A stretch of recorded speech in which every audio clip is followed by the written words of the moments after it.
Strong. Once you push someone back with flame break and then extra slow coming in from Monkey hitting you.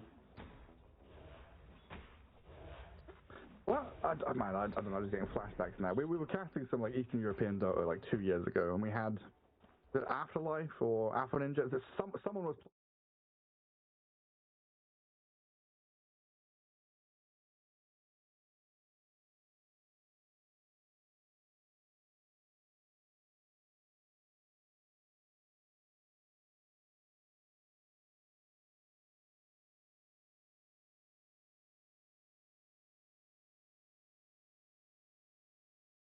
maybe a bit more activity at like a diffusal blade or something like that. What do you think Amar is going for? Well, he is going for activity for sure, because he already has the gloves coming out towards having the Orb of Corrosion. He's got the Orb of Corrosion and Treads build coming in. But Diffusal is queued up in his quick buy. I like it. I think once he gets Diffu, he can start setting up kills. You can't really just AFK farm. On the other hand, though, he has a very active carry in Weaver. So you can say that the more active Weaver is, the greedier the Monkey King can be as well. Yeah. Kind of like a balancing the scales kind of thing. Oh, he's gonna get glimpsed here down on bottom lane, I think. Pulling him back. Right back into the waiting arms of Akashi. With another TP coming in, they've got the Marcy arriving. That flame break, though. Crit. Did he stop the rebound play? They turn and kill the Luna. Now they're diving tower with a Marg and a Jigu stacks going and Weaver arriving. Falcons completely out of pocket. Crit stays alive. They bring 4 bottom and kill all 3? I think he was 1 HP on Grit. I think he dropped down to 1 HP there as well. That was just perfect for them. Yeah, the Stoked, of course, brings him down towards the end. But did he blind flame break the Marcy? Yeah, I think so. I don't even know if it was intentional to get the Marcy, because the timing was really good to do it on the Luna there to pull her back. But it ends up working out perfectly for them. And of course, Skeeter joins the fight. Because why wouldn't he? Of course he's there. It's Skeeter at minute 5. I mean, I'm surprised he wasn't there minute 4. Absolute gods of Dota 2, as Mallory misses his role, unfortunately, at this time, but does get the ulti out. Mac turning and burning, trying to bring Mallory down, but now stuck in the middle of 3. Does get the help from Marcy, though. A rebound and dispose the Earth Spirit out of this middle lane. You saw that moment where the Edict is burning down Malrine, and everyone says, okay, we can help you tank it. And then they realize that, hold up, we can't tank Leshrac, it hurts too much. He did a lot of damage there. The Pulse Nova is not something you want to tank as a support in the early game as well. Holy moly. Okay, so something going their way at least. Nemesis getting a good takedown. And Wisdom Runes are going to go split. Yeah. Yeah, no contest. Grabbing theirs. I was just wondering, if Monkey goes Diffusal Blade, could we get Diffusal Weaver as well? And then you just hit the Enigma so he never has mana to Black Hole? And that's your Black Hole counter? Just burn his mana. I mean, it's a possibility. It's a possibility that he goes for it. He does get the mana break talent as well, yeah. I think he wants to get probably early Maelstrom or something on Weaver, but he might go back for it. I mean, Disperser isn't bad to have as well in a game against Disruptor, so you get a way to dispel the Thunderstrike later on. Yeah. That'd be nice. Whose Bristleback was it against Thompson's Gyro? The sad guy who's got all his mana burnt. Oh goodness. Yeah. You never remember the person who gets oppressed. You just the oppressor writes history. Oh yeah, the genius Diffusal, but who was the poor piggy? I honestly don't know. Oh, I don't know, I'm just kidding. I blame being old, man. I don't remember these things. Going down memory lane, except I can't remember. I remember it being sad. Right, that's an app idea. Anyone out there, Google Maps, but for your own memories. I want to be able to remember and pin and travel down different pathways. Dire structures looking fortified. They got the drums on Enigma, by the way, so the pressure's coming for this top tower. But meanwhile, a lot of movement coming towards mid. I don't think they have the damage to bring down mid tower, though. Was it Miracle Bristleback? It was I've forgotten Miracle. Wait, actually, was it? Chat's going wild at us right now. Oh no. It was Miracle. I can't use my spells. Yeah, Knoxville just messaged me on. Yeah, it was Miracle. Thank you, everybody. You know the drill. Thank you so much. Power dropping fast to the drummed Eidolons, but they're trying to catch. Skid is in behind. Maureen is in on top of the Disruptor. Glimpse back won't save you. Eris is dead. It won't save you. It almost helps Malrine instead as he gets closer to where he wants to be, back towards that mid lane. Dire's mid tower's heaven. And Lamar gets all the room in the world to get to the top of the net worth now as this Monkey King. He feels the blade's nearly coming. And Luna, less than 3,000 net worth, the hero that is usually accelerating pretty quickly, has been halted in her steps. I'm gonna say it. I'm not sure about Dominator first Luna with no power. She has no boots. It feels sluggish. Amar jumps across to one of the statues to the left. Rebound comes in. Skitter is dead. They've blown up the Weaver, trading out Akashi for it.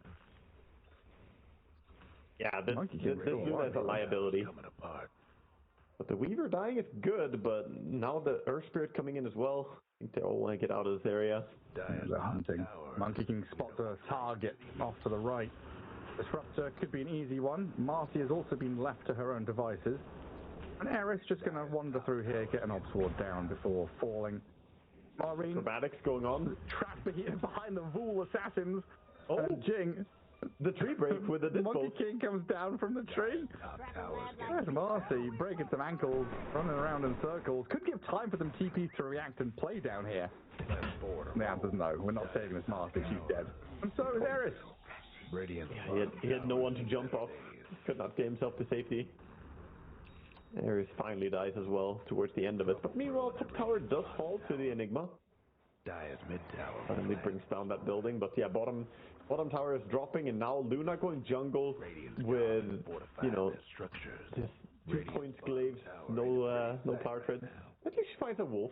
That is a really, really good creep to ramp up her farm speed right now. Bottom tower. And yet again, further proof that Dota is a cyclical game. As the big roll comes in from Malrine to the mid lane, but Mac has a haste to skip away from danger. But yeah, Luna helms the Dominator, right? We used to have people practice and also figure out the stacking mechanics, right? You would have shift Q moves for your Dominator creep to walk from Ancient Camp to pull, walk to Fountain, and then walk back again, because that would be the time it takes for the camp to reset and then restack it again. Yeah, there were specific patrol points you could set up where you could make it just go back and forth and auto stack for you, and it worked like a charm. You just set that up, and then you look over a few minutes later, and you have a 5 stack on Ancients. It's like, oh, I didn't do any work, and I got 100 creeps. Which, by the way, you could still do that, but of course the Dominator, you kind of want to bring it with you. You want to use Dominator again because you keep farming faster by just taking new creeps when you're able to as well. So it may not be the most efficient right now. Monkey gets caught up top. Got him. I was wondering if we needed the black hole there, but Diabolic Edict with a blink flash track gets Mac right into position to dish out the damage. I mean, whoa! Every time. Oi! Whoa! Glimpse of Skitter. They spotted him right into the splitter. Stun. Beautifully done by Nemesis. Whoa! No way for him to get out there. That was a nice combo. He had a 20 stick and he had time lapse already, but when chain stun is a chain stun, you don't live. Just blinks and stun. Kari's in. They can't save the tower or deny it. Jing's going to try and jump away and dodge the kisses. Juking. All the lava spat out by Mortimer. Now Maureen needs the cookie to get away. In comes the Wukongs though, slowing down Mac with the inhibit. Amar sees his man and kills the Lesh. Nice bit of back and forth there as maybe they can go for more. A roll not fully connecting, but that still allows Skitter and the rest of them to join in with a black hole straight onto Maureen. They take down the Earth Spirit, but they could lose a lot for this. Skitter's got involved, but in comes the Eclipse. The damage to the Luna. She's coming hot, but Monkey King's going to be able to turn. Big damage, cookie forward, tons of stuns, the Jingu's going. Akashi dead yet again. And a scene of despair for Nemesis and their fans as they lose yet another team fight. He's hungry for more, even Amar. He knows that there was one that got away, but not going to be able to find the Disruptor who's running to safety. Good turnaround by Falcons. That started out horrendously for them, losing heroes on the mid lane, losing more and more, but then a big damage coming out from the Earth Spirits. Also, the Snapfire did some decent job with the Snapfire Kisses. And maybe someone within his own team is asking Akashi if he's okay. Is he actually okay? I don't know. It's not been a fun game for him, I don't think. No. I mean, he's got the power for it.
Spirit, but Crit is still able to get here. With the lasso and the drag back, Raven's in trouble to Skitter. That damage, it looks substantial, and they kill him. Mid-TP. While Eris, low HP yet again, trying to escape as the last man standing. The Straggler is going to get straggled. Skitter, oh, hang on. Looking. Move to the right. I didn't see him, but he might go in again. He has ulti. Wouldn't surprise me if he looked under a tower a little bit, but I'm not going to find Eris as he gets away. Monkey King lived on 30 HP in that fight and did a lot of damage. The Echo Saber Diffu really proved to be quite useful. See, it was a joint effort, right? Most of them did bring their damage to that team fight, but the Monkey ulti, so scared to stay in. And then we look back at the Luna and we think, okay, picking it up, getting some items now. 7k net worth is about to be cracked, so he's reaching the rest of the pack at least, just showing how good this hero can be at flash farming through jungle. You look back at Luna and think, okay, but if you're Nemesis, you look at your Luna and you're like, oh god, we need more, we need more time, we need to hold on. Radiant's top tower. That's the big question, right? Is like, what is the item that she's really aiming for? I think it's going to be the Aghanims. Like, she wants Manta now, of course, but once she has Aghanims, she might be confident enough to say, okay, we can try and kill some stuff, we can try and go on someone. But it's going to be hard until then, I think. Top tower's hurting. One last for her to be the one confidently stepping into fights. So if that's the case, do we want Raven and Mac to go a bit ham now? Or they've got ultis up, they can play the map? Or is this still Nemesis going to be kind of being soft with things? No, I think Nemesis want to keep looking for kills. Whoever shows mid, Leshrac is eyeing to jump. Snapfire. The trouble is, bottom lane though. It's getting picked off bottom. Yeah, I mean, Eris is going to die this time, it looks like. Trying to buy as much time as possible before falling, while snaking has been found here by the Marcy and Leshrac. Mac burning about 70% of his mana pool to get the kill, and now Lasso comes in from Crit to take the Leshrac down a notch. That's not worth it. Especially if you lose your Marcy here as well. Nearly flame broken by Crit. The TP looks good, no more stuns. Baited really well by snaking. Snaking sure does drop, but he had vision from his ward, so he managed to kite pretty well and get himself to a spot where they just overstep, get punished. Herspirit rolling in for the Luna, just constantly hunting. And she turns around on the Monkey King. Tower's getting banged up. Amar getting dragged into that one, and a glimpse on Crit could give them a bonus kill here. Get them involved.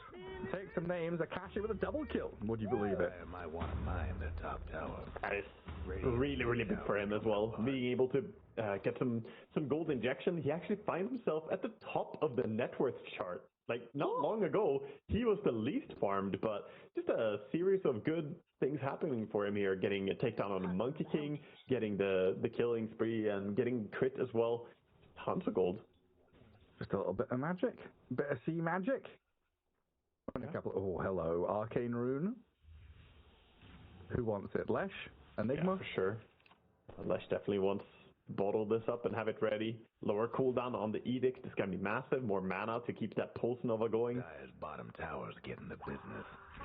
1 minute. If I'm Enigma there, I'm taking it 9 times out of 10. Like, you've got to convince me. You've got to sell me the Leshrac bottle, Arcane Rune.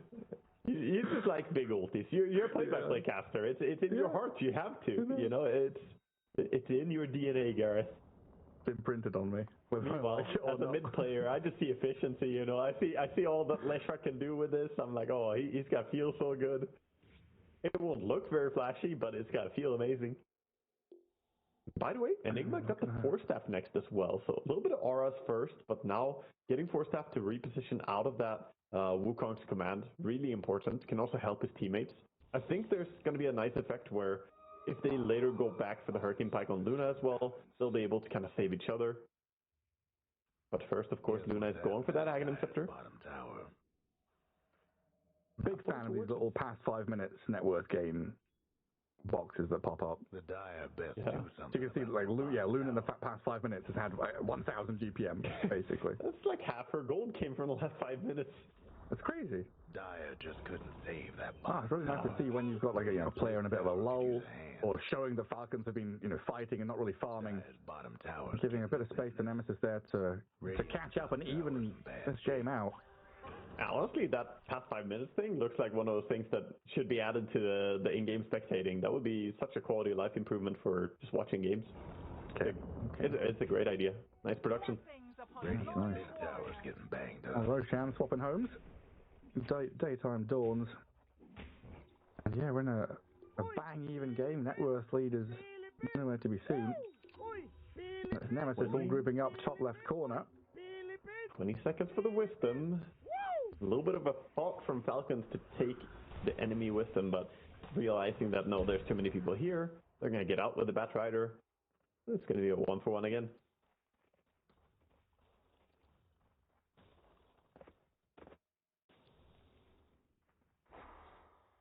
And Falcons very much looking towards these BKBs. Monkey King in particular wants to try and finish that one off before making a big concerted effort to go and fight into Nemesis. Exactly. This is going to mean like minute 25, we're going to have 6 BKBs in this game. Yeah, it's going to be a lot. The Weaver, though, doesn't have his BKB. Went Mjolnir into next Dragonlance. So he could be a target to maybe burst.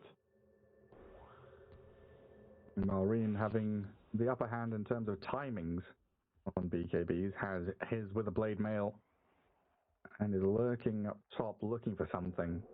Nemesis have very swiftly evacuated the area.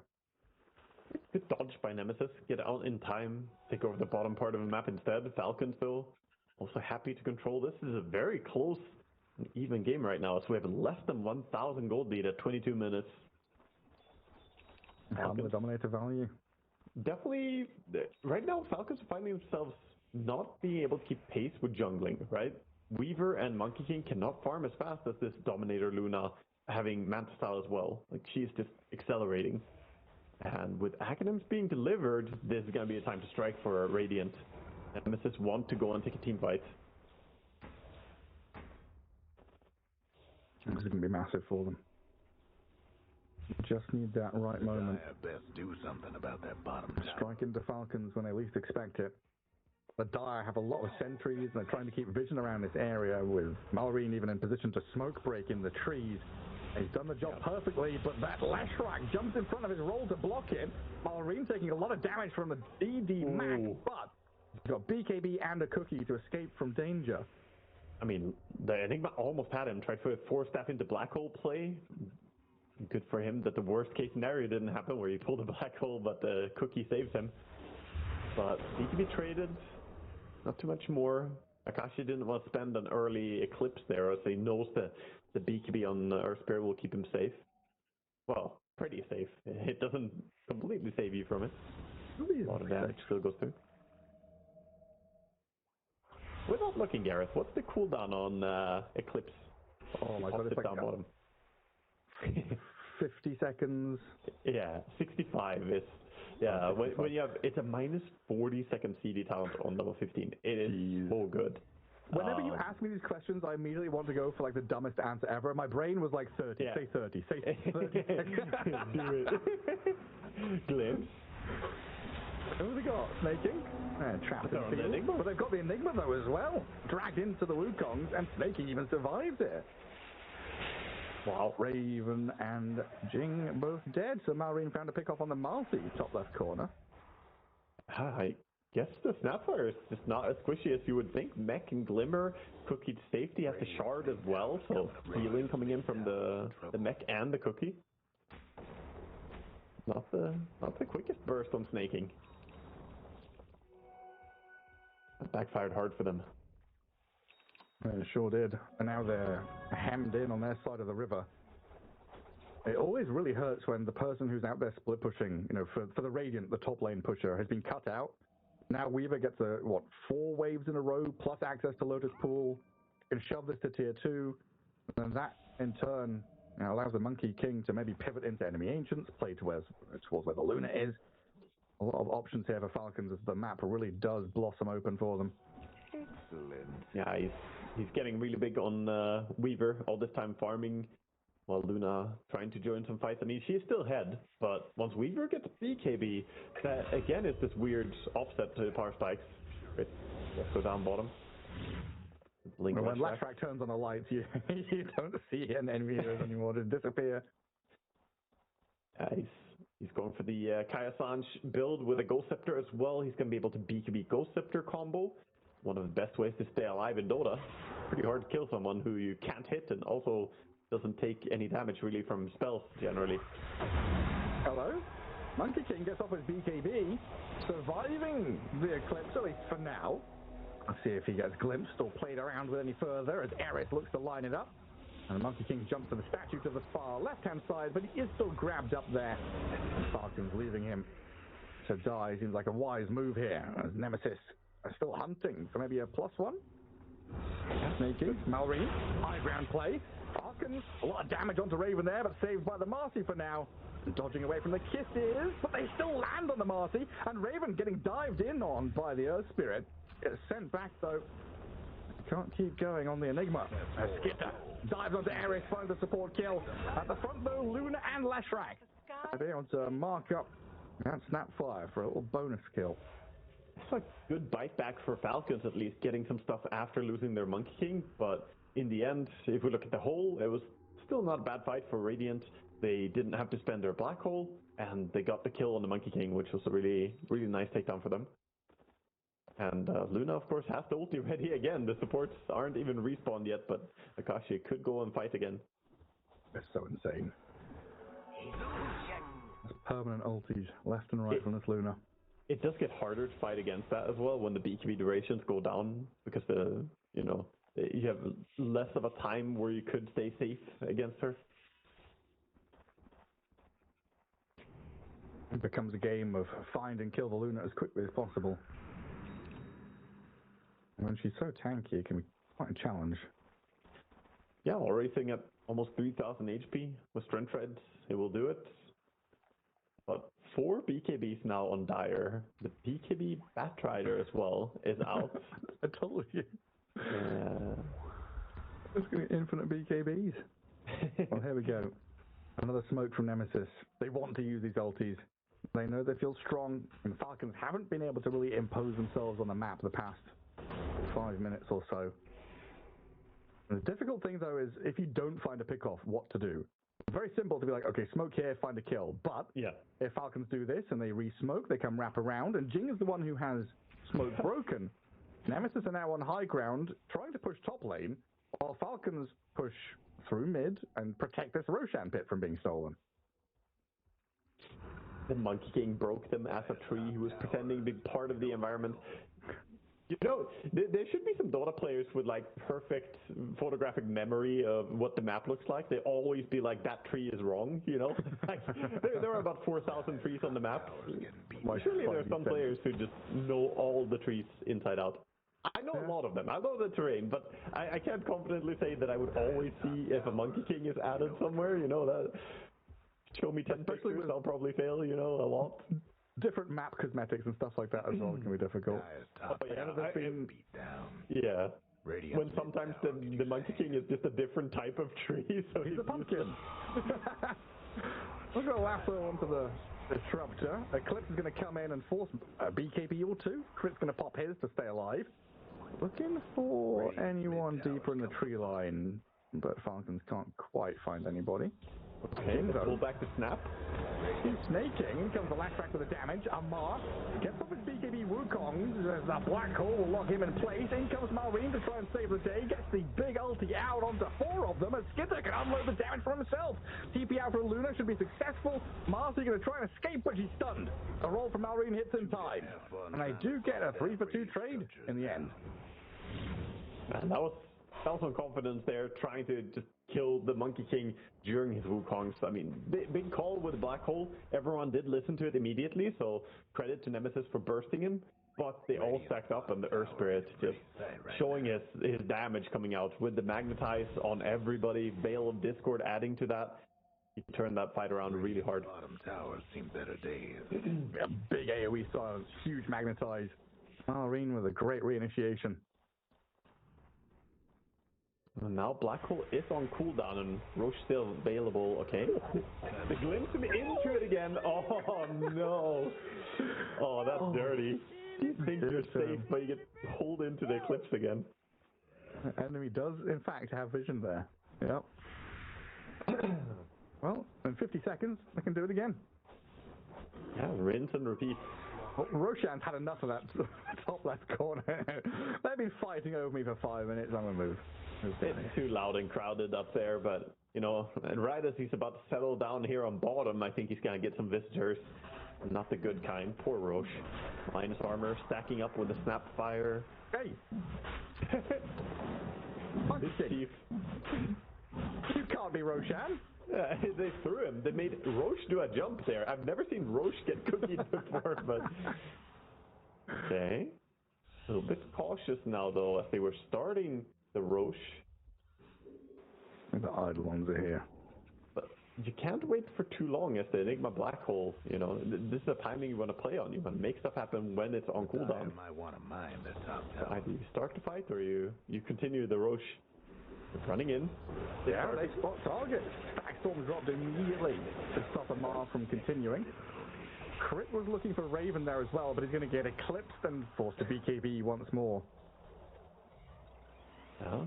The Dire might want to mine. No, Eclipse is on this awkward cooldown where Black Hole is going to be up. Eclipse isn't. You're right. Marcy tries to go in, thinks about it anyway. Marine commits heavily.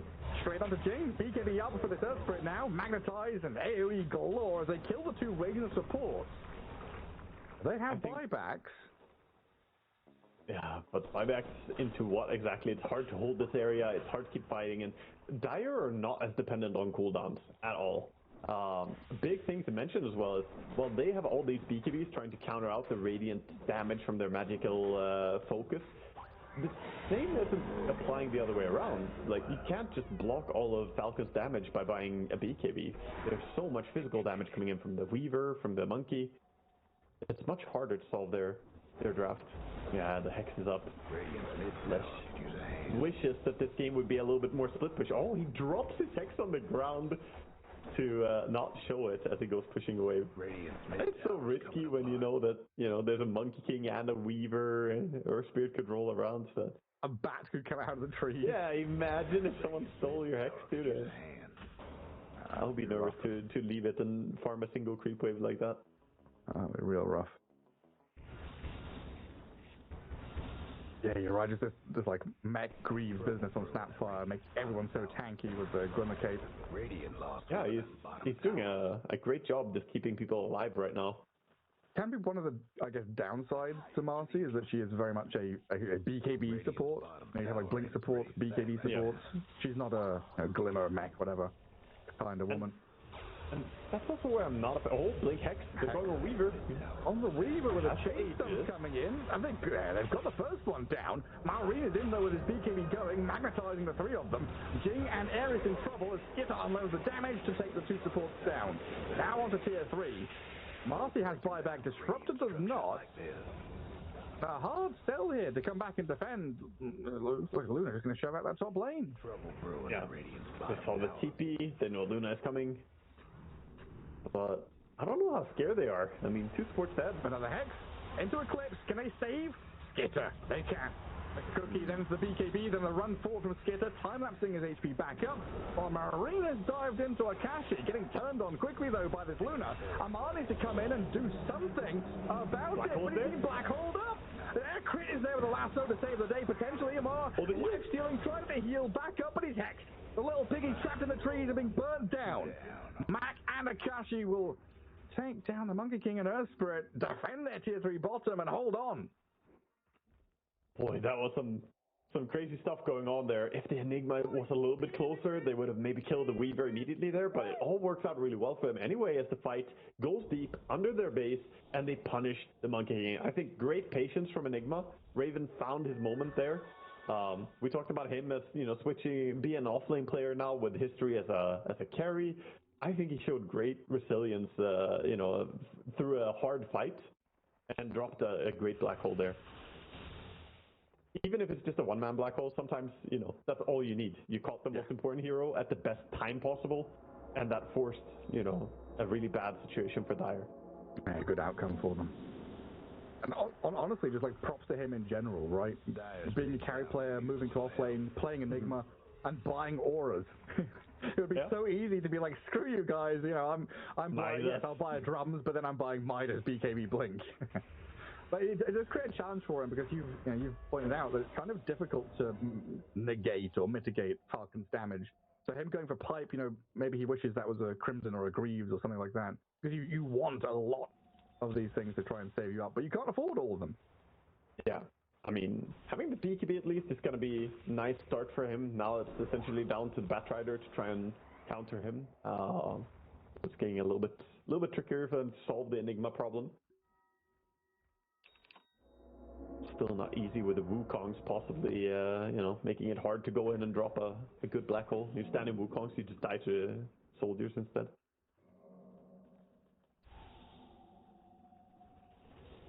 Luna has the first component of the combo, the butterfly, and the Daedalus is queued up right now.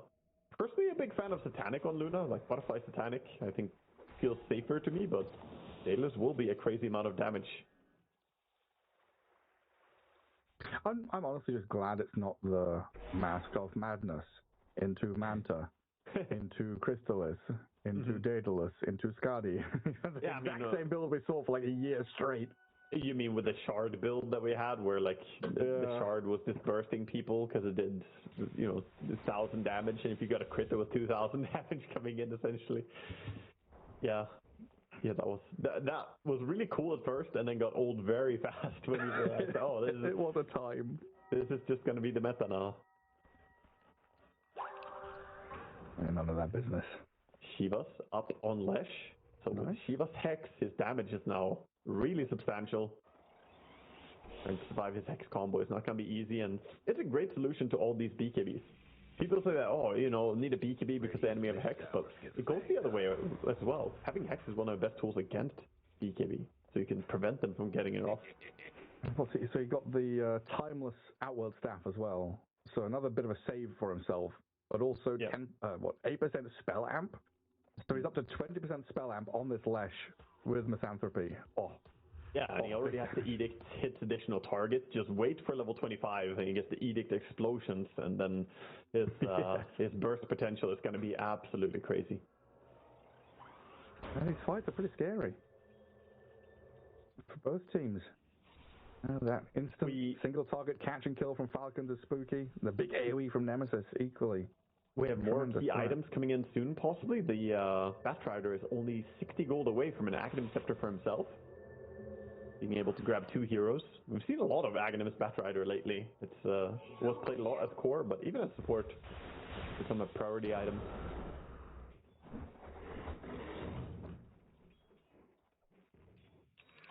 Daedalus not far off for Skeeter as well. On this Weaver. Is this where Enigma belongs now as a POS 3? Bottom of the net worth of the cause? Or is this a case of we needed to give space to Akashi and Mac? It's the state of the game, more like it's not really that he always needs to be there. It's just how this game played out. He's doing a good job, but he hasn't had a very easy game. Also, Luna did go for Satanic instead of Daedalus, so I'm happy to see that. And I did say I like the security of it. It's so hard to deal with. Their sustainability is really good now. Well, Ahmad does have a Skadi though. Yeah, and Shivas is on Malreen's Earth Spirit as well. So they do have counters to it. Yes, and Bloodright Enigma, the AoE. Got 3 Bloodrights in this game, yeah. Some avid readers going through the grimoires. Got Refresher Orb on the Earth Spirit now. That's big. We're gearing up for one big team fight to rule them all.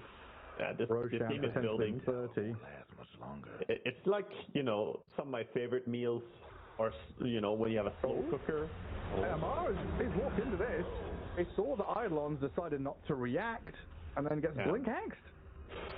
Yeah, that was rough for him right there.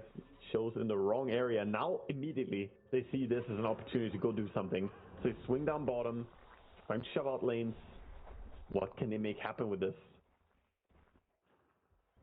Taking Roche control is a big thing, so maybe getting to the area and setting up. At the same time, Falcons are not looking like they want to be inactive. Looking for a lasso into a burst with Weaver. Yeah, I mean, at this point you can't just relinquish control of mid lane. You need to keep that shoved out. So Falcons having a number of heroes there makes a lot of sense. Yeah, as Nemesis start to kind of triangulate their position towards Roche Pit though, like mid gets pushed, bot gets pushed, and you start edging yourself towards enemy ancients, that might be where Falcons decide to pick their fight. Oh, Weaver might get hexed. Oh, he's gonna be fine, scurry away. This is where you might say that, okay, that pickoff, was it even good or bad?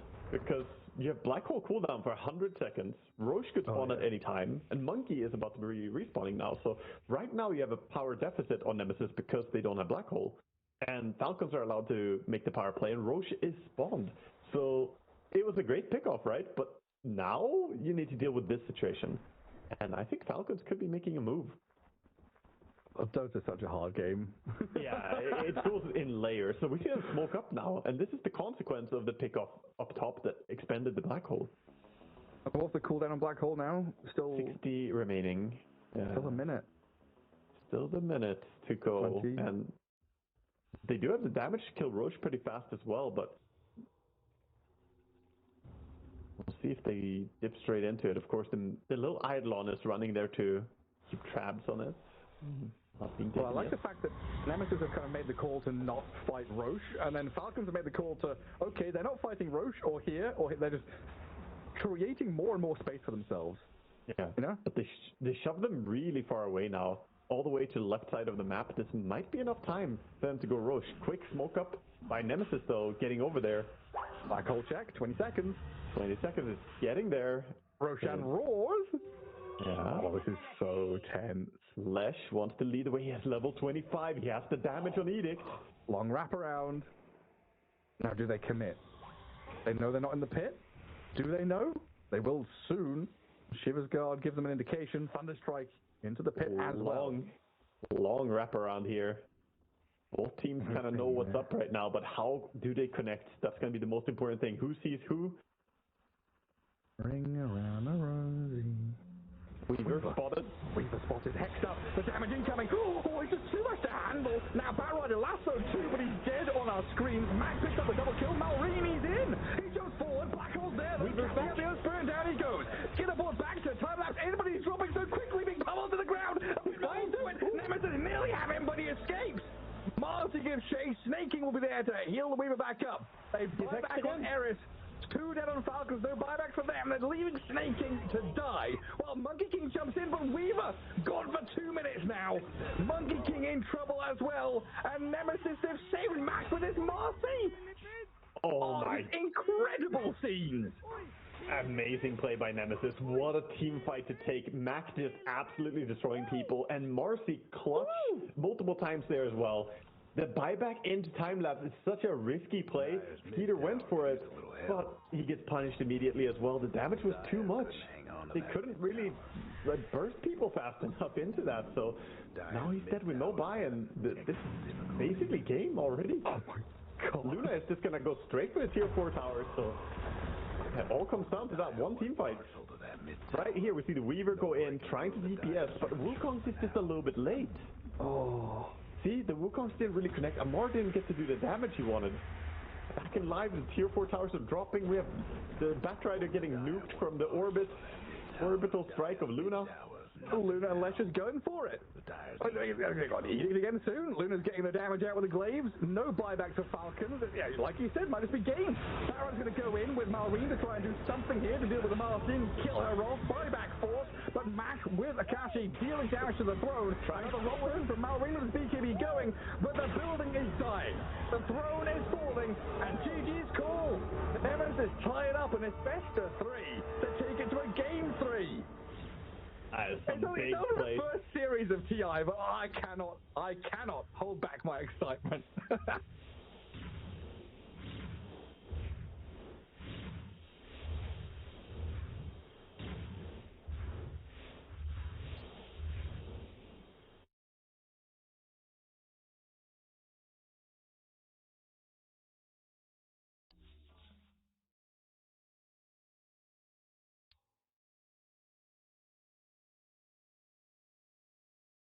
Snag the Aegis this time, though. So Aurora get away with it. Yeah, that's good. Again, they needed to take some sort of initiative. I like the smoke angle. This is even better, unless the smoke could have also led to a Roche.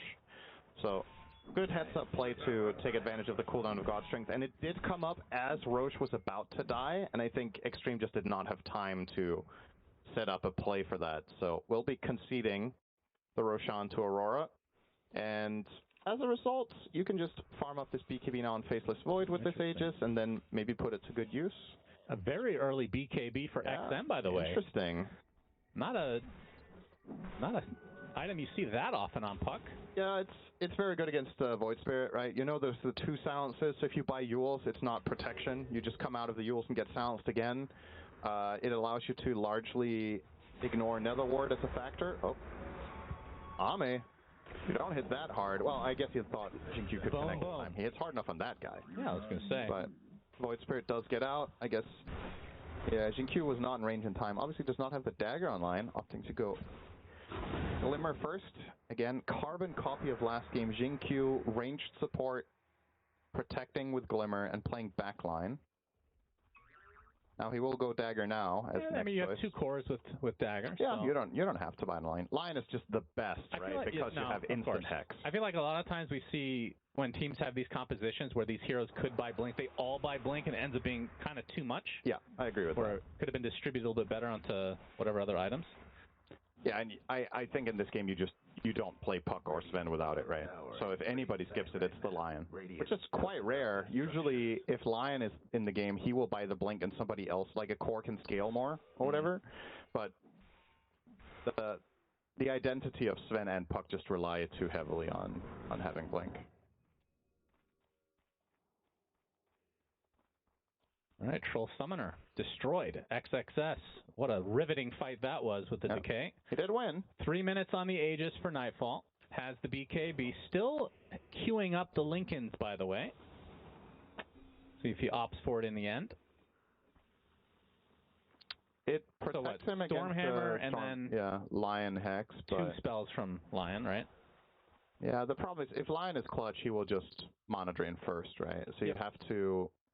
I think if he is buying it, it's mainly against Ame, because as we talked about after the draft, Sven, one of the few carries that can actually just obliterate Void. And the way you protect yourself from that is, if you have the Lincoln, Sven can't do it alone. So then they have to get a two-hero play, which a lot of the time in fights, the way they break down, if Lion, let's say Lion is part of the initial round of spells in the fight, Sven can't just jump in and kill Void anymore.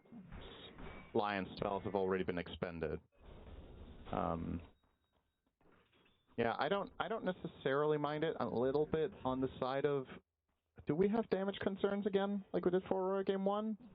Like this Void Spirit, Dawn this time obviously AC immediately after Ags, so definitely gonna hit. No, we got the Hex. Open up with the Shackle to follow. Jin Q though, Impale, gonna buy a little bit of time. Toronto Tokyo's the Soul Guardian. Oh, again! Ame coming in from the north, deletes 2 supports, and Nightfall has to chrono and run away. Toronto Tokyo fingered to death. Didn't mean it that way, of course, Cinderant. Aurora, 3 dead.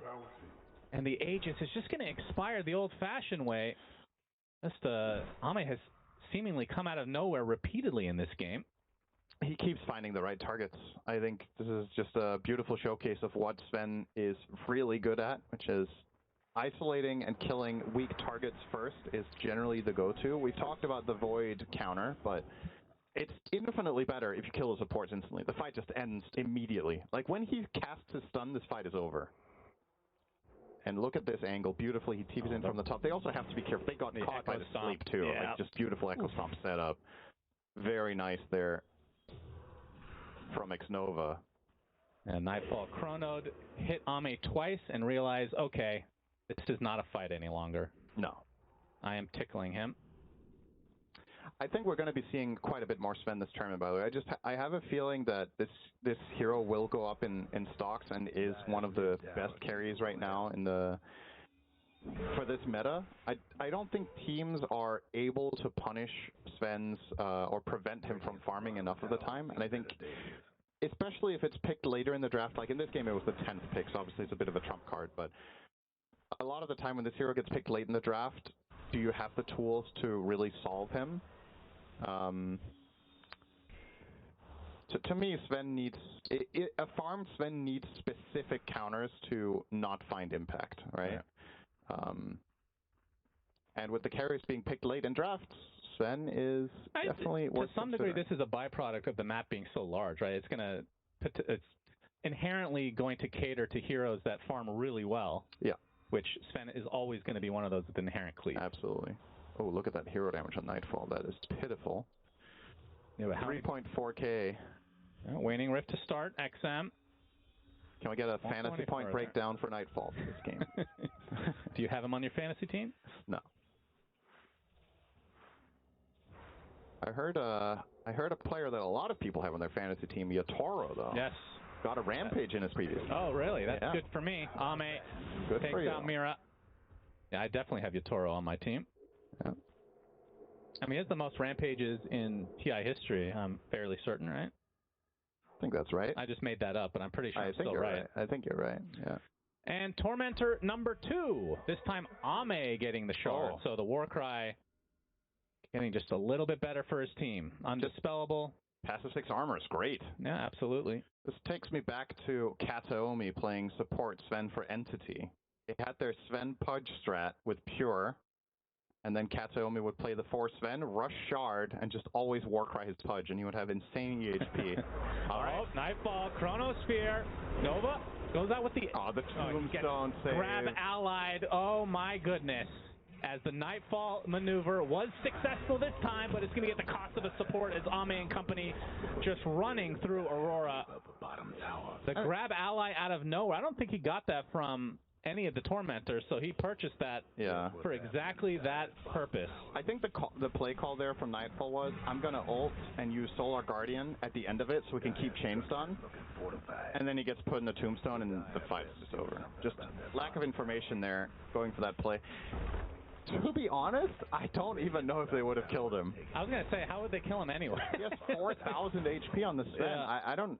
Satanic? I don't know, man. Like... All right, high ground attempt. Aurora's going to have their full 5 in just a moment. Yeah, we were talking about late game here. Did we...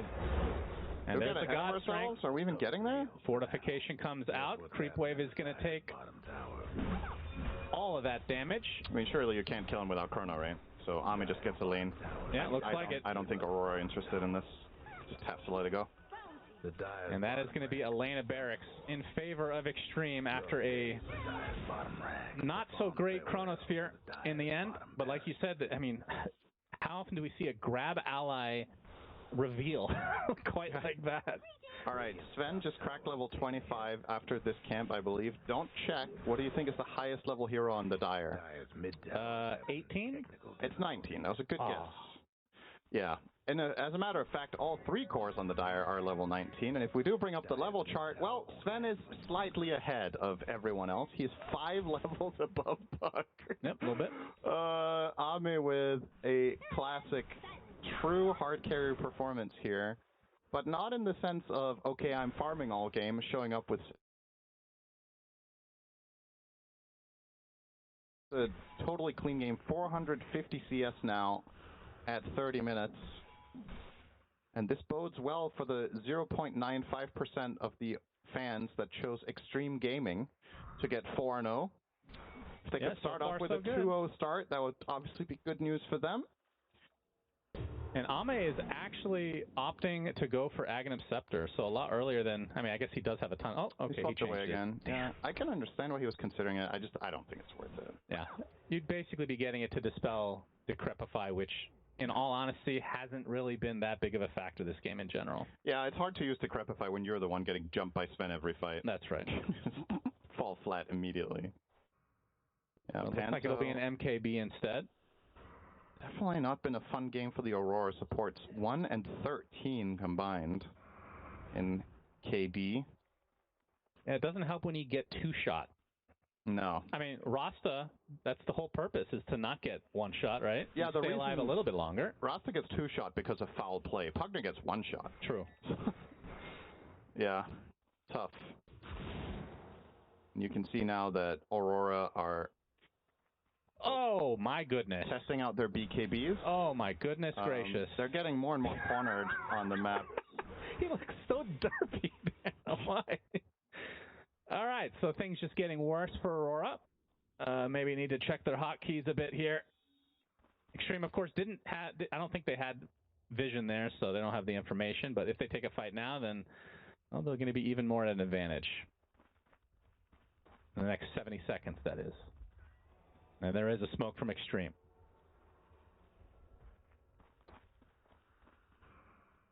First series of the day, Cinderin. We were expecting this to go 3. Not looking like that's going to be the case, but of course... You were expecting this to go 3. Don't put words in my mouth. I never said it was going to be 3 games. Well, you didn't say... Everybody else said that. You didn't refute it either, so... No, that's how you play it safe. I feel... The best kind of analyst, yeah. I do not feel strongly about it one way or another. And we talk about the MKB I will instead say, of the Swift from it. With the way this is going, let's just entertain the idea that this continues and Extreme kind of crushed this game. I would say going into today, I would have not expected the series to be this one-sided for either team. Like, regardless of score, I did not think the teams were seemingly, so far based on today, this separated in terms of just their prowess that they've shown. Yep, as the Roshan will be attempted from Extreme, and you can tell by the top of your screen, the smoke comes out from Aurora, means they want to contest. Roche is already at half HP, though. Oh. XX's in that Flesh Golem form as well, and the Tombstone is placed in the pit. There's the Hex to start things out. XM getting the brunt of the damage onto the Rasta. The coil comes out as well as Ame just cleans up Roche himself. Oh, 2 shots, Nightfall, goodbye. Oh, as no. Kiyotaka's BKB finally comes back online. He gets the support for his troubles. As you can see, the Dawnbreaker able to BKB out. And now the pursuit of the supports and Kiyotaka. Stormhammer connects, and that's a gets ethereal there from a moment from Panto, but in the end, the Decrepify can only do so much. So a 2 for 1, and likely to be a 3rd. 5 in a row. So Extreme get basically everything that they want. They get Roche all the goodies. They delete the Faithless Void in 2 hits. Realistically speaking, the only way you win this Roche fight is by finding the backline. When Aurora go into the pit and they throw an Aether Remnant and the target they connect on is undying, they can't go on him first. Yeah. Even if they somehow kill him, he's immediately back in the fight with everything. And Sven is unaccounted for in the pit. You can't... not to sound like a broken record, but again, damage issues, right? Can you actually kill the big cores that you have to get through? And if the answer is no, you never go on them first. You have to, this smoke, it has to wrap around fully. It has to find Lion, EP. If you can somehow pick them off first, maybe you can build a fight around that. But again, this just leads to yet another team fight with unexpended ults. We never got a Chrono, we never got a Solar Guardian. They just couldn't find an entry. And Nightfall ready to go now, potentially. Alright. Doesn't use the Chrono. Ame literally just standing still, hitting buildings, will get the second lane. And the Hex from Mira. Kiyotaka on the sidelines as XM coming in with the coil onto 2. Nice heals from Panto. But the Stormhammer coming in. Ame wants to get in deep. He gets the 1 kill. And it's back and forth from Nightfall.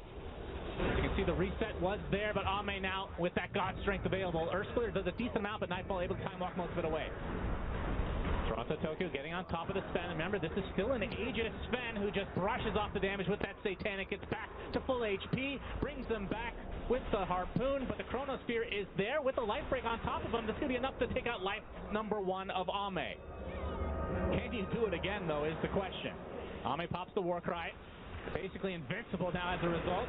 Finger of Death deletes Toronto Tokyo, and it looks like Nightfall is next on the list, although Time Walk gets most of his HP back as a result. Kiyotaka, in the midst of all this, doing a decent amount of damage, takes out another support. So Lion dead again.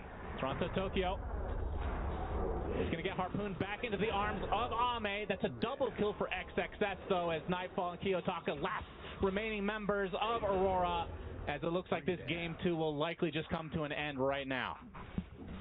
They just cannot deal with Ame. GG's come out, so Extreme 2-0, pretty convincingly.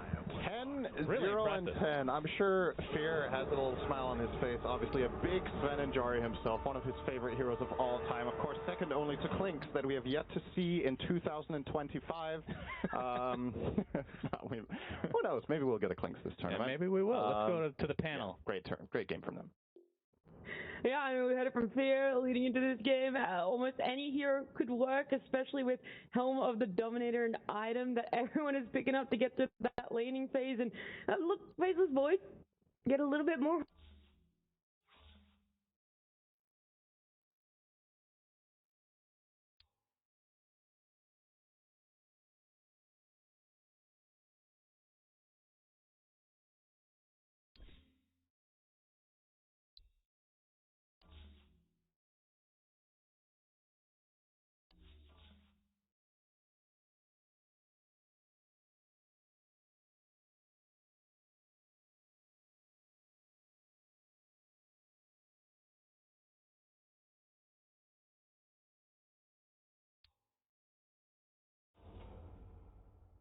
Dire's ban. Radiant's ban. We'll see how the game changes here, as we should have Game 3 coming into the draft relatively soon. And we'll see what changes come in. I don't expect the bans to really shift. I think what we've been seeing is kind of a reflection of what we've seen from tournaments before. And that has happened recently as we approach the road to the international playoffs here. And it is reflected, right? Like Beastmaster's banned, Marcy's banned again by Yakuto. Tundra ban out the Dawnbreaker as a little bit of an extra. Whether or not they want to ban out, say, the Nature's Prophet or anything else, we'll have to wait and see. But again, looking pretty standard so far. It is kind of funny how I think a mainstay for bans for the longest time this year was something like the TA, and it's just faded into obscurity once more after the sub patch. There's the NT ban that we were mentioning, and the Lycan being banned for Yakuto, just not giving 33 his straightforward dominator hero. So you do have that, but again, there's still the opportunity for something else. We'll see. 5 seconds. I'm sure Tundra might be thinking, game 1 looked pretty good. Let's go triple doms here, guys. Let's just shut this one out. Have a good day. Go 1-0 and go next. As the Naga Siren as well being banned. Nothing too special here from Yakuto outside of that Lycan. 10 seconds. Tundra for their part, I don't know. Like they've got this opportunity to try to snag something on first pick. You would want to try to keep it flexible, but again, you might be thinking, just go with something that can dominate her. You don't have the Beastmaster again. You don't have Lycan, but Faceless Void. Dire's pick. Faceless Void first pick does sound pretty atrocious, to be fair. But could be done. Maybe Enigma first pick, which also sounds atrocious, and you'll go Invoker first pick. Why not? Give BZM his comfort. Doesn't really lose too many mid matchups anyhow, and can go Dominator. So there you go. It's the start. It's not a sentence I think I thought I'd be hearing. Jonathan is Invoker, can go Dominator, but here we are. It can indeed. Build into Dominator. No two ways about that. By the way, Mikey, you know, you were talking about the surprise of getting a 2-1 game this series. I think, and this is a little bit off topic, because we do get the Void Spirit coming out for your Yakuto brothers just trying to replicate that matchup. There was another surprise with Falcons and Nemesis going 1-1 right now. Spoiler alert, that series is still going on. It also is, yes, Nemesis did take a game. So I'm very worried for my prediction. Oh, my prediction. You should be worried about your prediction as well, Mikey. It could get ruined here. Day one. Not my predictions, please. Now, what would really ruin everyone's predictions is Wildcard pulling off a couple wins. Jonathan. That would. Oh, maybe down the line. Who knows? You know. How can you ever bet against Speed and RCY, the Filipino prodigy, the last Filipino in NA? How could you bet against that, Mike? You can't. You had me at Speed. You can't. You had me at Speed, Jonathan. 10 seconds to go. Phil, what a day of surprises already. I'm sure the Southeast Asian fans there are very happy so far, or somewhat happy that, you know, they get to see a game 3. We're happy here too with our game 3 going on as the draft is continuing. Disruptor was left in the pool, surprisingly, being consistent ban the past few weeks. And now you have the strong team fight opportunity coming out here from Yakuto. Just so much control coming out from this hero. The kinetic fence, as you and I have seen, has been highly effective in just zoning out heroes quite nicely here. So I do like seeing this for Yakuto. Tundra did opt to ban out the Puck along with the Silencer and Pugna, while we do get the Axe being banned out by Yakuto Brothers along with that Naga earlier on.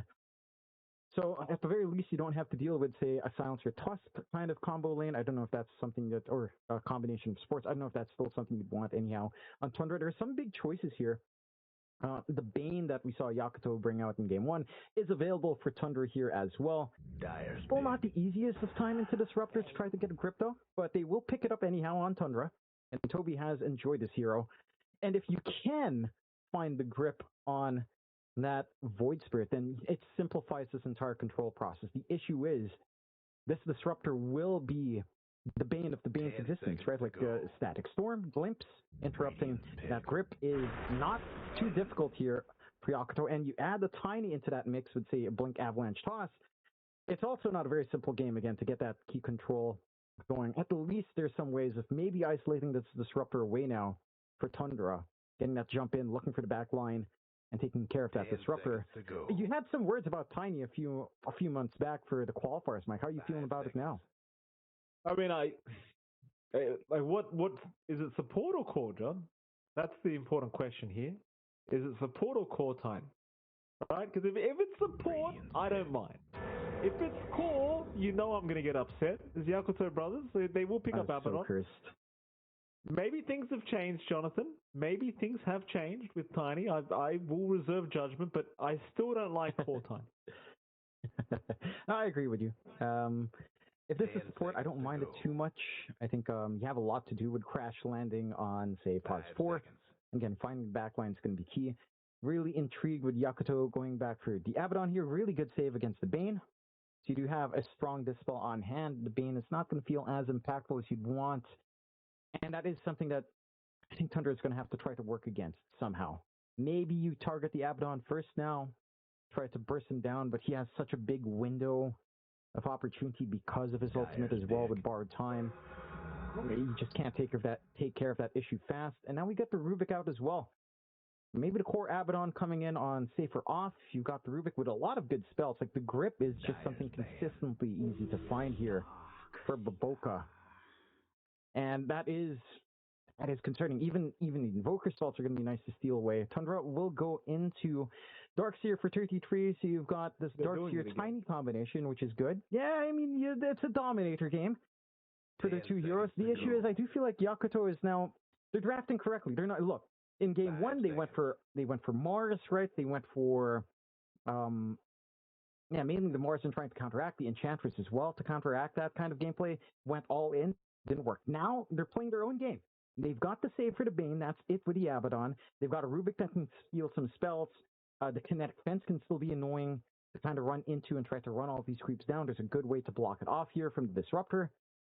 So I'd say your drafting on Yakuto has adjusted really well in comparison to Game 1. Again, we saw that a little bit in Game 2, but going up against a potentially triple Dom again, I don't think it's as concerning this time around for Yakuto.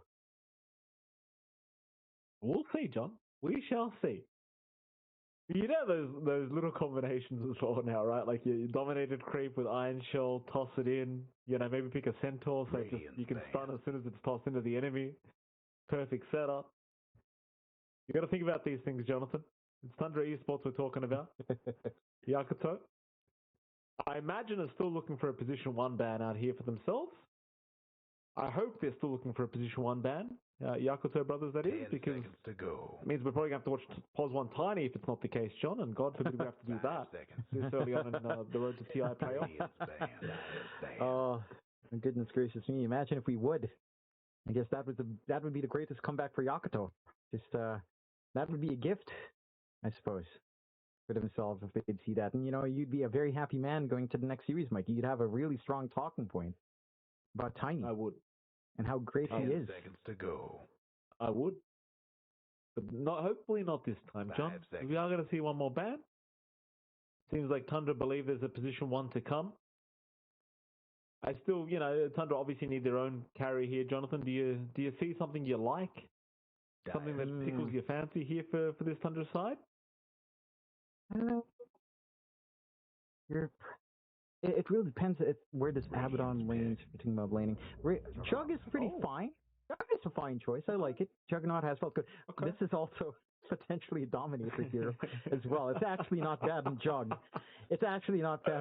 Funny enough. I think I've seen it. So this could be triple Dom.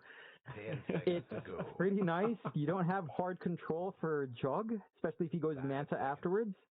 So you can just kind of spin and win and disappear. And yeah, I mean, maybe he's going to be annoyed by Abaddon with bar time, but overall he doesn't really care too much. I like this coming out from Tundra. I think fits their draft quite nicely. And for Yakuto, it's just time to find a win condition. I'm hoping we see the Beyond Abaddon here and something else on safe. Scaling Abaddon, it doesn't feel amazing. It can be good in the games where you're snowballing hard, but it feels like if you're snowballing that hard, any carry would be good. And they go for the Morphling. That's a much better win condition coming out. The direct matchup of Morphling into Jug does feel... It can be 50-50 depending on how you kind of angle in here for Crystallis, but overall it should be a little bit better for Fly. And he does have some good forms to turn into, right? Like there's a lot of utility to turn into 33 or Soxa. Even turning to Crystallis for the spin is quite nice. So you have a lot of options here. Going into Invoker for some utility as well with some of his spells can be nice if you time it right. And we'll say again, this wrap is looking a little bit more even. Mind you, Tundra does have that fallback of not playing Dota and playing a mini RTS game instead.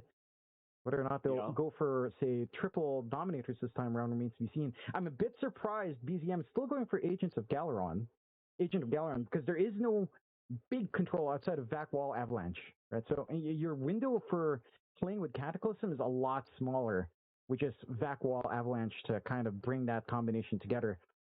But if they can hit that timing off of these potential Dominators that come in, that can still line up. I'm curious to see how much Yakuto has learned and whether or not these adjustments in draft is enough to counteract that high tempo that we were seeing from Tundra last time around here, mate. So this should be a very exciting game number 3.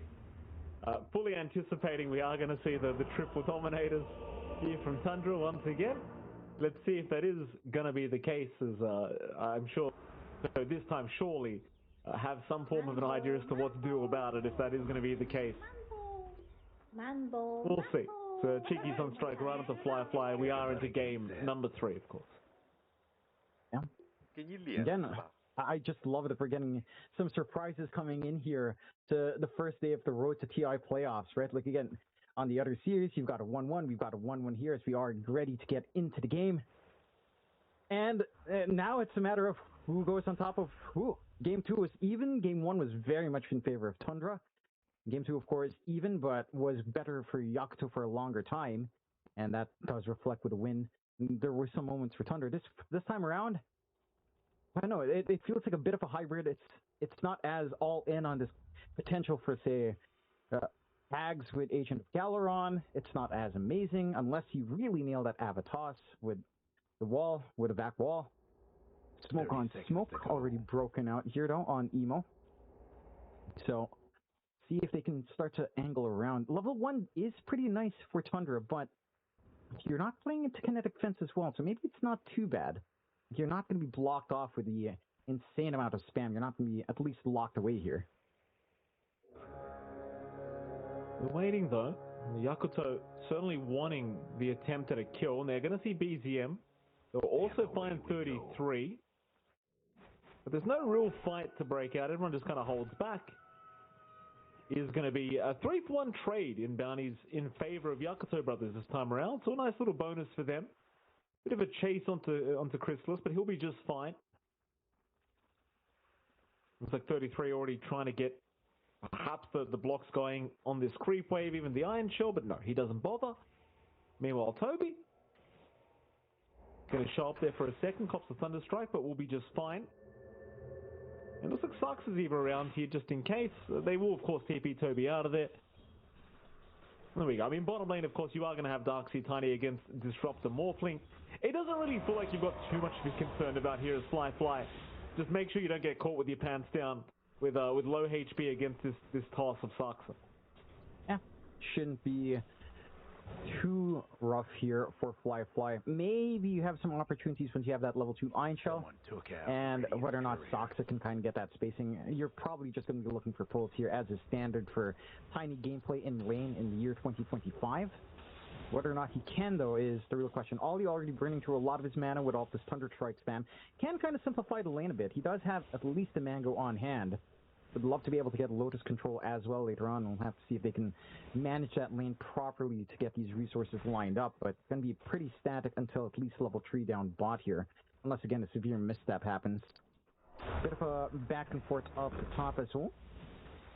Not quite connecting. Strike out bottom lane. So I guess something Fly does have to be severely concerned about is these constant Sunstrikes flying in. But they'll be just fine for now.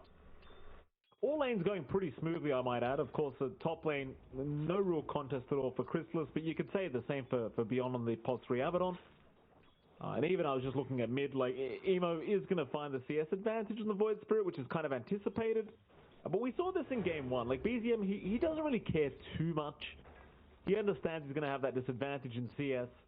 It's all about the XP for him on the Voca. And, of course, he has also queued up the Helm of the Dominator. So, you know, he's got the catch-up to come. That he does. Bottom lane. Ollie, back to back. They're going to try for the kill, and they've got it. 33 able to secure as Fly. Able to find the trade.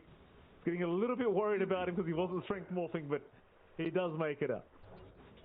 And does. You take that trade any day here for Yakuto. You do give away a little bit of a bonus, of course, but you get some soul XP for Fly. That level 3 fight comes in a little bit faster for him. And he's going to get some free regen as well out from Ollie. A couple of...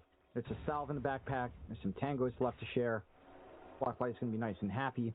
You're, again, seeing some of that potential come in, and that's without the level 2 Iron Shell up on 33. So there is more damage to come out once you do hit these level spikes up for Tundra. They're not able to get the pulse, but you are playing a more aggressive laning support here for Soxa in trying to utilize this Tiny. And again, it's going to be down to how well your timings line up, because last time 33 had a really quick timing into Dominator. And he is now at the point where he's just lacking the recipe, so I guess it's going to be another quick timing for him as long as the sails keep, the wind keeps blowing to his sails. The other lanes, like you mentioned, still pretty static. You are starting to pull ahead on Crystallis. There's not too much presence that Beyond can really do. The Abaddon Rubik lane is just really a non-threat. It's very defensive by nature, so there's not really much you can do to kind of punish there. Still a lot of diving down bot though. They're going to find Ollie as well. That's the one they wanted. They were ignoring the morph. They just wanted the quick disruptor kill. And it looks like Ollie, I mean, as annoying as this electromagnetic repulsion is going to be, he's still in pretty big danger. Sunstrike won't land, so he will make it out for now. The thing is, like, you're getting closer and closer to the Helm of the Dom, and once he's got that up, you're going to feel a lot more confident just diving in. Even setting up with a toss onto the creep with an Iron Shell is going to be a big problem. Mid lane, Bit of an attempt onto BZM, just some harassment though. It's kind of the thing with this matchup, like you get the CS advantage as the Void Spirit, but in terms of kill potential, you're not really finding much. Bottom, Glimpseback was there onto 33, but he's going to be perfectly fine as well. He's going to be able to skedaddle away. We're getting a much quieter time in our lanes. The lane setups are kind of geared towards that. Top is slower, bot is slower as well. For Yakuto, the safe lanes are relatively slow lanes. Although maybe more aggression can come out from Tundra, but you're playing into Rubik Abaddon, so you can't really hope for a Nightmare spin in.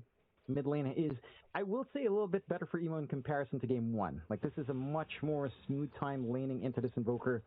His network, his CS advantage is a little bit cleaner. And he's not copying as much random damage from BZM because BZM keeps trying to go for these Sun Strikes across the lane. He's not having as many resources to pump in onto mid with his own stealth spam there.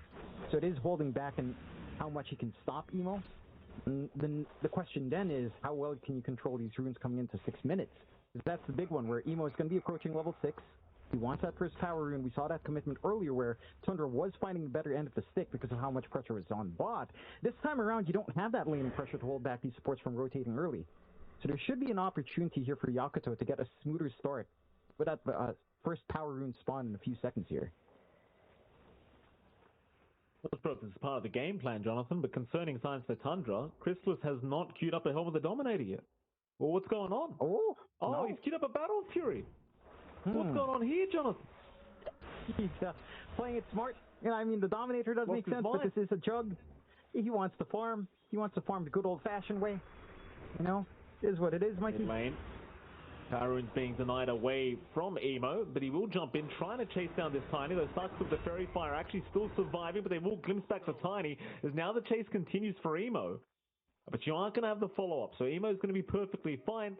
They will not secure a power rune here for the Void Spirit, but they get something even better, which is a quick support kill. I think you're happy enough to just get some more gold flowing onto Emo. Still get the top up from the bounty rune at the very least. Not the most tricky tree. Pretty deep dive here. Sunstrike's gonna fly in. Oh! Oh! It hurts me to watch that, Jonathan. I'll be honest. It's a bit of a shame, isn't it? It's like you don't anticipate it to be that much damage, but it certainly is, Jonathan. It certainly is. And it is. There's very deep commitment from Fly. Understandable, the timing is into that 7-minute Shrine of Wisdom. Emo will find it, but there's a Dominator being revealed as well now. Oh, 33. Oh, here we go. Toss back, Emo. He's got one Astral Step charge. He's trying to get there, and he will eventually, but they've got to cancel. The shenanigans have begun. He almost took the Shrine away with that Hurricane play with the Wild Ring Ripper. Almost got it. Almost, not quite, but man. A mid-kill for a Shrine of Wisdom, you're happy enough. You're getting some EXP flowing on your supports anyhow. Trying to compensate. Fly? He's okay. Well, he forms out. I mean, I can't imagine they kill him that easily anyway. So he will be able to make it out just fine. Top lane, I mean, it's still just no contest here between Chrysalis and Beyond. Both of them CSing very well. You wonder how concerned Yakuto brothers are feeling about this Jug right now, because he's just having the freest game of his life. They will try, but of course the spin TP away, just going to allow him a way out pretty safely. Another power rune as well in the meantime for BZM, picking up an illusion, so another denied power rune here from Emo. Trouble brewing at Radiant's But overall, still a relatively slow game, which again is kind of what you anticipate with these Helm of the Dom plays. You know it's going to be a slower time. Not much happening in the way of action right now, but it makes enough sense. They do try out the Emo, but nothing comes off. Not quite the timing you're looking for there for Socks at the Land of Sun. Maybe a bit optimistic anyhow. I do agree with you. I mean, again, when you're looking for Dominator plays, you are looking to play it slower, but that farm will ramp up. And you've got the Dominator for BZM. He's already playing around the jungle as well. You've got the bot lane completely freed up here for 3T3 to just play. Top lane is freeing up for Yakuto as well, but Jug can easily sit in that jungle just fine with Cornucopia up. You've got enough stats to play with. Maybe another attempt onto mid, but again, Evo's not the easiest thing to go for. And you do spot Ollie's there Sausages anyway. hanging. You've got Ollie, but he comes 33. Now, this could make things a little bit more complicated. He even got the Satsy Mind Stealer as well, just to be an extra nuisance with that mana drain while he's at it. Jump in, Hoss is there, they'll drop the wall as well, and they've got the kill! Alright, well, I wasn't anticipating they'd have that much control and damage, but apparently they do, Jonathan. They do. Just enough.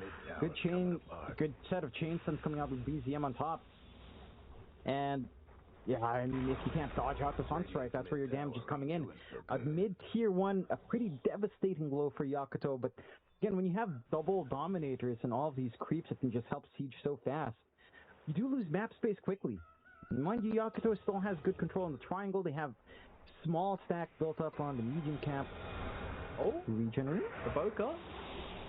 He's trying to deny it away. Here comes Emo to help out, as maybe BZM going a bit too far, but he'll drop the Chaos Meteor just before he does go down, though he's still alive. They'll find the Boca. Regen Room picks up here from our Invoker, so he's still running. They'll glimpse him back and finally take down BZM. Almost thought he was going to get away with it. Emo chasing for more, but won't have enough follow-up to secure the Bane kill. No. Well, they're still going. Emo's going to be a little bit cautious, but he will make no Fiend's Grip yet. Not quite. Not quite enough EXP up there on Toby. If you did have that grip, maybe a little bit of a different story. Still, you can see just how much Tundra is working the map. Again, these fights are happening away from Crystallis, away from 33 as well. They already took mid. They might be able to try, but Emo is still slippery.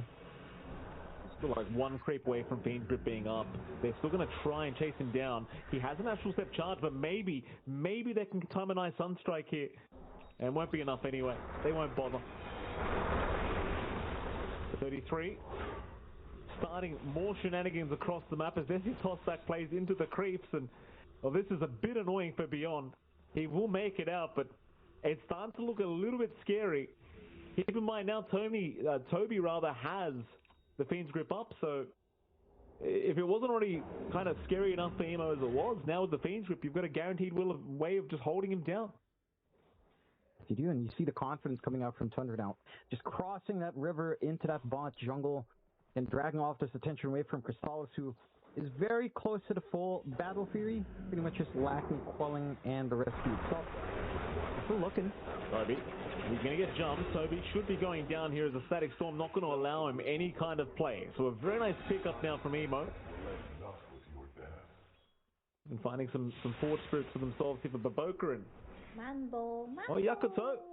4 to 5 so far, not doing too badly, though again I do get very concerned about the fact that they've left this jug alone this long. As I say that though, Fly, he's still keeping up in farm pretty well. In fact, he's ahead of him at the moment. But it is that Battle Fury timing you start to get a little bit concerned about, and it is coming now. And it is. And again, you've just gotten so much off of this investment on 33. Mech already up, going for the full pipe, mitigating a lot of that early output we're seeing here from Yakuto Brothers quite fast. Yakuto do have the right idea. I mean, they've warded up top. They know the general area where Crystallis has been playing because he's not been showing on the map. The issue is trying to jump a jug with Blade Fury is just difficult, to say the least. So even if they manage to catch him up, whether or not they can kill him is another question as well. It doesn't feel like they really have the best tools. And I guess when it boils down to this kind of game where both of you are kind of trying to eat each other's map, the side that farms faster is just better off, and that is certainly Tundra right now. With all of these Dominators, they're able to keep that pressure in mid tier 1 still standing for Tundra's end, relatively healthy as well. And once these ores are up, that's where some danger starts to really pop in for Yakuto. Still, Yakuto looking for a smoke. They've got the haste being popped or expiring here for Emo to play with, and he is rushing the Ags. Fine, Toby. Poor old Toby can do nothing about it, but he will at least break the smoke for his side. In the meantime, the mid-tier 2, or rather bottom tier 2 tower was being focused down. They won't stick around for it. They know the rotations were incoming from Yakuto Brothers, but they still get a substantial amount of damage out. Meanwhile, Fly forced to back away from the top lane. The rotation was there from BZM. Radiant's mid tower could use a hand. I guess it still feels like it favors Tundra. But again, Yakuto Brothers, they are not really far behind the net worth at all. It's just a 1K advantage so far for Tundra Esports. Like Fly, happy to just bully away Chrysalis every chance he gets. Yeah. And it's that threat of the output on Fly. He does. And just kind of pressure. I mean, Protocol, what are the safe lanes are just farming up top, so they're trying to equalize in terms of being effective on the map and setting up some safe zones, considering how scary bot is with these forays coming out from Tundra. Bit of a smoke out. Again, they still have the grip. We haven't seen that commitment yet from Toby. You are still a ways off from your next key items in something like the Ags on BZM. They do have enough control to just snipe one here. I'm going to find Ollie, but a quick static storm down, going to ensure that Toby can't really follow up with anything.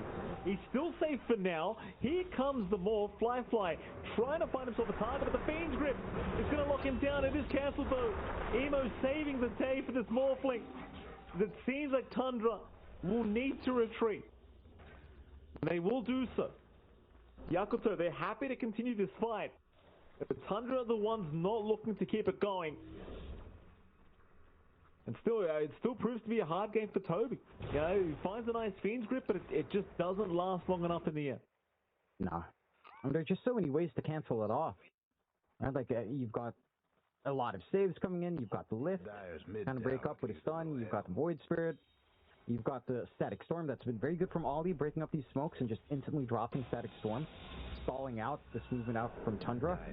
Tundra's best bet right now is just this steady scaling from Crystallis, and the fact that they're still holding on to this mid-tier 1 somehow.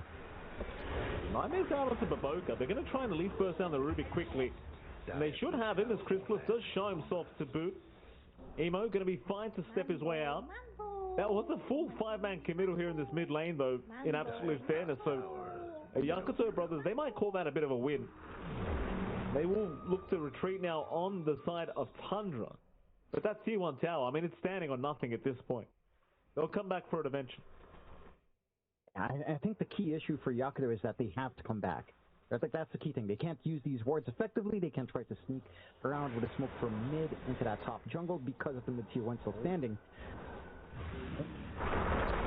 They got on to Beyond, but it's just a bit of chip damage right now, trying to proc that borrowed time. Sunstrike not going to land. A nice little juke out from Beyond. No borrowed time to be expected. Meanwhile, top lane, they are going to find Toby. They love finding this Bane because it just makes them feel so much safer on the map. It'll be another quick one here for Fly.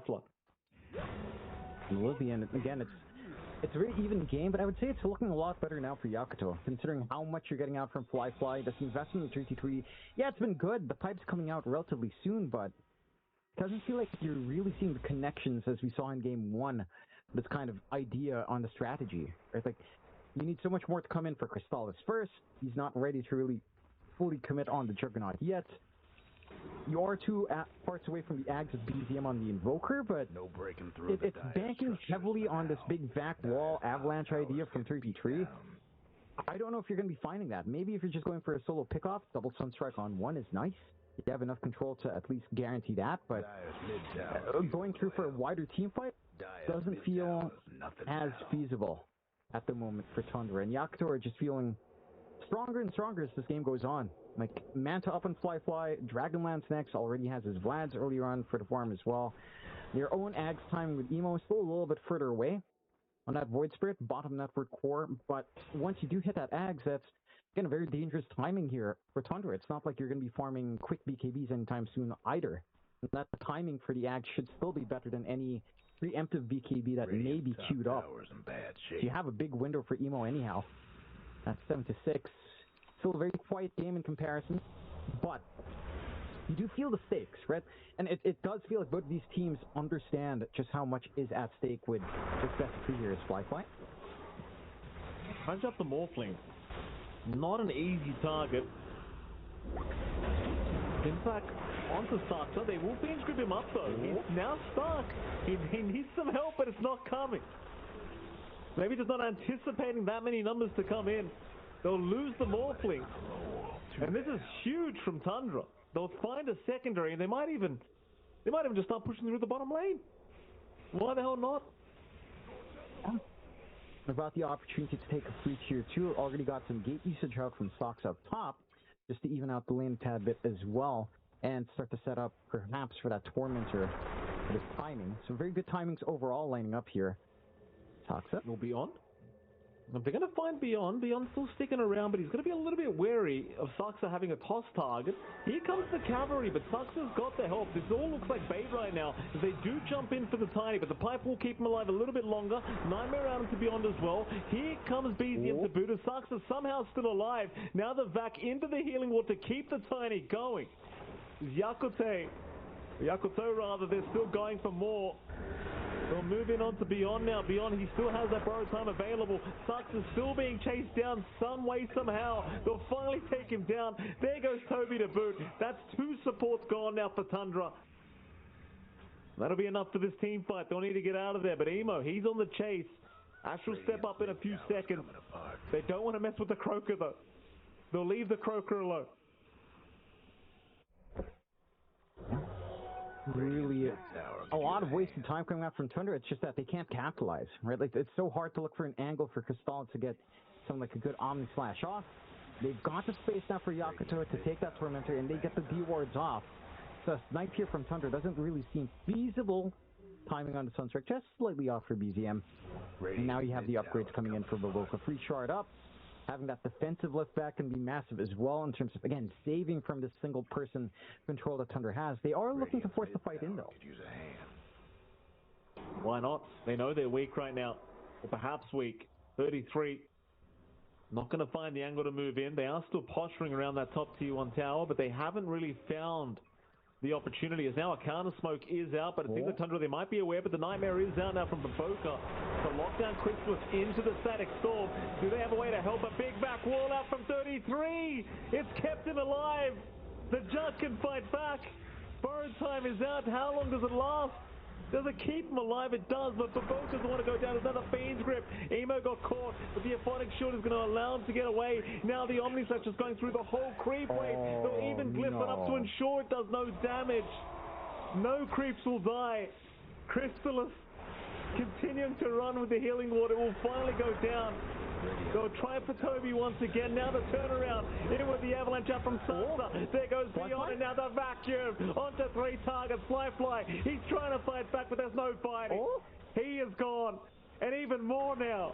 The Nightmare out of Toll. He will catch another target. Triple kill for BZM. Oh, you just can't go for these prolonged fights against Tundra. No. There's just way too much sustain, way too much utility, and this is all boiling back to just giving Tricky Tree the space to form the ores. There's a lot of healing just spreading around. You've got the healing ward as well from Crystallis to get some easy resets in the middle of these engagements. The Static Storm as well was all in commitment and trying to catch out Crystallis, and he manages to even get out of that Static Storm with a good Nightmare save from the wall. And it's just awkward from there. Like, yes, the grip from Toby wasn't amazing. There's still the glimpse back. There's still ways of canceling off. You always have to be a little bit weary of just a standing position like that. But they managed to get the damage. And again, you're playing into Horus. These prolonged fights just do not feel comfy for the side of Yakuto. If you had Fly show up a little bit earlier, perhaps it starts to feel a little bit different. You know, he could look for those isolated plays. He could look to get a quick burst off. But instead, his decision to come in at that moment with combination coming up from BZM, he just gets crushed. Completely crushed. Very tough indeed. Multiple very, very nice avalanches and just vacuums over and over again here between Sarksa and 33, making life just so challenging. Well, now you've got BZM available with the full Ag. I didn't realize, yes, Jonathan. I didn't realize he switched to Scholar of Korix this entire time. I was talking about Cataclysm this entire time. He's got the funky ice wall. Oh, that's right. Yeah. He did switch. Yeah, I mean, I saw him on Galaron for a while before he switched screens. So I was like, all right, it's just going to be an attempt on Vac Wall. But this is actually kind of crazy. He's not going for the meme build that you'd see in your pubs with Shard Radiance. That's not the thing. But this Ice Pat is just nuts. Like, that's slow. Insane. You have no easy way to disengage. Outside of your highly mobile heroes, but everyone else is going to be stuck in the middle of the ground taking a heap ton of damage. Have to be a bit concerned. Roche opening up as well. Yakuto not in position to contest this freebie. I mean, the game is in Tundra's hands now with a 5k lead, but giving Roche away for free as well. it's pretty dangerous, considering all these timings that you found here on the side of Tundra. Thanks to the dire. Certainly very dangerous now. The Yakuto brothers, to see how they want to try and approach this game with the Aegis up on the other side. Saxa going to reveal himself on an illusion. He's out the creep wave, but of course they do want to fight here on the side of Tundra. They're very confident now. Saxa having a look around to see if he can find anyone. You'll see a fade ball thrown up by Baboka, but he's out of range now to chase him down. The 33 still wants to give it a crack by the looks of it. We'll get the vision. Saxa, he will blink within range for the avalanche toss combination. The Baboka trying to force up his way up, and now we're back wall, and they caught an extra. Fly. He will make it out. They're forced to drop the static storm just to ensure there's no follow-up to the vac wall onto the morph. There was a feed grip available, so that could have been really scary for Fly, but he does barely make it out. And he does, but again, what do you do about this siege coming out now inside Thunder? One outer tower left for the side of Yakuto brothers. You don't have anything defensive coming out anytime soon either for Fly. He is relying on his team to save him. It's getting a little bit easier though. Emo with a full Ags does mean jumping backline, preventing, say, the chain stun onto this Morphling should be a lot easier for the Void Spirit to accomplish. Again, this grip is not getting any easier for Toby to find with that Resonant Pulse Silence now in action as well. But it doesn't even feel like that's the key thing. But the concerning thing is Fly having to choose when he wave forms in. Because if he wave forms into the Ice Wall, as we've seen in that top fight, and that route is enough chain control to tie in with everything else to actually get that burst window going on this morph. And that slow from the expanded wall is also just hilariously slow. Like it's actually so funny how much you get out with this Scholar of Korix facet. Quite cool. I was oh man, we were talking about Invoker all this time in the past few turns, Mike. I was rambling about how I want to see the other facets. This is cool. It is cool. Baboka is not feeling so cool at the moment as he does get caught by a nightmare, though it is taken off by somebody. Baboka though still getting back to back, just cannot catch a break, and still will go down. Definitely no way to run out of that ice wall. So now Baboka down. No buyback available, 35 seconds on the respawn board. And it seems like BZM will slowly but surely start chipping away at this T3 tower with the Forge Spirits, and of course the rest of the team can move in and help out as well. You're kind of in a similar situation to game one where it just doesn't feel like you've got the answers for all these units being thrown at these objectives and just everything else being offered. No, I mean, maybe if you had something defensive in Emo, if you had a BKB, you could try to commit into backline with his Ags. Doesn't quite have that. And he's trying to go even for the shard just to have some utility here, but you don't have that opening. You don't have that safety net of jumping in. Trying to rely on Beyond to get the Aphotic Shield off. Very difficult without any sort of added cast range here for the Abaddon to try to save. You're in this weird position now where you just wonder how you force a fight. I mean, Emo, it is slow, all right. Beyond is just slowly getting chipped away. He might have to pop some borrow time as soon as they are jumping in off the Chrysalis, but there's just no damage for him. He's fine. Healing Ward out. Aegis is still up. He'll be more than happy to just continue. Borrowed time is down now as well for Beyond, so he hasn't got that safety net any longer. They'll jump in on the Saxa to try and set up something, but it doesn't work out at all. They just continue to completely ignore them and go for the bottom racks. Here they go again. Fly. He'll make it out. But the bot racks, Jonathan, continuing to go down. A Saxa now with the toss back on Emo into the Fiend's grip. Locked down. Nothing he can do about it. He's gone. Even Sucks with another nice avalanche on the 3 targets, looking for more target priority. They'll jump in onto Fly, who does cop the Omni, but he's going to be alright with the strength morph to get out of there. It's Chrysalis. I mean, he's still got 40 seconds on the Aegis anyway. You just keep going. No need to back off. No. Just head straight to top. Try to cut off the creep, so 2 lanes are going to be shoving in. 20 seconds without Emo. This is your key factor in the fights. This is your backline jump.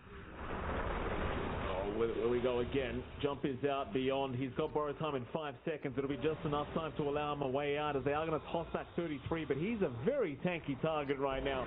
You are not killing him that quickly. Back again onto 2 targets. They found themselves Beyond and Bafoka, and Bafoka's already down. Beyond is out of time with that borrowed time. He's probably set to fall as the ice wall does end up dropping, and there is nowhere to move. There's nowhere to go. Obnoxious. It's so sad to watch them just moonwalk through the ice. Beyond will come back. He'll buy back into this. Emo almost going down. Actually does end up going down. 33 will find him. There goes Beyond as well, and they'll call it. GG. They've seen enough.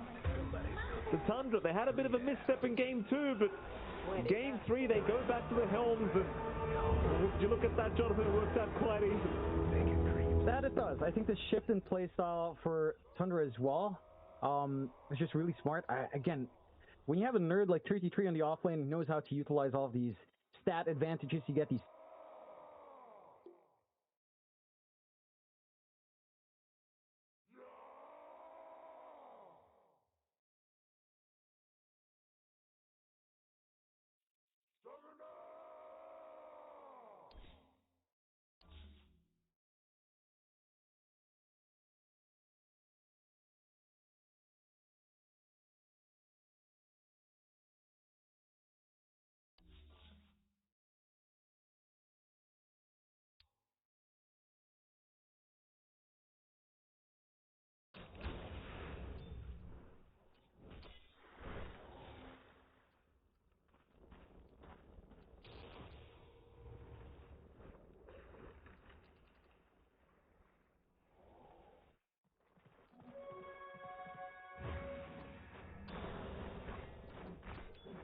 Dire's top tower's getting beat down.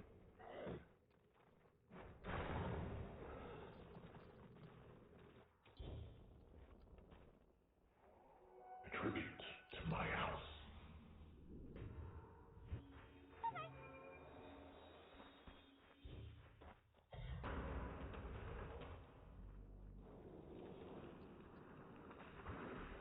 Dire's bottom tower's getting the business.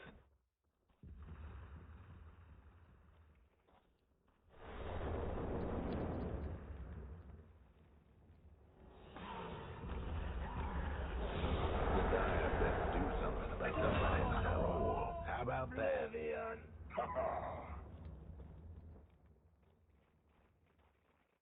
Guess what's happening to Dire's bottom tower?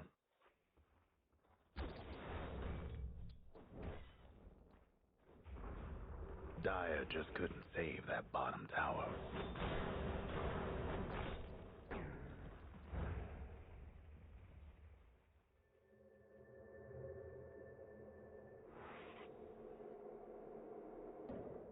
Dire's mid tower's having technical difficulties.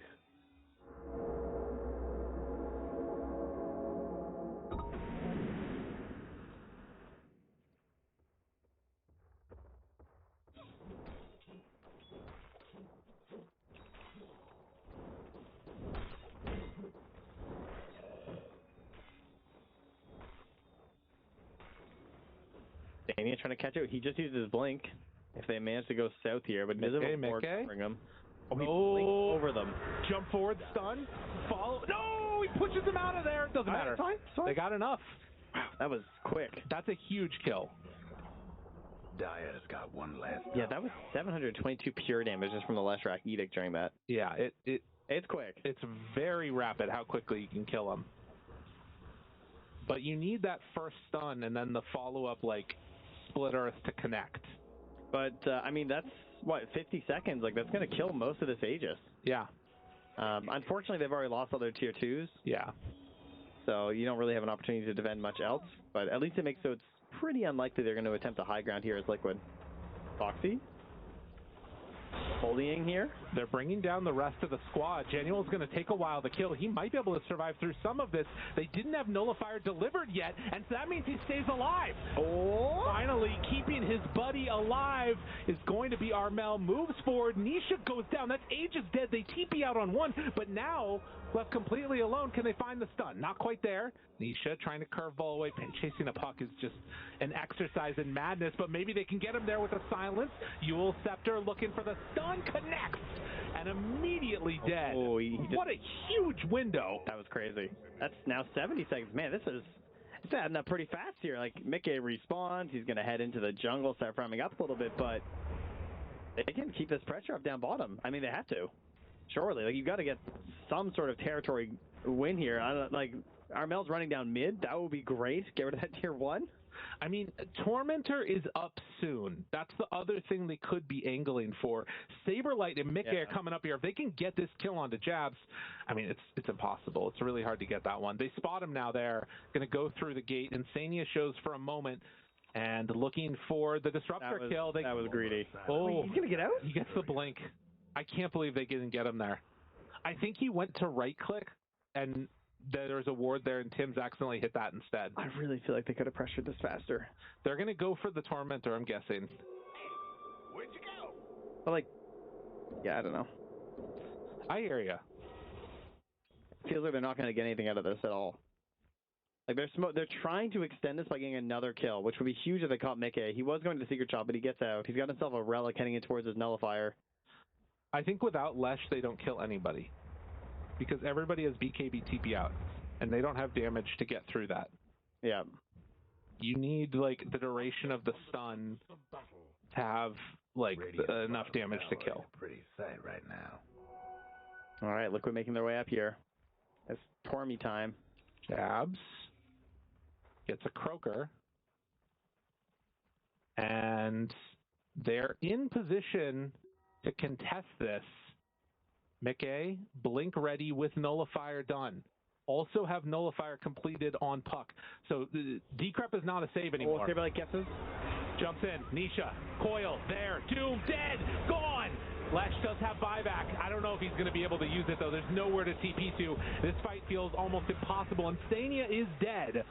And in the meantime, actually, wait, that's the kill off Nisha. What?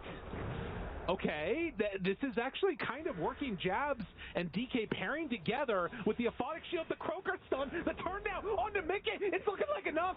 Mickey starts to fall. Gem is on the ground over there. Saberlight trying to do what he can. Jabs burning down Saberlight to death, and yes, they get him. Dude. Jabs stands alone at the end of all of this. Does he have enough to kill Boxy? It doesn't look like it. The Bloodthorn went crazy that fight. Yeah. He got the bonus damage onto Nisha. And he also got it there onto the kill onto Mickey as well, I believe. This fight is actually working for them. How I can't believe Nisha died. Yeah, he got stunned up. He got Bloodthorn. He got hit by the Sharpshooter as well. Oh, okay. So able to take him down off of that. Yeah, I mean, he's gonna go for the classic Lincolns afterwards. I wonder if maybe it would have been better if Hita went Lincolns first and tried to get someone else to get on the Nullifier as well. You know, well, like without Lincolns, he's killable. Yeah, good ability to survive through this. Jackie gets the BKB off. This was 0 Lesh Rack. Right. Yeah, with nothing. Yeah. Exactly. It looked horrible because of that, but able to find a couple of these key targets, and it makes a difference. Also, I'm sure getting the Pugna ward down, I don't know how much damage that did, but it was a lot. Good Croaker stun there. Almost caught Saberlight at the same time. And then, yeah, he died to the pop, I guess. Yeah. Wow. Boxy even tried to Lotus him, I believe, yeah. to save him, but it wasn't enough. So huge. I mean, the other thing to watch for in this is going to be, I thought Lesh was going to go for the Hex, but he's actually going on Armel for the Lincoln Sphere. Yeah, try and protect himself from this doom. And they got a Lotus Orb done on Hoodwink. I mean, at what point do you just go Ags on Mickey? I mean, yeah, it's a thought. He's going to have enough gold to definitely do it. Right now, he's eyeing up the overwhelming blink. I mean, it's weird, right? Because, like, he's sort of going, like, this hybrid type of build of, you know, having the Nullifier, having the Harpoon, trying to stay on targets. You got to imagine eventually he's going to sort of transition over to a couple over those right-click builds, maybe, but I don't know. No, it's Tormentor time down bottom. Okay. Quickly grabbed up here. And that's going to give Armel the Shard. So, the repeating Split Earths. These long, extended fights. And now 5 heroes for Boom. Do not see a smoke. Roche is about to spawn. They have one on Pugna, but not opting to go for one yet. They're just hanging out in this area. Now they smoke. I mean, if they go Roche, they'll They'll be the first to find it here. It's not clear to me where Boom is trying to look. Okay, they have the Lincoln Sphere done. So this is going to be the Lincoln's reveal, too, for Armel. So we'll see how Mickey does. And could just walk right into the pit if they want. It's a little testy. He has the monocle for the bonus cast range as well as the bonus night vision, which is really good on Doom in this situation. Okay, they see them on this ward, too. Saberlight and Nisha are right over in the area where the ward would have vision. They spotted Nisha for a second. Saberlight's hiding behind that tree. It actually looks like he did Imagine spot Primal B's trying to hide behind a tree. That's a good There's point. just no way. Like, I see my kids when they're trying to hide behind a tree during hide and seek. Like, there's no way that guy's hiding behind a tree. Listen, we don't question the physics of this stuff. They're very thick trees, turns out. They're just going to get this. Yeah. Wow. What a turn that we've seen in this. I mean, such a huge gold lead that is now starting to swing forward. Thoughts? DK? Thoughts? That would... You like that? What do you mean, thoughts? Giving DK the Aegis? Oh. I mean... Like, because my Leshrac has a magic wand. I'm not going to lie, that doesn't... Yeah, that's a good point. Yeah, I actually think that's... I don't like I'm a little surprised by that. They're going for the if Leshrac dead, it's... But, like, you just saw what happened with the Doom. Yeah, it's true. Transformation Hero? That surprises me. Especially because, I mean... Well, maybe Lesh just... No, I think Lesh could probably, like, kill everybody. If he comes back to life. I feel like it puts a lot of pressure on them if he is the Aegis. Yeah. But they're not feeling that way about it. Okay. Maybe they're thinking more in the idea of like putting the DK up front and trying to create tower pressure with the ultis and I trying think to get that's multiple what it structures. is. But it's still like, if you kill DK even once, can't you just kill the rest of them too? Yeah, it feels like I see DK get lassoed to the tower and he's just going. Maybe DK only dies though to Doom. And if that's the case, then it makes sense. And this right here, I mean, now you've got 70 seconds with no bat. There's a lot that could happen here. All right, walk it down. And another Lincoln. Okay, all right. Oh, Lincoln's also on Puck and Aghanim Scepter done on Disruptor. That one is coming out of nowhere. Oh boy, and then Tania has that blink. He's had it for a long time. Yeah. This is... Okay, this is getting spicy. All right, so he blinks. We got BKBs on both the Leshrac and the Abba. So sorry, and the DK. So if they get cut off guard, Jackie stepping forward. Are they going to have enough people nearby? Saberlight's TPing back home with his refresher and his BKB. He's got a long team fight, really powerful as they smoke up. This is a very difficult to deal with push. Look at this angle they're taking on Liquid. You've got Banner down. You've got Pugna Ward down. Pugna Ward doesn't have a ton of duration. Dire have a scan. They scanned them. They know. They're aware. 14 seconds left on Pugna Ward. Mickey jumps forward onto an illusion. Not what you wanted. Where is it? Where's the Doom? It's on to nobody. They jump forward, actually finding the Hoodwink. Hoodwink in trouble. Hoodwink almost dead, gone. That's two already out of there, but Mickey, he's in a ton of trouble. He will fall. Now they get the Doom onto the Abba. Abba is dead. DK also in trouble. That's one life down. Armel jumps forward, finds Saberlight, catches him out of nowhere, and that is enough for that finish.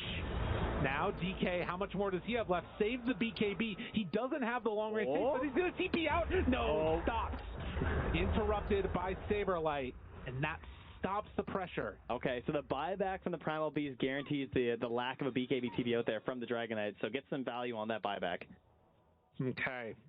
9k gold and a buyback from Saberlight means that ends up being fairly even. I mean, they lose the tier 3, but that was their Aegis fight. Yeah, I would angle that towards Liquid a little bit, I'd say. But it creates the opportunity that they can get this grab onto the Primal Beast. They have a really strong opportunity going high ground. I also kind of wonder... I mean, I think that the Hoodwink late game presents some very tough to deal with issues. We did see how quickly she died in that last fight. But it was a bit of a weird engagement, too, because I don't think that they had Pugna Ward down for a lot of it, because it expired partway through the engagement. So I feel like Tim's needs to survive through these engagements. I don't know how he can do it. I mean, he doesn't even have his boomerang yet. Yeah, it's been a weird game for Tim's, I feel like. If he can survive through these later fights, I feel like Boom can take it. Because he provides just like this little disable here and there, like a Lotus can make the difference. And if he's getting taken out at the start of the fights, it's hard for Boom to function. Whew. Yeah. Good game. Deep breath here. Good game, man. This is what I was hoping for. Game 1 of the Wildcard Spirit one was sick. This is starting to turn out really good as well. I was worried that it was just going to be a rollover. It was looking that way. I mean, they were taking over a lot of the map. We're looking very much like it was a classic Nisha going to dominate the entire game on puck, but they have found a few opportunities to punish him. Almost have a hex done on Lesh. These pickoffs on a Boxy, too. I mean, he only has 3 deaths, but they've been at pretty pivotal moments as well, where he's been doing his typical Boxy thing of playing aggressive and finding these plays, and they're able to actually kill him and try and slow down that Liquid momentum. And I just saw level 25 as well, right? So the Curse attack speed bonus now on the ABBA. Oh, wow. Is he second to hit 25? Leshrac has the Diabolic Edict. Puck is, of course, going for the Piercing Immunity. Pulverized Duration. Yeah, 67%. Doom applies Break. Pretty important for the DK. Yeah, that does good. Let us rip through that DK, huh? A Scythe Hex now, done. The Lash. Yeah. All right, so do you have a way to break the Lincoln Sphere for the puck as well? Because the Devil. The Invis about to run out here. Nisha needs to be careful.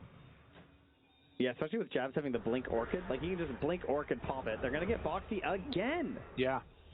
Very unusual. They get the gem. Clutch stuff coming out from Boom. I mean, Jackie's making this DK work. Yeah. Because it was scary at the beginning. It was such a slow start, but if you're able to create these pick-off opportunities in the mid and the late game to help balance this game back out, like, this gold lead's a little fake, you know? Yeah, like, it's Doom. You look where it is. Yeah, it's all on Doom. Well, Puck too, but it's mainly the Doom. Yep. And I also, like, when you get to these numbers, you know, the difference of 2K on every hero matters much less. Yeah, a lot of it is actually just buyback difference is what it really comes down to. It's just like who is buyback and who doesn't, but sometimes that's not what really makes the difference. The other thing is at any given moment, Insania could hit a huge static storm and, you know, this could start to feel really terrible for all these heroes. Yeah, they're trying to get aggressive here knowing that Boxy's not in. But they don't really have any good vision of what's up. Also, if Insania ever manages to get to level 25, the extra AoE on that becomes impossible to deal with. Refresher on Saberlight. Insania has a gem coming out to him again. All right, Tim's is going a little crazy. He has the eggs. Yeah, I saw that. He's working. Okay, so no boomerang has meant that he can't just clear waves solo, which he's leaving a lot of gold on the table because of that. He can't just like Acorn, Bushwhack, Boomerang and get the full wipes, but he is just going for the decoy.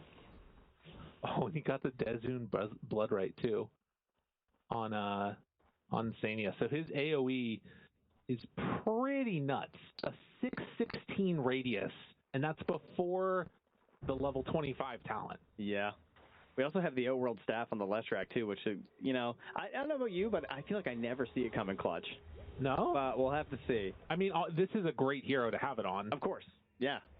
It has a lot of opportunities for you to still output damage. All right, up top we go. Nisha. They are in the area as the battle looks like it's, again, getting set for a Roche respawn. 3 minutes away. It's a long respawn. Shiva's guard also got completed. Now a smoke up with 5 as Boom push out the mid wave. Decoy is such a funny ability. Yeah. Every 30 seconds, you just get to drop this little... It's kind of great with all the AoE damage that's coming out from Liquid. Yeah, you can get these little bushwhacks out. It's true. Ward, got it. Lincoln's away. Foxy now in trouble. BKB backing out. Jump forward, wants to find him. Pops the ulti right at the start. Okay. All right. No cares. Yeah. That was nice, because it means that he can sort of come back into the fight afterwards right away. Saberlight scouting here with the Shiva's guy. Check the rock. Nisha caught. Bushwhack, hit. Still fine. Doom down, though. Oh, Armel's thinking about it, though. 100 seconds. They're pinging. They want to go on Nisha. They're going in. Jump forward, find him, stun, follow up, dead. 100 seconds. Oh. All right, he has buy in 230. Are there bounties? I don't think so. No. No bounties available. Well, that should set up for Roche then, I think. It's close. I think that they're going to... Well, they take it so quickly, though, that they can take over that position. If they're scouting it, for sure. They can get it before he spawns. It'll be up in like 15 seconds. So, yeah. They're going to be in there. But, the guaranteed isn't for a minute 15, though, so how much time do you want to dedicate, you know? Well, it shows on here. It's 1:10 until it's up. No, that's the potential up. It's actually up in 5 seconds. It's up. Oh, right. Yeah, good call. Sorry. Yeah, they swapped that. And so that is going to be Aegis Cheese Refresher. Refresher notably also means that Jackie can take the Aegis again, no problem. That is true. And they're going to do it. Yeah. And, Cheese is incredible on Leshrac, so. Yeah. Obviously Doom is still an issue, but all these Lincoln Spheres are presenting some pretty big issues. I don't know. There's something in me that just says that man right there, Insania, might be able to save the day for him. He does play best, the disruptor that is, from the high ground. Like, defensively, It's weird because he's such an offensive hero, but that Aghanim Scepter comes in big clutch when you're defending your high ground. Yeah. It feels like there's an opportunity there. The gold lead down to just 5k now, and an amp damage on the bottom side. Nullifier done for Jabs. These boys on Boom trying to take the screws to Liquid a little bit here in their first match back. Were presented their rings yesterday for winning TI last year. And if they lose this series, they have to give them back. It's just tradition. That's right. Better not lose. Imagine if that was true. You know how, I don't know if you know how engineers get rings? Okay. Do you know it's made from the melted down steel of things that collapse? Here, as a reminder, as like the burden you have as an engineer. Wow. And so for the TI rings, they actually make them out of Ramsey's keyboard. Yeah, got it. That's where it went. Okay, I see. Yeah. Yes, that makes sense. Turns out. All of the rage. Yep. All of the broken peripherals, anything that gets lost, it's all being scrapped by Valve to create these rings. Jabs. They see that there's some heroes there. They got an idea, an inkling, if you will. Grabbing the creep wave, pulling it back over. And now can push in through the bottom side if they want. The question is, are they going to try and push mid afterwards? They won't have a creep wave there. But Jackie immediately blinks out after they move in. A single little Lincoln spot from Insania. Didn't like it. He's gone. It makes sense. Yeah, it creates the opportunity for a lasso into your fountain, so.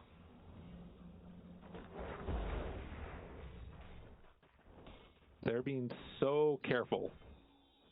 They did just lose the Roche's banner for nothing, which is a little unfortunate for them. Are we going to get into some Tesla I think we are. Yeah. Shenanigans, and he's just going to dream coil and win the fight? Like Refresher, Mjolnir. He's already queuing up the Mjolnir. This is what's crazy, right?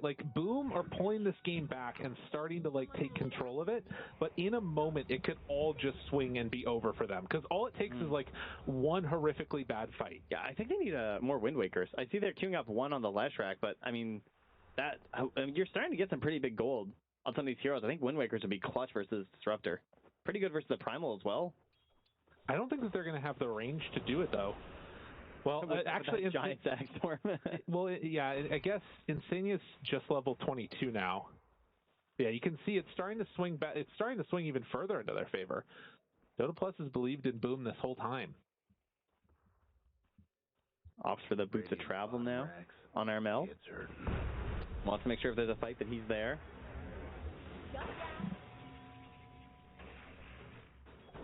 Insania needs to just stay in the well. I mean, look at him. He literally went back. There's no value to you being out there, dude. No, it's true. I mean, the only thing is getting the levels. And I think the levels are important for him, and I'm not sure how you solve that problem, because you're probably going to die in every fight. Midas. Midas it up? Yep. Comes in value when we get the tier 5s anyway soon, so...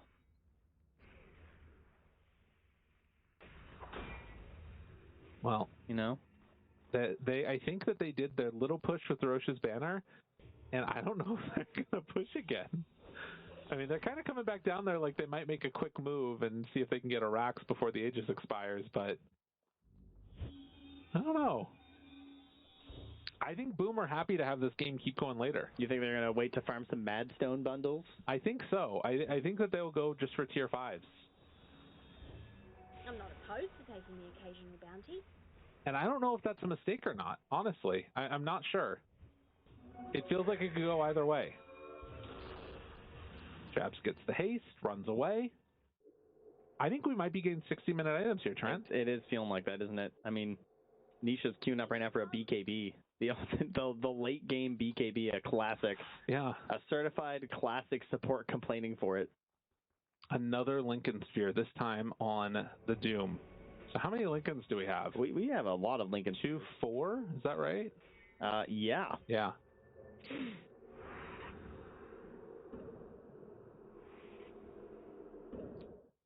And we also have that Pure Cloak on Jabs to keep an eye on in these engagements as well. Another chance here, by the way, for Tormentor. All right, they're going in here. Ag's Blessing purchased from Nisha, but not on its way yet. Blink Dagger from Tim's could do some crazy decoy shenanigans. Mel moves over. Very long smoke around. Is this the fight that Liquid have been waiting for? They don't find anyone to keep going.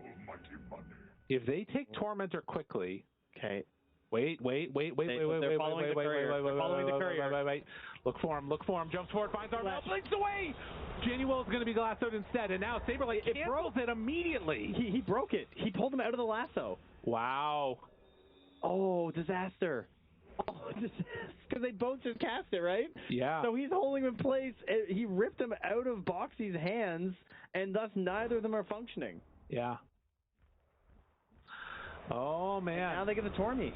Is this going to be Boomerang now? Yes, it is. Can I get a lyrical Tormentor? Tormentor. It ain't happening. They're not doing it. All right, refresher on Doom.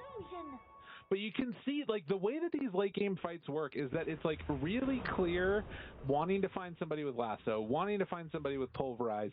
If that doesn't happen, immediately disengage, run away. Because Boom don't have great ways to, like, chase and force the fight. That's one of the issues that Boom definitely has here, is that, like, Liquid can disengage, and I just don't see the way that Boom can unless they BKB TP. And even that's not easy. And you can see that their plan is, like, they're going to get Nisha to that damage. So he buys the Egg's Blessing so he can open up a slot to buy the BKB to sell the Yules to get the Mjolnir, presumably. Right. Yeah. Because they need that late game damage from him. Yeah. It's got to happen.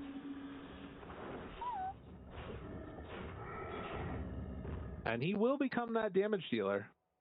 There's nobody that has anything like a pipe in this game for Boom, right? No, not really. I do always find that like a late game blade mail can be pretty good against Puck, just because like even though you're phase shifting and out of the fights a lot of the time, you don't do it all the time, and so like those you can start to die rather rapidly.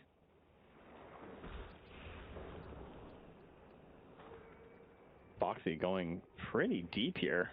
Where is he going? He's going for a really aggressive ward. He does get it down safely. They do have Gem still on Pugna, but Pugna a little ways away from that area. And it does spot the rotation of the DK. Yeah. They kind of know where they're going. Okay. Very good ward. I think they're going to get it taken out here in just a moment, though. I don't think they're going to see it. Out of range.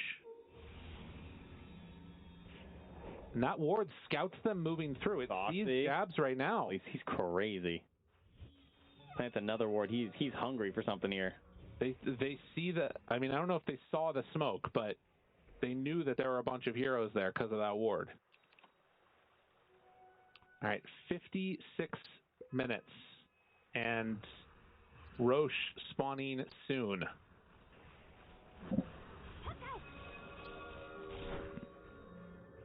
TPN, Foxy, looking. If he blinks in here, my God, double overwhelming blink, Primal and Lesh. All right, we got about 1 minute till Roche. Yeah, the Shrine, Foxy level 25.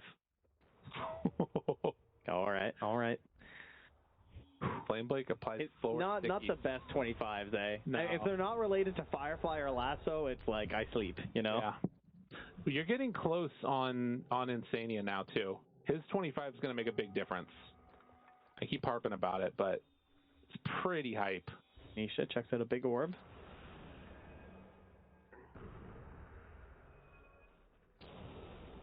That ward.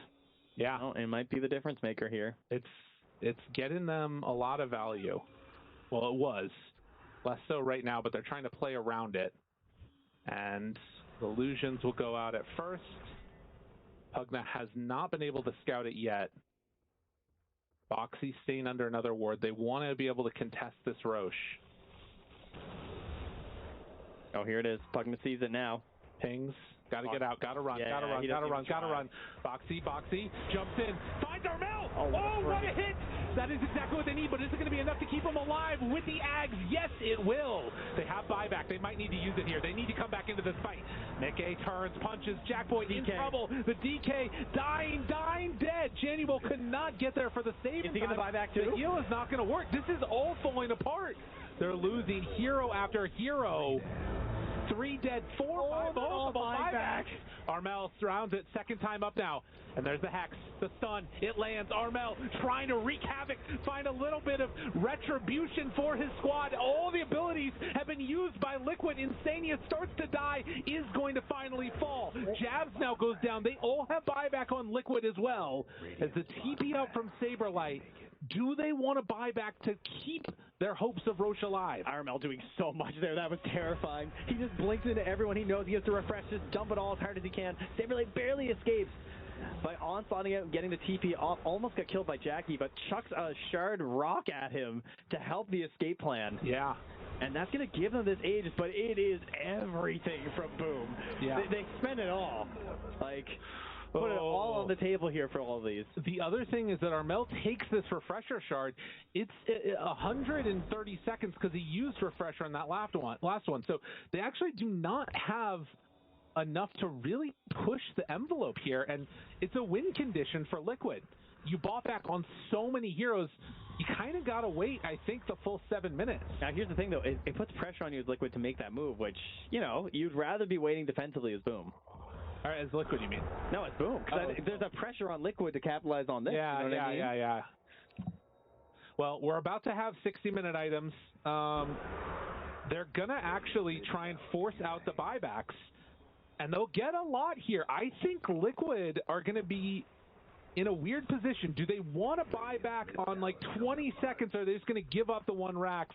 Is it 1, or, I mean, they might get... I don't know. They do have a glyph still. Okay, yeah, that's fine. So they're just going to call it there. They don't want to commit inside the base with jabs. Yeah. Fair, because he's going to get glimpsed back. I think this is the right decision by Boom, and now 60-minute items, got to get them. All right, here we go. Puck also refresher. Yeah, Nisha trying to figure out what to do, right? Like, he gets rid of the Yules, but it's not the Mjolnir he goes for, it's just the refresher. So it's going to hurt their damage output, which has been a struggle. Yeah. But, I mean, remember that last fight was perfect in terms of how it started for Liquid, because Boxy jumped in, broke the Lincolns, and got the lasso on the Lesh rack. And now the Static Storm is up to 784 radius. So this is like almost double the size of a black hole. That right there that you see is the cast range, if I'm not mistaken, but Correct. It's pretty close to the AoE too. That's what's nuts about it. Yeah, it's pretty wild. Jeez, man. Yeah, actually, wait, hold on. So go back over to Disruptor again. If you hover over Static Storm, the cast range is 800, so it's only slightly smaller than that circle is the size of the Static Storm. That's really big. That's huge. I think you should throw one down just so we can see it. Yeah, I agree. Just to test it out here. Okay, Helm of the Undying for DK. Oh, we've got spider legs for Armel. Everyone's quivering in chat right now. This is not what you want to see. Wait, 100 movement speed, so Lesh can get rid of boots. Has done that now. Went for the 115 movement speed one. The spider legs, eh? And then also the enchantment that. They went movement speed on DK too, so he can get rid of his boots. Those enchantments are big. Yeah. All right, Book of the Dead for Januel. Okay, good choice. And went the XP one too, so he's getting 1,000 XP per minute. So crazy, actually. Oh, interesting stuff. All right, there's Insania's Helm. Okay. Of the Undying. Yeah. Oh, he got the cast range talent. Yeah. Oh my god. All right, Hoodwink went for CDR and kept the magnifying monocle. Okay. All right. We got Stygian by the Abbot, maybe end this game. Book of the Dead, movement speed on Saberlight. All right, all of their items are here. Now they jump in. They find one. BKB out, trying to stay alive. There it is, breaking. Hoping to survive this. Might actually be able to. The heals coming in, but no, they catch him out. And that's going to be one round of it. Now, on to Mickey is going to be the Abba. He has to get his own ulti out here. He's starting to die. He goes down dead. He didn't end up activating it. He was silenced. Oh, no. Does not manage to survive through that jab. A little bit of a flub there. Ends up falling on everybody else. Mickey almost dead, but not closely to dead enough. That is 3 gone with no buyback. Liquid putting the end to this. Although maybe Boxy starts to die. There's no way. It's Tim's alone. It's not going to happen. The items end it. GG is called.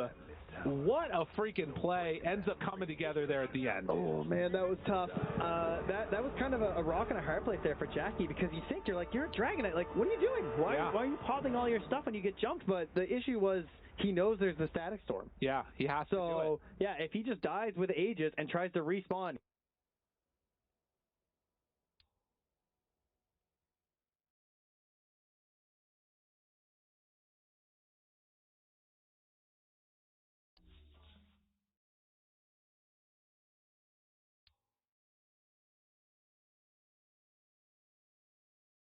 Es la escuadra de Falcon quien va a dar la vuelta, pero cuidado porque los Necronomicon presionando de acá.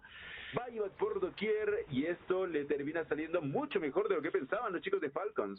Sí, el Fire Recap, por favor, producción. Ahí tenemos 1, 2, 3, 4 Eres fuera de combate. Creo que tenía estado de resurrección, 4.600 batamatos, 7.600.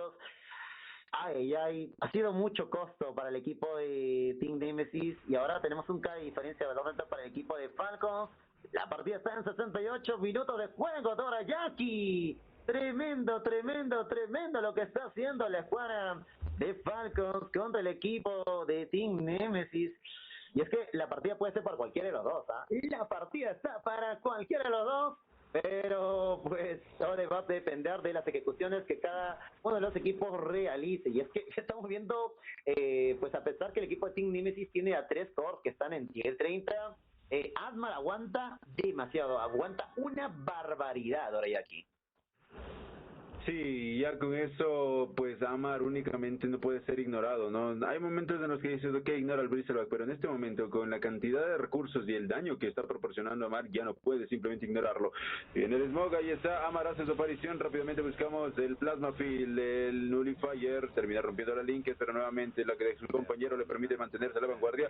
La estrategia está clara, el For Protect One será lo que quieren utilizar en este momento los chicos de Falcons. Buscamos la presión por parte de la escuadra Dyer, el equipo de Mena. Mientras tanto mantiene también un poquito más de control Malrain con sus fisuras. Mientras que el Refresher, el Blade Mail termina llegando por parte de Amar de K. Y porque mira, si no tiene presión sobre el guardia, cuéntamelo de K.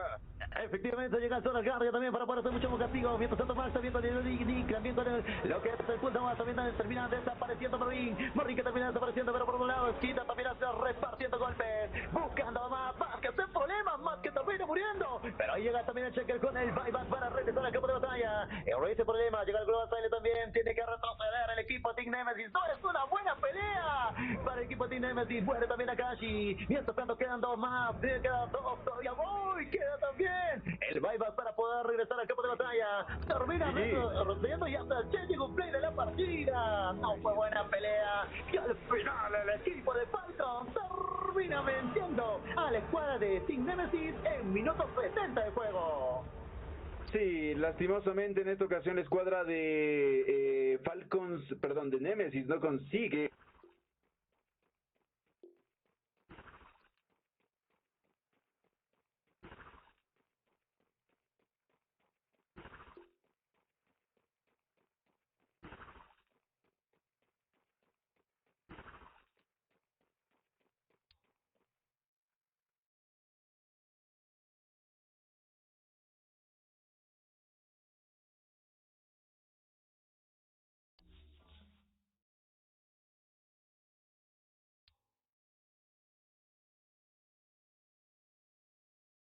or a Revenant's Brooch, or sometimes we've seen Mjolnir in the past. I don't think that's particularly good here, but well, maybe it feels like damage is not really the issue. We just need the fights to go long enough, and then we'll manage, which is probably a fair choice.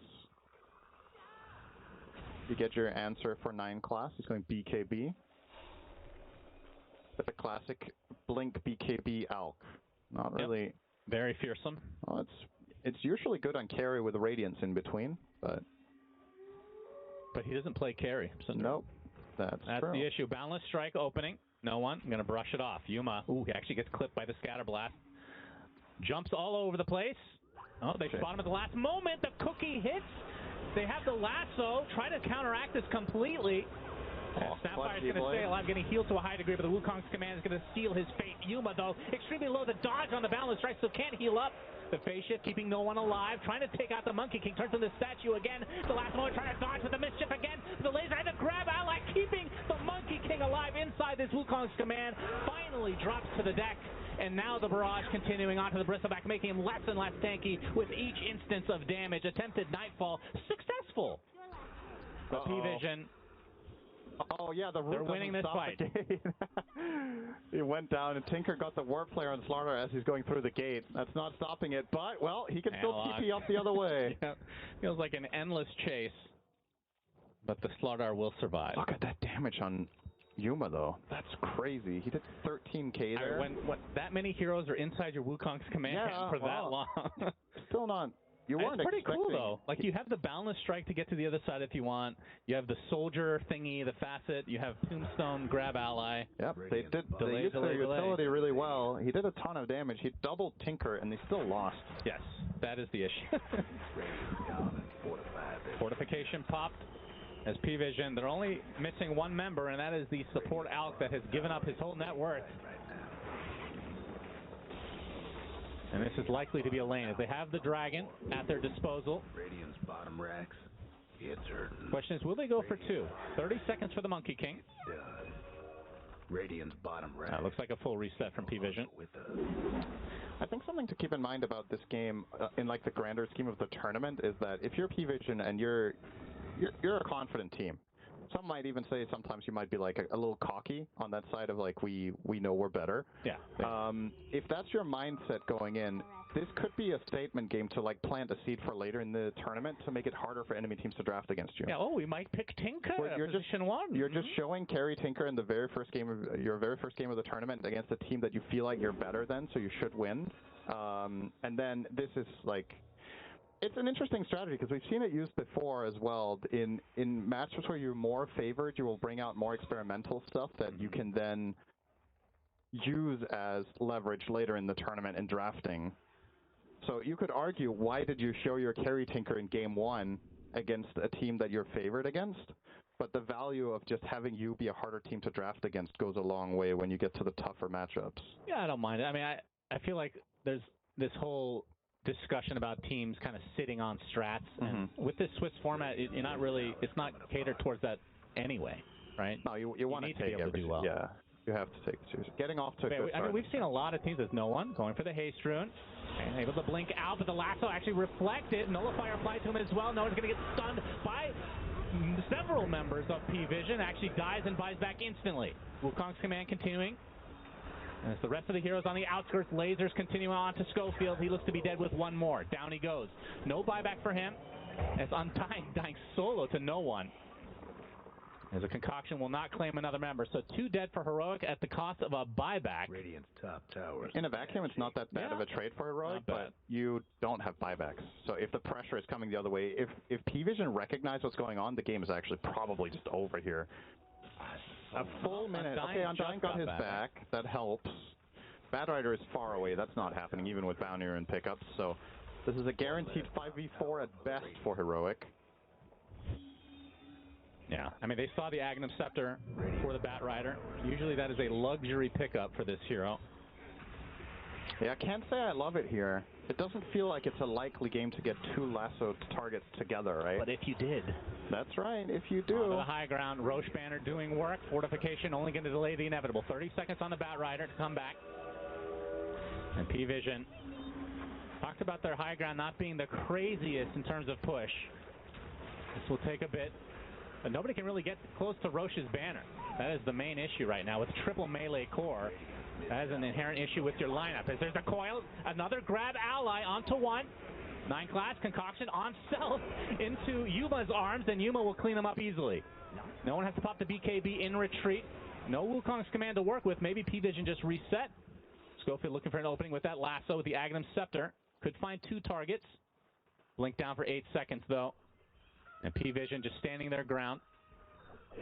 As I say that, they blink away. Yeah, they should really try to go on the hunt here. I think a smoke up and then using this... If you can somehow find the jump with Bristle and Slardar together, you might just be able to instantly burst a core. Bristle with the Orchid, Abyssal, and Nullifier. Gotta make sure you press those buttons cleverly here, because you are playing against some nice defensive utility, but make sure you just get in there, get the damage out, and burst immediately. Once the fight stabilizes, it seems very difficult for them to get through P-Vision, but like theoretically speaking, there's so insanely overwhelming amounts of physical damage that you should be able to burst even Tinker. I actually think Tinker is the easiest core to kill here, right? Beastmaster is sitting on almost 60 armor. Puck has almost 40, but Tinker only 18. Oh, DM. They spot him. This will be Lasso. Good. And with all that armor, is it going to be enough? No. Yes. He is dead. No one. Boundless Strike, not going to connect for Yuma. But that was also without Monkey, right? That was the other heroes. So they only had 2 of their hard-hitting boys there, and that's a big kill. If this buyback doesn't come out, you get the Roche, and even if it does come out, and this is look how stupidly fast this was. That's like killing a creep. That was a 5-second Roche. Oh, Mortimer's. Okay. There's no one going in. That's a shield rune. Shiva's activated. Yuma pops the BKB and brings the Alchemist back into his arms again. Chomps him. Okay. So 2 still dead here for P-Vision now. Radiant. Both retain buybacks and Heroic. It's a pretty good sequence for Heroic. Absolutely. Nullifier now also going to be bought by Yuma. When's the last time you've seen the same team have 3 Nullifiers? I don't know if I've ever seen that. It's a massive hate for that Tinker. At least not the current version of Nullifier. Maybe the old one. The one that muted? Yeah, that one was pretty sick. Yeah, the old classic This is Orchid definitely Nullifier. very rare. 9 class, stat farming. Nice little gem just chilling there. Is it bait? No, it is not. It is for the courier to pick up, it seems. As we are 52 minutes in. How much can Heroic get out of this Aegis? I actually think there's some really important items coming up now for Heroic. They have a lot of gold in the bank. So Bad Rider's close to BKB, which I think could be huge. We've seen Schofield being targeted and isolated quite a lot by the side of P-Vision with 7 out of the 20 deaths. You got Bristleback almost with Lincolns if he wants to, or he could upgrade his dagger. Also 6.5k on the Slardar. And Monkey King is opting for Satanic rather than the Nullifier, so wanted to go that route instead for more ability to stick around and fight. This is definitely... I found this game very difficult to predict. Like, it's so uncharacteristic the way P-Vision have drafted here that it's hard to really say with much confidence how the game state really feels. And I wonder if it's the same for the teams as well, right? You're kind of playing off of feeling here rather than a lot of experience against this exact archetype lineup. Because when's the last time you played against Carry Tinker, right? Like, you kind of just have to... Yeah.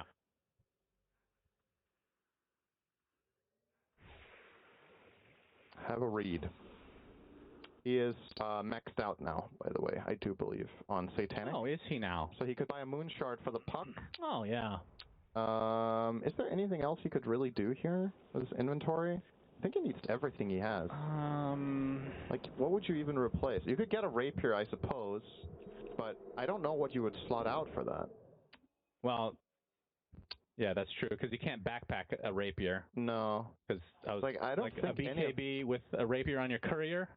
Yeah.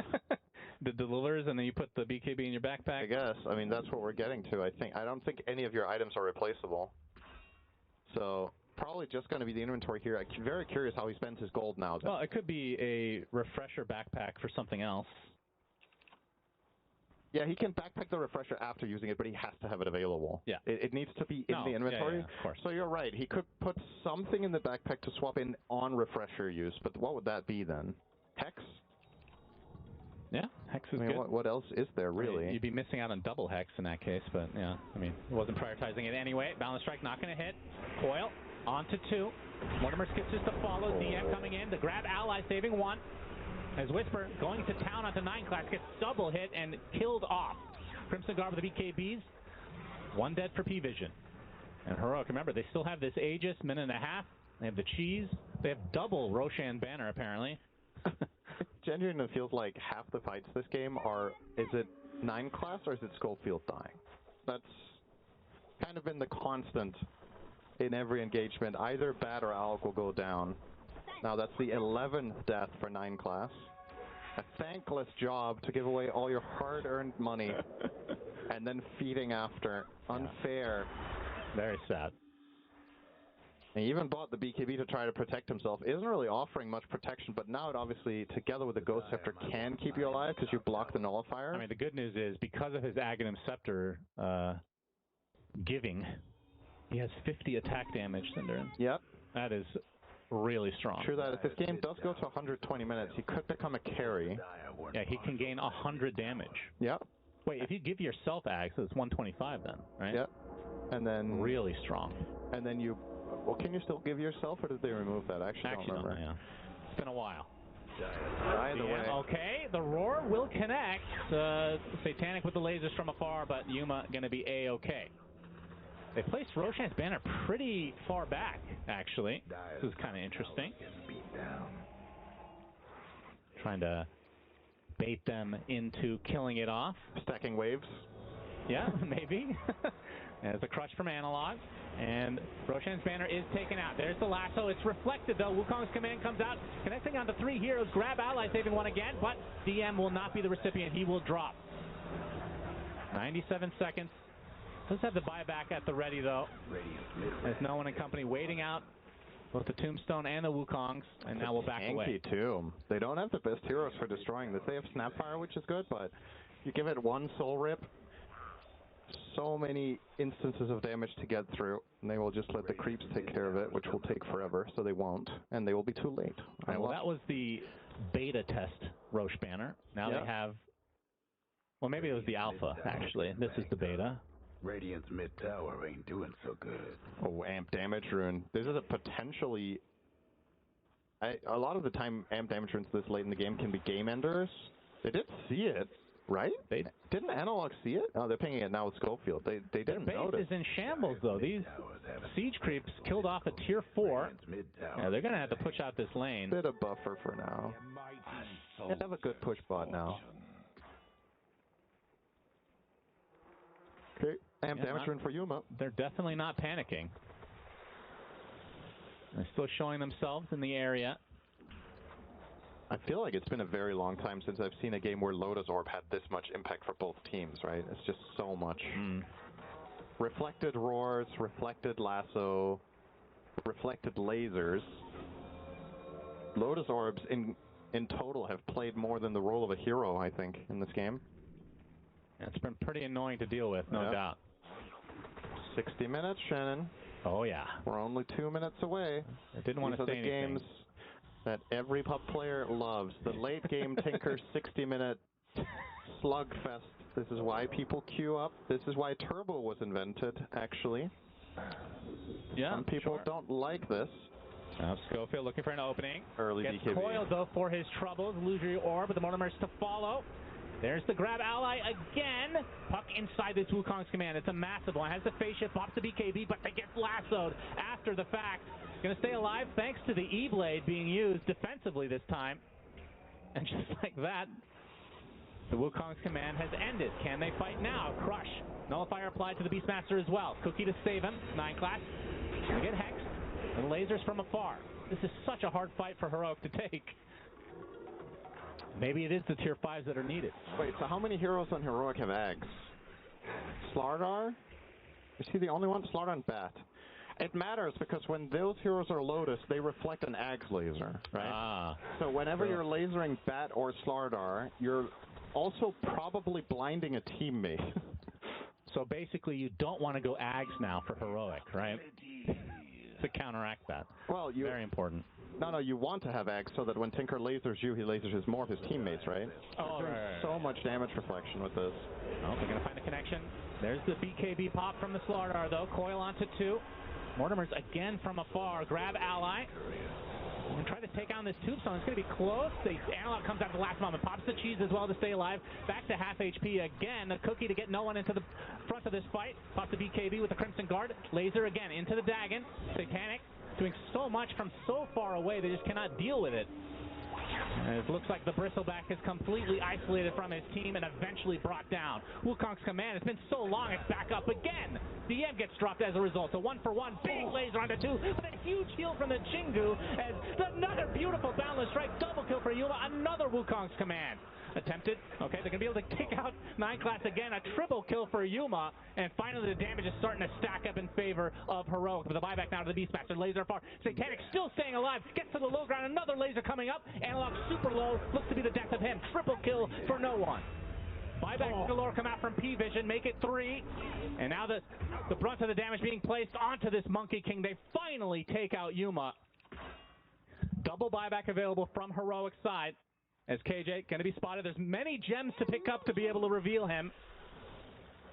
And he's going to grab ally himself. I've been there before. Eventually will be brought down, though. Double kill for Satanic.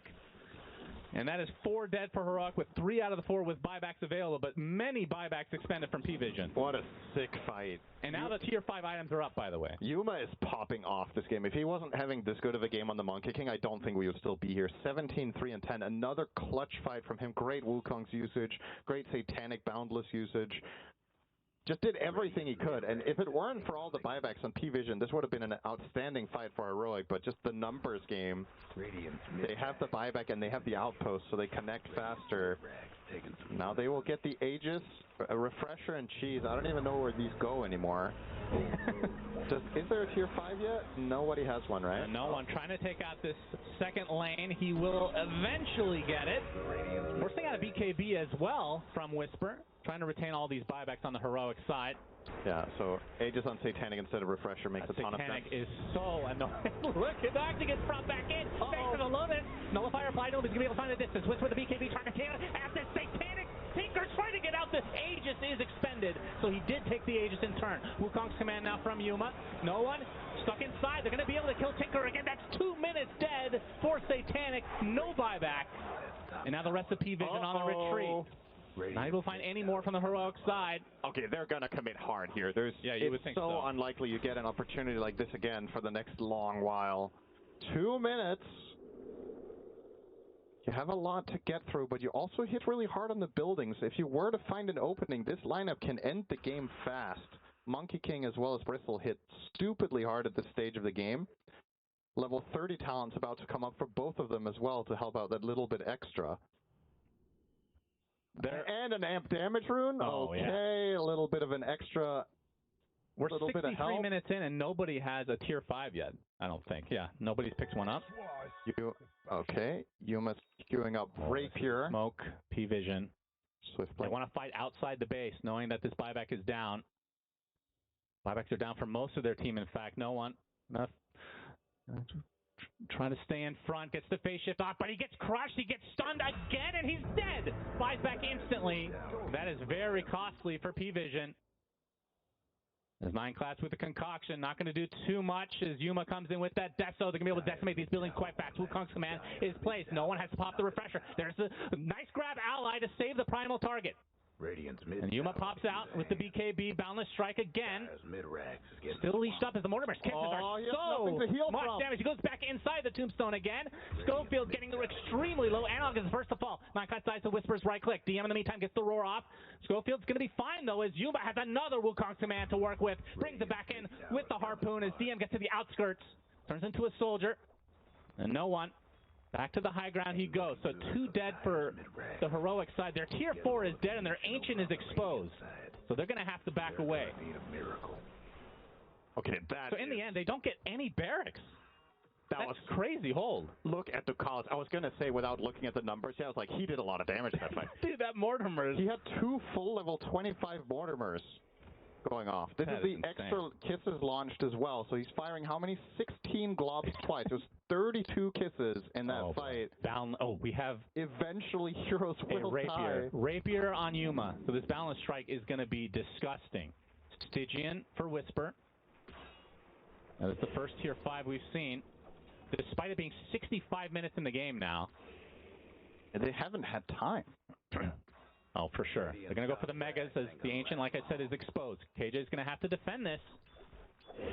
It's Whisper and Yuma coming up from the sideline. They're going to have to try to backstab. Radiant structures must. Now we have a Wind Waker for the Tinker as the item number 20 feels like. Yep. Yuma. Classic backpack Wind Waker. For the opening. Top rags. Whisper's going to show himself first, I believe. They chop the tree, though, into the coil, into the lasers. Down goes Monkey King along with the Divine Rapier. Oh, man, that is a sad way to go out in this game number 1. As they will eventually get the Mega Creeps. One more grab ally for the road, but this is the end of game 1, surely. GG's called. Very entertaining affair. The P-Vision prevail in game 1. And almost in poetic fashion, Yuma has a crazy performance this game, playing an absolutely stellar Monkey King, gets the Rapier, it's super hype, and he hits 0 heroes with it, and the game just instantly ends. Wow, that was crazy, though. They made them work for it. This was a lot closer than I thought it was going to be. Yeah, that was definitely the most entertaining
собирать.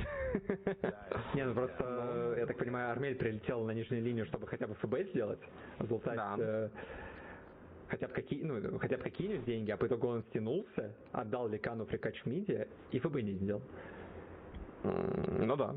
Не, это безусловно огромный плюс. И сейчас как раз таки уже и Ликан начнет потихонечку эту квапу догонять, а с левелом-то Ликан себя чувствует комфортнее, даже на той же линии. Денис Некрасов, да, актер озвучки, вот, который подарил русский голос Ликана. Я просто почему у меня это врезается в слух, это один из тех, вот, с кем я работал, кого очень ценю труд, скажем так. Я очень сильно хайплю наших артистов просто, которые озвучивают. Ладно, неважно, это такое лирическое отступление. У нас, между прочим, друзья, 9-я минута и 0 фрагов на карте до сих пор.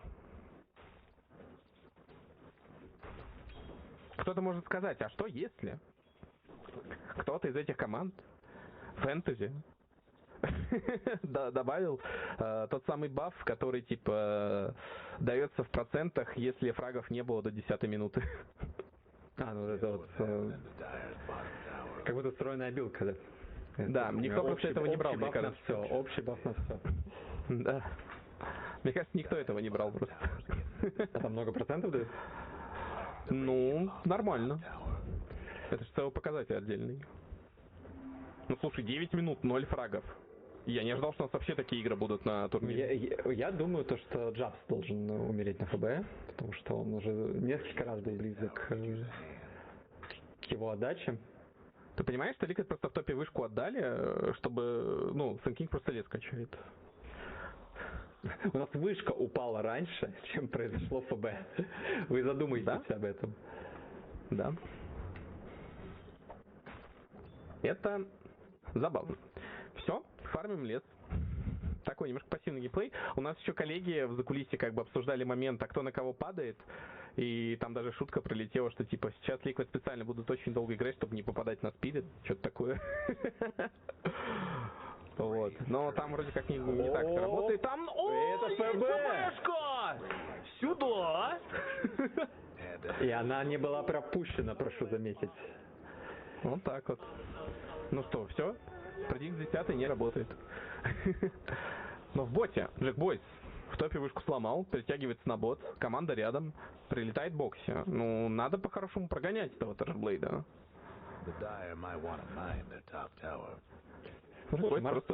Шестой уровень уже, и под квапу ультимейт очень много урона может получиться, если сюда перетянется Армель. Так. Микки без тоста играет, у него палка в 4, все правильно. Так это да, это нормально, абсолютно. Не, я просто вспоминаю, когда там чуть Джабси не забрали. Ну да, тоста не было там, да. Какая-то... Тем временем 11 минута, кстати, скоро у него блиндагер будет. Это прям отличный тайминг, считаю, то, что фейсбуцы тоже присутствуют с этими стиками. Но он вард не находит, он с другой стороны, там центряк. Поэтому не стакнется здесь ничего, к сожалению, для Саберлайта. Нет, он даже копает. Он достает. Он точно достает, но... Он просто не видит. Вот интересно, он сейчас поймет, что там в центре или нет? Возможно, он не понял. То есть он подумал, что это у него самого не получилось стакнуть. А ему и не нужно. Ну да, это работа саппортов, пускай они этим занимаются. Ну такая у нас реально очень пассивная получается вторая карта, очень размеренная, просто, ну, всем пытаются играть в ШК. Да, и вот ты правильно сказал, именно Liquid не торопится. Вот об этом речь.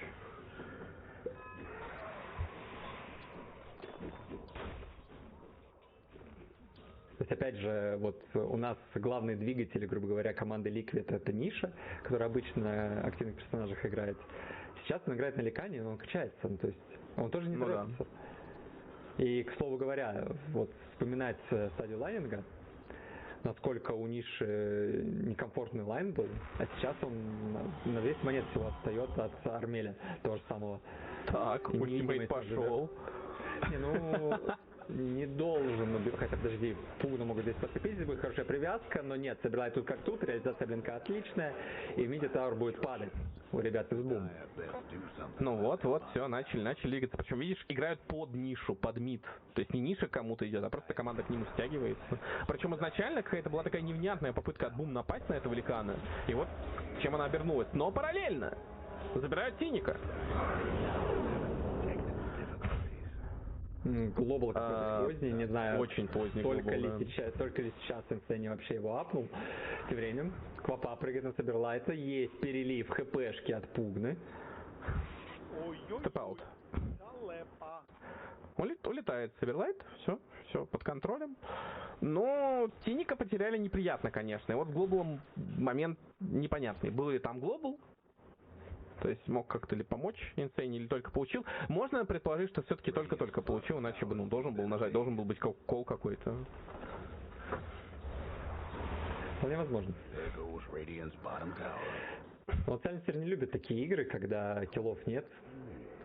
Нету заветных цифр +1, -1, к сожалению.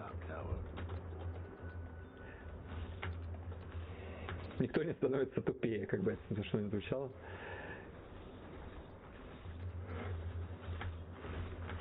Ну и Джекбойс потихонечку фармит уже Манта Стайл практически у него есть. ТБ будет очень сильно разгоняться. Как видим, кстати, 7500 ТБ. Очень сильно отрывается он от коров команды Liquid. И если Ликвиды не будут переходить у нас в давление, то ТБ очень большой будет, и вряд ли получится его даже вот убить, реализовывая кнопки в виде хауля или там Тиника встроенной обилки. Так. Нападение на Тимса. Под подкоп. Связать. Станчик. Ну тут красиво было. Почему Ниша фраг зарабатывает?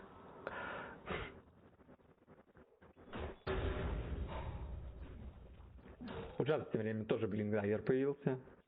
Чуть позже, конечно, чем у его оппонента, но с этим блиндаггером можно будет отвечать, потому что, как мы видим, скорее всего, Liquid захотят выйти в топ-вышку. Я не знаю, появился там шлем Оверлорда у Ликана или нет. Не видел я этот момент. Нет, ну вот он летит, ему как раз-таки вот этим шлемом Оверлорда, скорее всего, в вышку будут выходить. Ну да. Но по-хорошему сейчас должны Liquid сушить карту, то есть все больше и больше отжимать территорию оппонента и забрать объекты. Сейчас, я думаю, до 20-го у них планы забрать Торментора, Рошана и потихоньку отгрызать Т2 потом. Будут ли дефать? Хороший вопрос. А вот смотри, Марс степнулся в мид, да, хотя уже нажимают смог, уже бегут на верхнюю линию.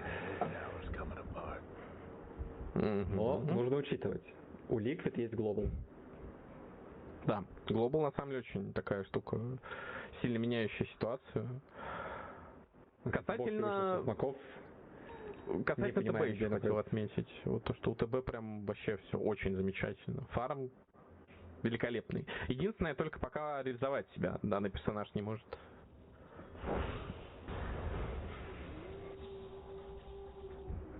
Ой-ой-ой, как Пугне больно, на самом деле, под курсой.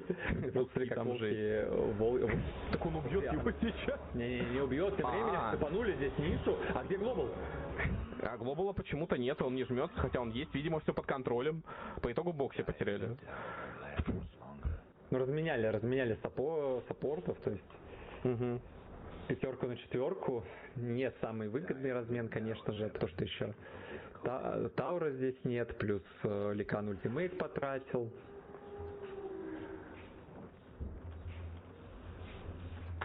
А, подожди, Ancient Ниша.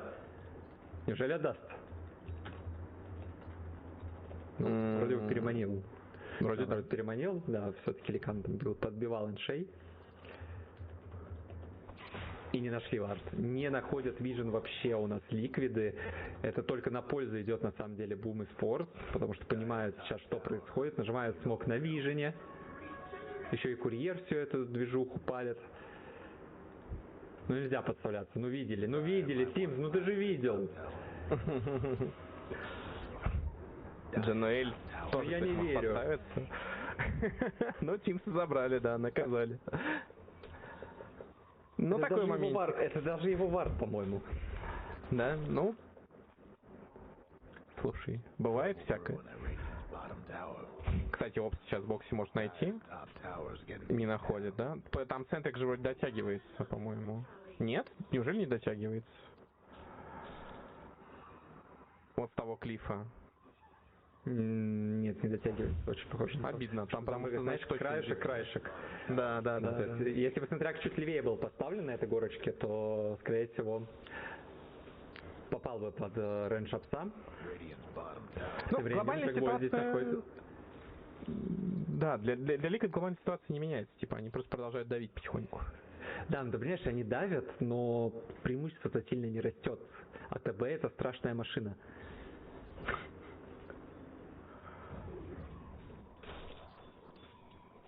Так, там тем временем...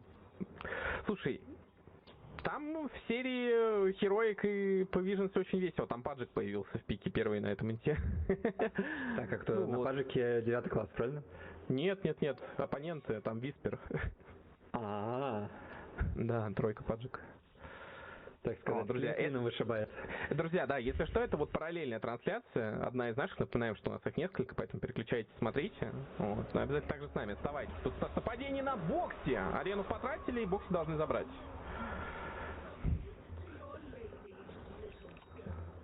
Все? Опять же, это все мини-киллы, которые на самом деле Boom Esports устраивают.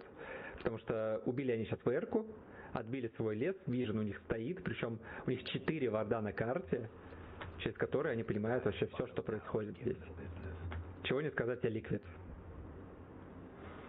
То есть вот если кто-то сейчас с Boom Esports полетит на нижнюю линию и там умрет, это вот будет только благодаря вот ошибкам, это будет вот прям ошибка.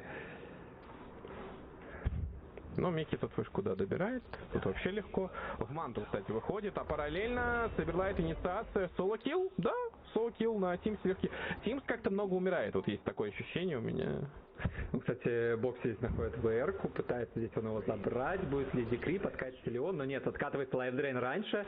И Бокси понимает, что зашел он здесь не по шансам. Да. Ну, подожди, Джабс. Тут как тут. Да. Делает килл. Джабс, кстати говоря, обрати внимание на билд. Вот 2 бруска фейзы блинк и сразу же выход в Lotus Orb, чтобы снимать эффект глобала. Это хорошее решение на самом деле, потому что БКБ, просто на Кинга приятно, но ладно, Тини, Шеклшот, все вот это вот, но вот Сторп ты можешь просто юзать на другого. Ты можешь юзать на классу, ты можешь юзать на саппорта, чтобы он тебя подсейвил. Применение лотсорба просто больше. И если брать разрез утилити Марса, то Лотус прям хорошо. Да. Кстати, вот была очередная демонстрация того, насколько хорошо Dark Willow работает Ликана, потому что всегда есть Shadow Realm, за счет которого можно подсейвить себя. Есть ультимейт. Вот здесь нападение через арену на нишу. Есть глобал на сей раз раскастованный, чтобы больше ничего не было туда. Однако хорошие руты от Тимса залетают. Да, это фраг. Вот она, Dark Willow в очередной раз, которая хорошо работает в связке с Марсом и против Ликана в частности. Какой раз уже на нишу нападают вот так вот через арену. Глобал по итогу не реализовывается хорошо. И пока, как видим, все под контролем Бум. Да. Вот ты говорил то, что ниша будет бегать по карте, но вот сейчас 21 минута. Незаметно. Да, если честно, я вижу, что Liquid просто в целом не хотят драться особо. Они качаются. Сенкинг всю игру бьет крипов. Синик всю игру бьет крипов. Ликан всю игру бьет крипов. То есть у них не было изначально, видимо, плана, что они пойдут. Они просто забрали первые тавра, и все, и дальше играют очень пассивно. Ну, кстати, Аганим сейчас с Саберлайтом появился. С этим Аганимом хотят найти драку, понимают, что тут их нету, с нижней линии тоже бумы отошли. Хотя вот Марса могут найти вполне. Марса Лотус появился. Но опять же, это проблема, вот то, что нет вижена. Yeah. Saberlight. They see Armel mid. Gonna try it again here. He's got no blink right now. So Mars is nearby though. Now sees him. Oh my god, what is happening? What is happening? That was insane. Sonic Wave, Saberlight dead. Now looking for more. Insania's in trouble. He can't believe it. Insania's just pinging Global Silence is on cooldown. Global Silence is on cooldown. But they're running in with the rest of them there. Jabs getting a lot of value out of that poor man's shield. Okay. Jackie shows up. Look at the damage out. Oh, he's able to dodge it. Thunder, help. The damage. It's very strong going the direction. Oh, when the wolf is running away during ulti, it's a bad Lycan game. TP and out here. Gone. Wow. Here comes the... Boom! There it is. Oh, they're going to catch the creeps here with the help of Dark Willow. Does he have another creep nearby him? Oh, yeah, he's farming. He can just wait. He killed all that creep wave, so he's not going to be able to do it. I think they... Okay, no, he got there in time. Yeah, now he's chilling. Took a little hellbear. Not a hellbear, excuse me. Ogre. An ogre. Yeah. Are we going to get a stun? Can we get the smash? Smash it. It takes so long. What is the total windup? 2.4 seconds. It's pretty bad. Although, hypothetically, you could combo it with the Burrow Strike. Kind of. I mean, it's 8% of their current HP. That's kind of hype. Oh, wait, sorry. It's his current HP. I thought it was theirs. My fault. No, isn't it theirs? Oh, wait. Now I don't know. But it says to all units in... Oh, I see. Yeah, okay. Yeah. Okay, it is their HP. Good. That makes sense. It'd be pretty... Saberlight? Dead? How about that? The Burrow not able to get him away from trouble, and no defensive items. He died kind of fast. Yeah. Nisha does have BKB. Dude, these creeps are starting to not feel that strong.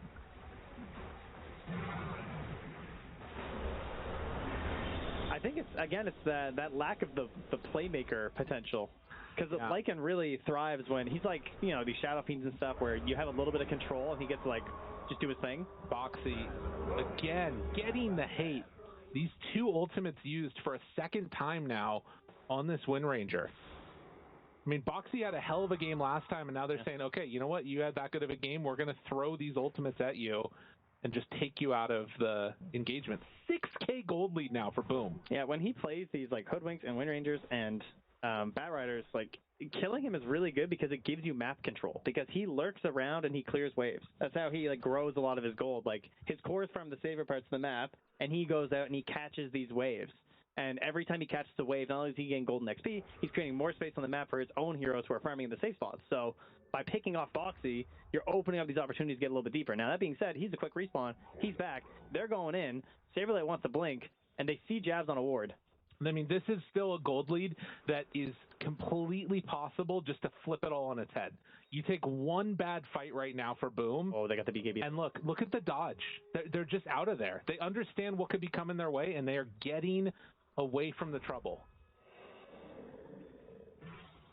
That smoke not connecting makes a pretty huge difference. The scan doesn't connect up top, though, so they must know where they are. There's pretty much only one place on the map they came. Now, the ward's there. I don't think it spotted this because of the smoke. Moving. Boxy's still smoked here. They're so close to each other. Smoke breaks. Oh, big arena coming out in just a moment. Mickey finds him, though, and the global timing, but no, they still managed to get it off. That Lotus making sure he can get the arena off in time, and now Fear the combo dominated. Armel with the double kill, and Sania also gonna bite the dust. That ain't Falco. Oh, baby. Man, that's what you love to see. The Mars Arena plus the Terrorize, it's just so easy. And he gets out on 50 HP, escaping away here with the bonus regen of the Shadow Realm. Tim's getting out of that one. Jeez. I mean, it was mid-cast interrupted by Global, but then immediately gets the Lotus Orb off. Yeah, that was a sick Global, but yeah, the counter item being purchased.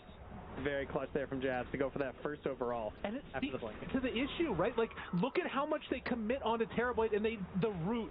That's what it was. Saberlight ended up not being able to follow up and jump onto Jackie at the same time. And Dark Willow, right? Yep. The Terrorize and those Brambles to interrupt the Sand King. And it's also back in the day when we had a lot of this carry tiny, last year. It was every game, right? We just had carry tiny over and over again.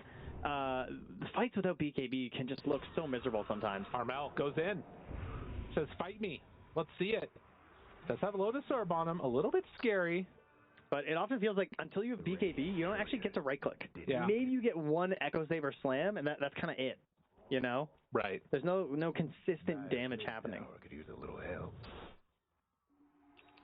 And, Januel doing really well in the Pugna. Good positioning. Good easy heals there. And a bit of a pickle here for Team Liquid. Yeah, what do you do? Well, you put a cucumber in liquid. Okay. And that's how you get one. Got it. And you need some vinegar and some spices or something. It's quite the stretch. Thank you. BKB still a ways away for Saberlight. Tim's realizes he's there and now going to drop the brambles. And this is the thing. There's no way out. Like, if you get caught and rooted on this Sand King, you just can't do anything. He's got to get that BKB done. Structures now. Oh, it's taking a while, though. Yeah. Boxy trying to slow things down here with a couple power shots, but it is not going to matter. No. This is starting to... And again, you've got Pugna, you've got Terrorblade, like jabs to set these things up. And presumably they're going to go Roche here, right? Like, meta's up. You'd imagine. Boxy's in trouble. He takes a Ace root. All right, he's fine. They're going to ignore him. But, yeah, you would think that it's Roche time. They're going to continue to try and push out these lanes whenever possible on Liquid and take this time while Roche is being claimed to get that all pressured out. But you can see win probability still given about 30% there to Liquid. So is an opportunity for them to make stuff work effectively. They immediately ping out. Hey, there's a sentry. I mean, at least some of the problems for Liquid are pretty clear. Like, you need the BKB on Sand King, you need the Nullifier on Lycan. Right. I mean, they're items that you want anyway, but specifically this game, they're both incredibly valuable. So they have a path to try and even out some of these engagements. The root does land. Couldn't set up the Yule Scepter beforehand.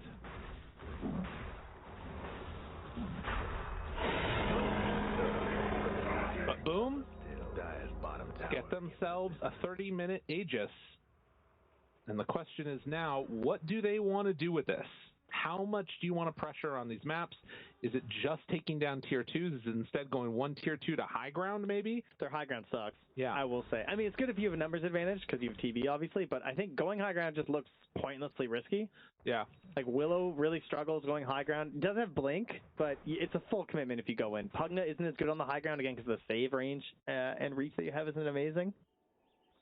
I do think sometimes, like, the Mars combo can be pretty nice.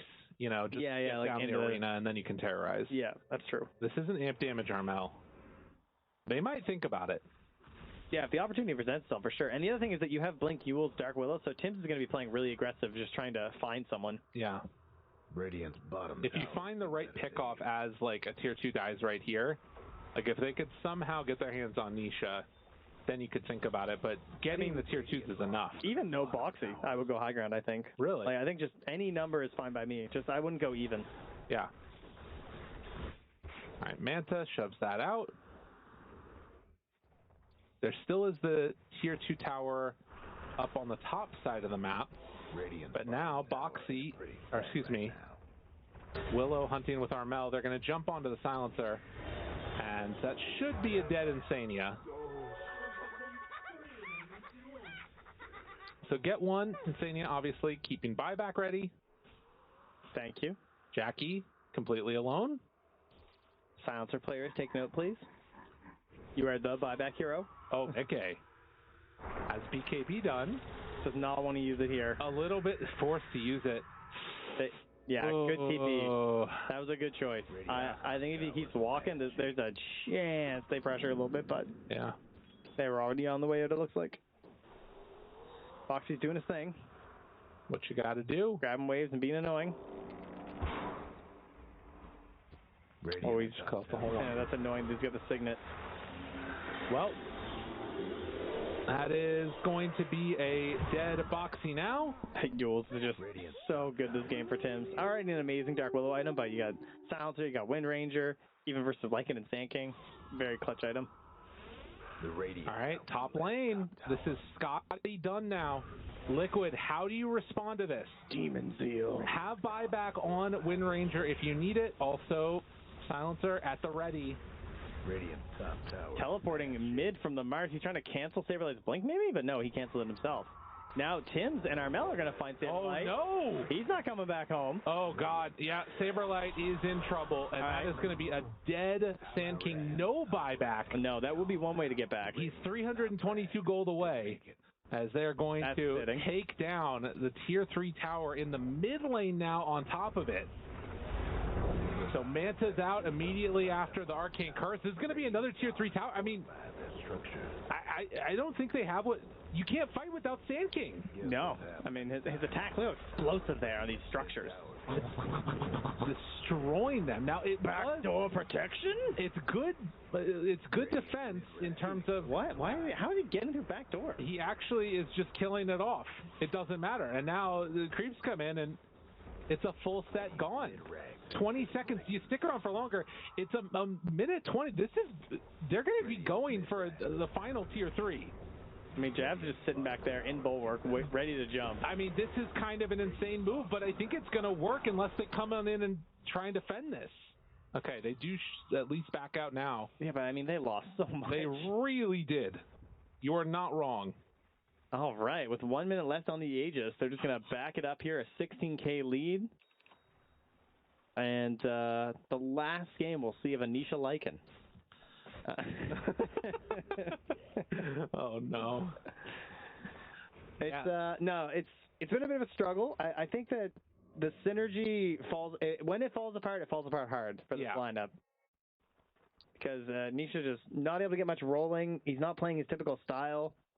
He needs a lot of items before he feels like he can really go crazy. And you can see they're almost at the combo of Yonder, the combo of Lore, of TI-10 perhaps, of the Ags, Lycan plus Tiny. I mean, like, damage numbers have got to be, I'm not sure if we're going to be able to look at them, but I feel like the damage numbers are got to be very low. Wait, Lyrical. What's up?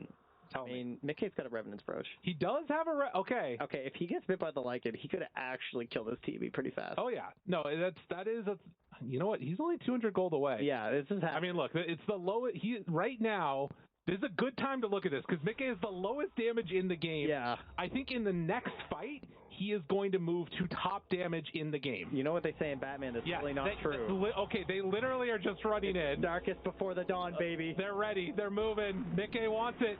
They get rooted. No! Not like this! Oh, and they're just running away. Mickey wants it real bad. Chase forward. Mickey finds him. There's the global use. Nullified. Sonic Wave out. Mickey's still looking for the rundown.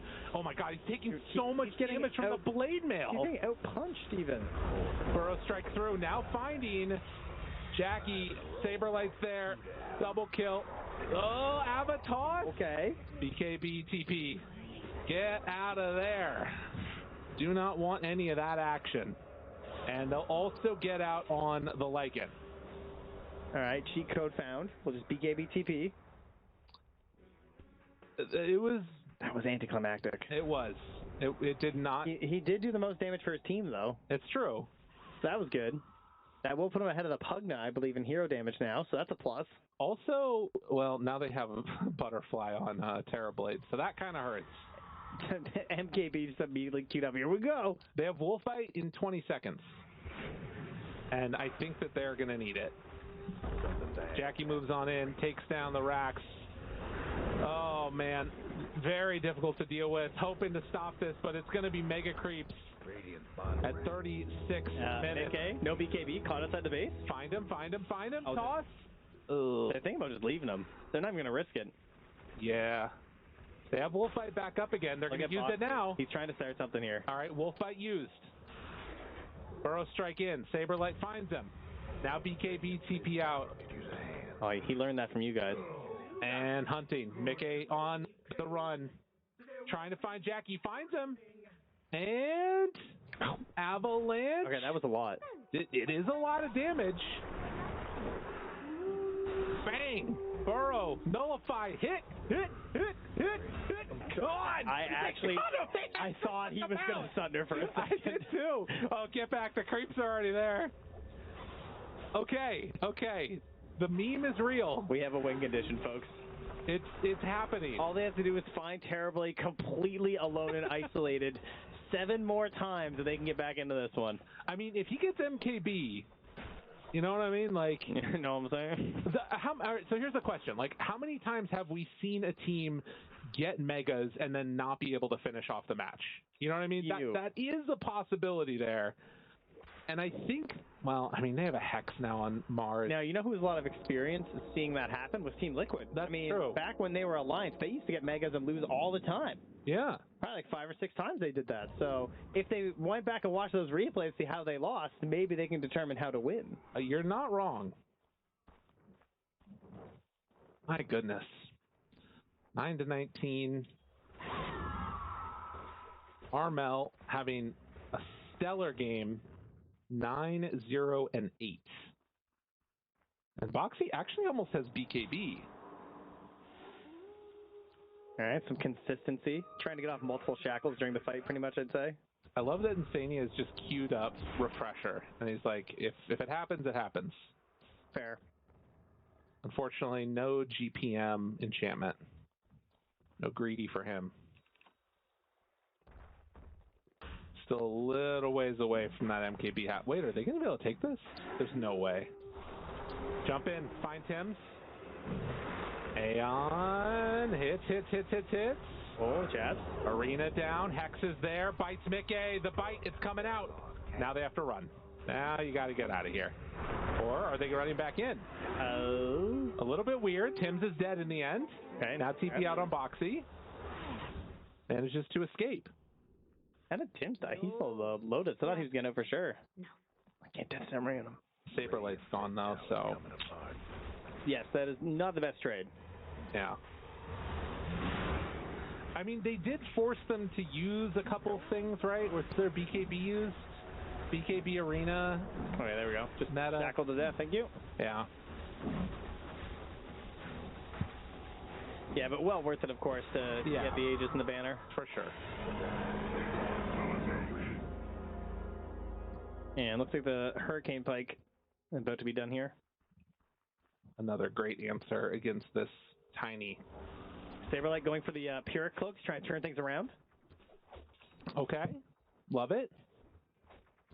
See if it ends up being enough for them. Does deal back as physical damage, so not the best versus TB. Right. With his 46 armor.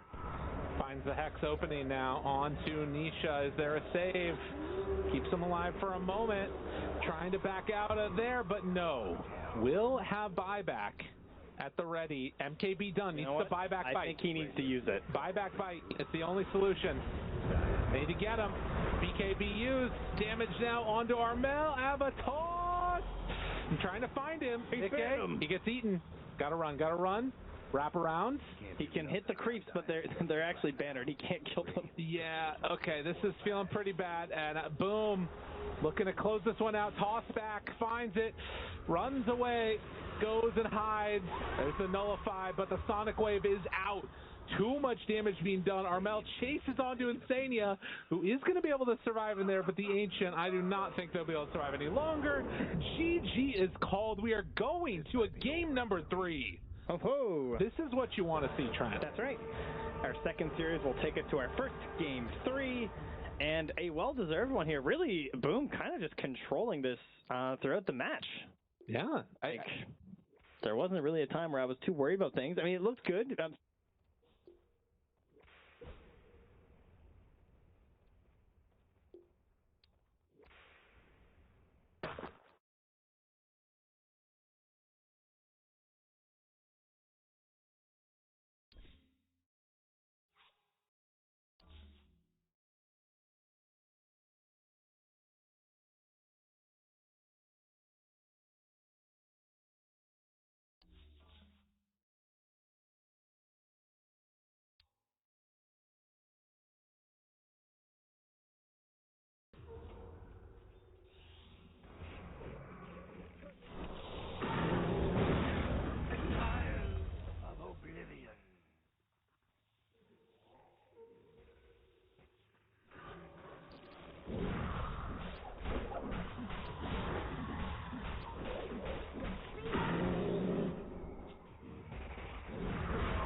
But Pugna doesn't have a counterplay because if he decrypts the bear has Dispel for himself with the Saboteur.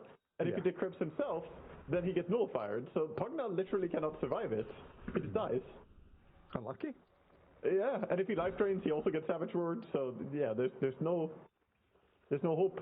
And look at that little gang squad up top. They're saying someone will come up here. And so Enigma Galaxy have bought themselves enough time to reach minute 40. They've leveled out the net worth. There's no big difference. Yes, we've been talking about Faceless Void, Magnus being pretty good, or very good heading into this late game, ultra late game situation. But right here, 40 minutes in, with Doom, Echo Slam, ET Spirit, and a Bear, there could be some serious problems for BB Team. They're going to deal with this Ghost Bear right here, right now. They've got the damage and the control to do it looks like. Takes a little while, but they'll get the plus 300 for it. Yeah. Instantly resummons. So now there's a 2-minute timer before he can resummon again. So if you do somehow gank the bear and kill it now, that is like win condition kind of thing. You can go, you can actually do stuff. But we've seen how hard it is to push high ground against the ET Stomp and Fisher.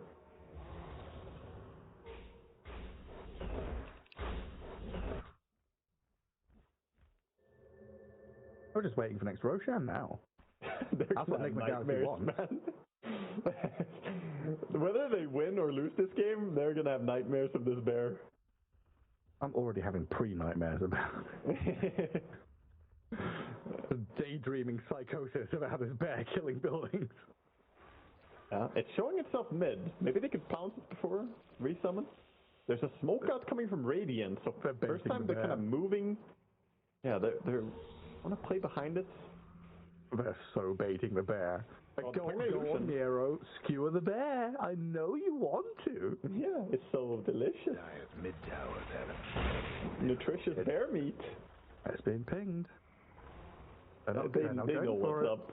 They see that there's no one anywhere else on the map. They see bottom creep waves, unfarmed. They're not going for the dangle. But this is where you get in your own head as BB Team. They're not farming. They're not scaling. They're supposed to have this strong late game with Faces Void Magnus, but realistically, Radiant are staying very active. In a way, well, mostly the bear, but the bear has the activity of 5 heroes in it, so... Can we have a bear heat map, actually? We need to track his movement. I have heard that bears have really big territory in the wild, and I see it now in Dota, They roam quite a big field. Yeah.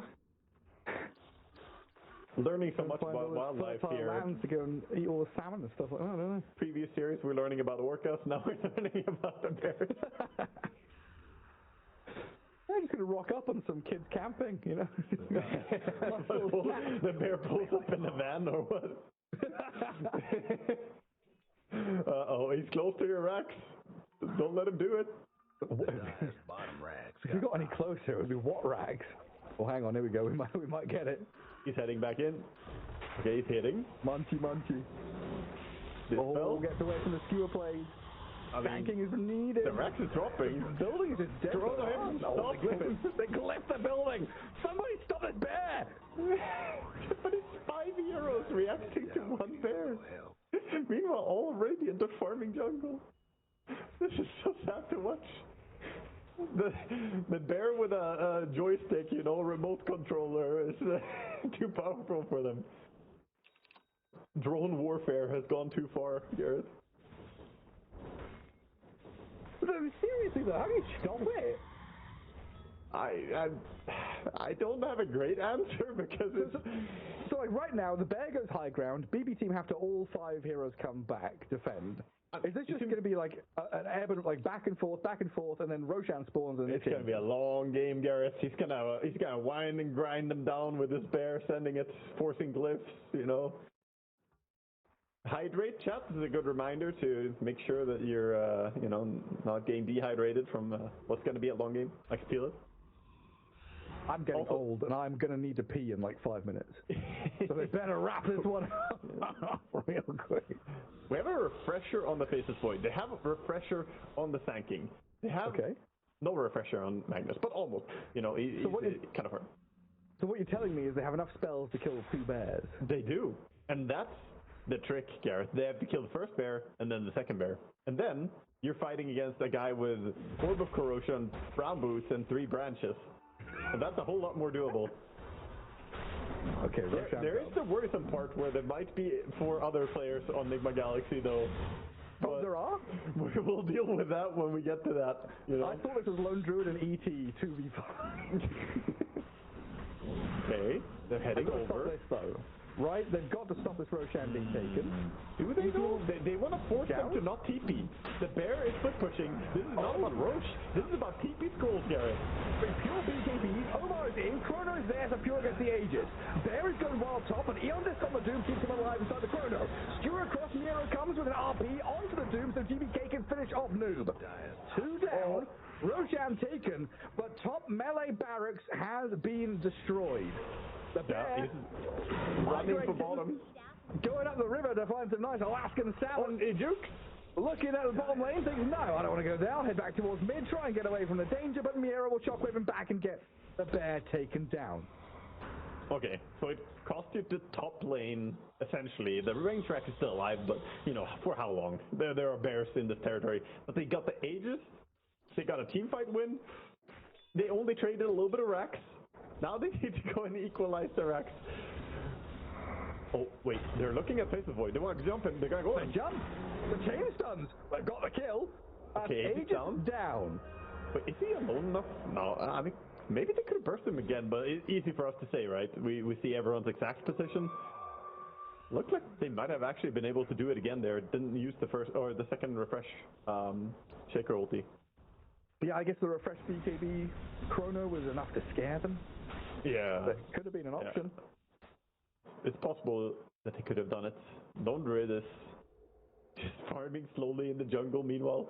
I love the contrast of the bear being this super steroided, you know, monster creature, and then we have Lone Druid, just an old man throwing whatever it is he throws at creatures in the woods, like slowly killing them.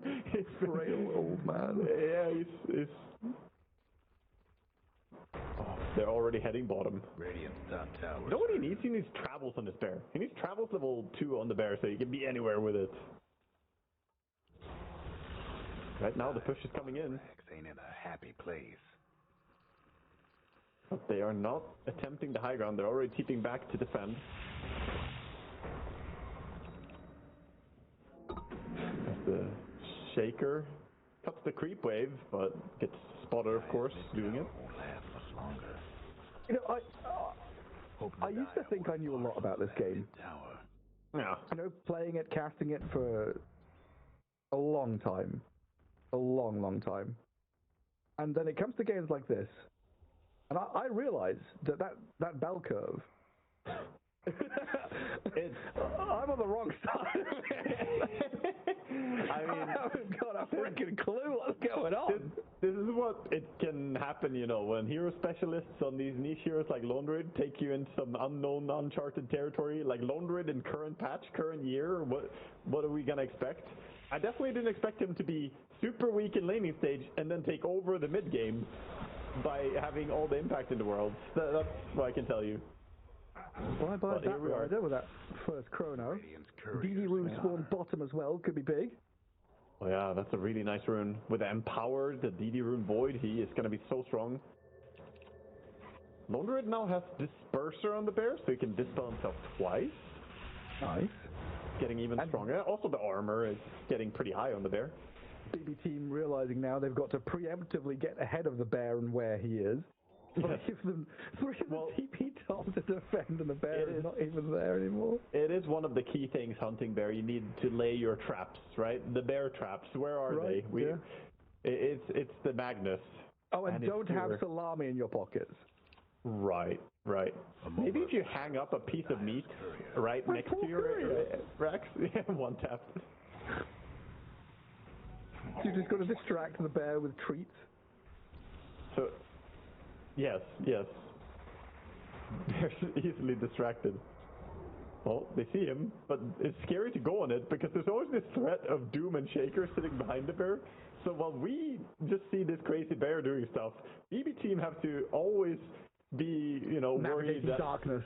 Yeah, is this a trap? It steals the wisdom again. Not again, dude. What's the level counter on these heroes? Okay, so they're still pretty good on EXP for dire heroes at least. We got level 26 on Void.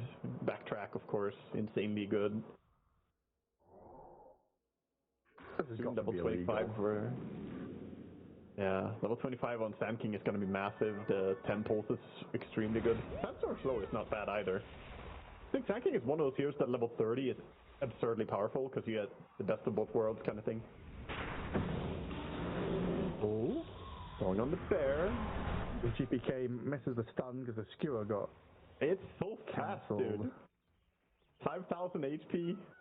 A casual 74% physical resistance. It's not easy to kill that, man. You need to do 20,000 damage. Maybe this is some... I don't know, there's like mythological creatures, right? Like the more they die, the stronger they get. Like a Hydra. You know, you chop off a Hydra's head and 2 more heads appear. Maybe Lone Druid dying in lane 3 times amplified the strength of the bear. The bear is now getting revenge on his master from dying as we see the Magnus up top get obliterated by that Earthshaker and bat initiation. It's been like 20 minutes since last time he fought any of these heroes, but he gets reminded that they also exist. Not just the bear. Yeah, I think you're onto something. They shouldn't have shut him down in the early game. They only made him stronger. Yeah. He's about to hit level 25. I guess it's 45 attack speed for the bear, so it's something. Normally we see them take the true form cooldown. But this game, I really have a sneaking suspicion that it's not about him, it's about the bear. So well, the hero is not the true form, is it? Or will we keep going here? We're only 51 minutes into the game, Gareth. He can still scale for himself. He's sending out BKB plus Aghanim Scepter Consume on the bear, and I think this is concerning.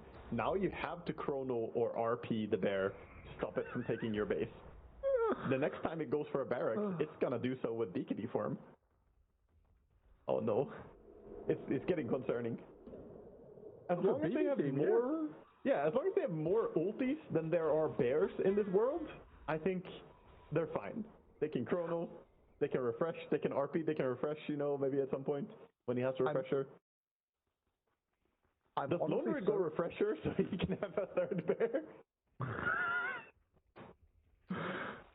Well, we need an item that like increases the amount of summons. Like if they bring back Necrobook doesn't summon archers, but it summons a bonus bear, right? So if you're Nature's Prophet, you get +1 treant, you know.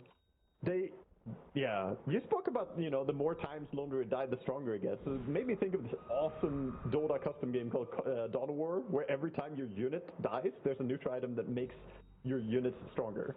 So the more your summons die, the stronger it gets. That's what he needs. Oh, this is a big fight.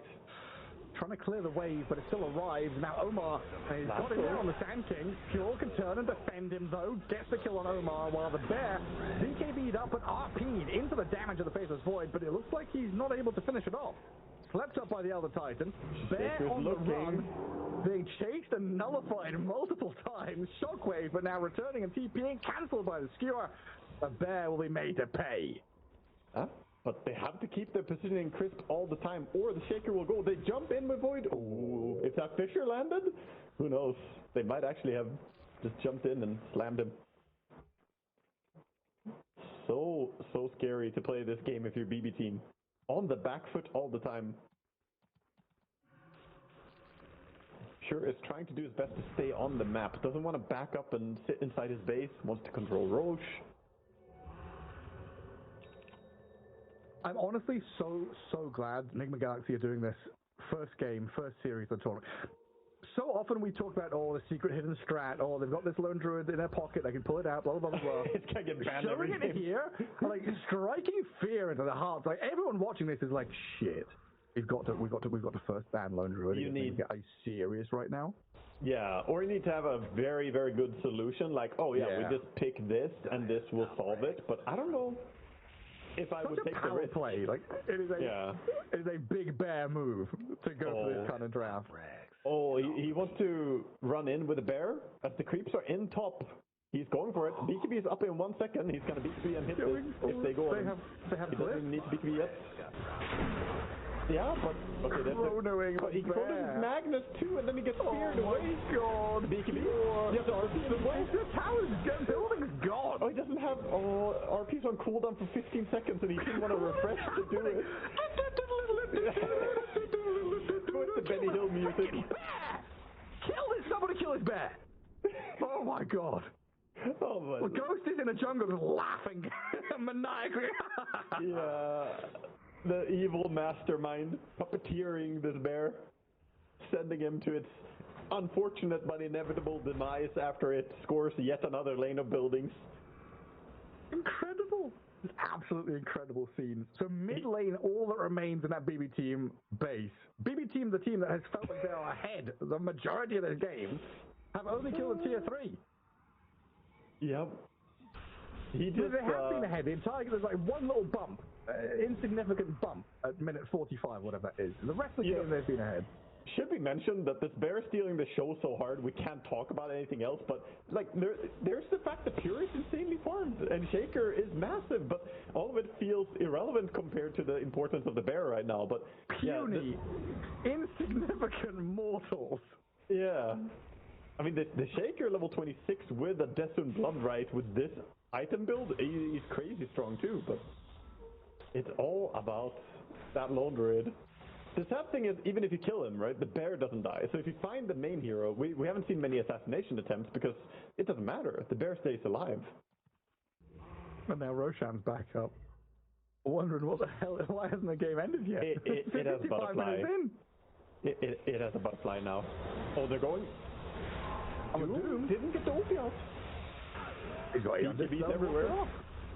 Epicenter borrow from TPK, he's going to whiff. Noob refreshes up, it could turn and fight if he wants to, but it's just going to be a swift escape. So BB team jump in, strike, spend a bunch of cooldowns, don't get anything, and then we refocus our attention, like you said, to the start of the show. So again, we have RP on cooldown and Chrono ready, but you know, we saw what happened last time with Chrono ready and RP on cooldown. The bear just went in, and Faceless Void can't kill him because he can fear the Void away during the Chrono, and the bear's gonna actually steal the third Wisdom. And this is a lot of experience at this point from 2.2k. So funny. It is. If you ask BB team, it's not funny. I worry for their keyboards right now, man. He's going for an assassination attempt. There, a mauling. It's a mauling. It's gone. There's no way, dude. He assassinated him with the Invis. How is it balanced? I can't, dude. I'm actually losing and watching this bear randomly just mauling people. I feel like I don't know, I don't understand Dota when I see the games like this, but I think I've come to the realization that this isn't Dota. This is just Ghost. This is Ghost doing whatever the hell he wants. The bear has a mind of his own. I think you were right. He watched Cocaine Bear and he was like, that's cool. I'll do that in Dota. Well, now into Roshan. Off with Pop. Yeah, why not solo Roche? A solo kill, solo push building, solo Roche? We've used the last 3 Roshans as bait to try and trick BB team into a bad fight. BB team having their hand bitten and burnt a little bit too much have not gone for this. I like how they sit around like beggars, like, yes, please give me some Aegis, Mr. Bear. Oh, thank you, so kind of you. The bear provides. On the Serengeti or something, right? Like there's a dead antelope, and you've got the lions there. They get there first. They're allowed to, eat the meat, and they've got vultures and little scavengers and hyenas. They're the ones waiting. The scavenger guys. Like, please. One of them runs forward and tries to steal a bit, and get turned on fire. Oh, the lionesses. I mean, now with the shield rune.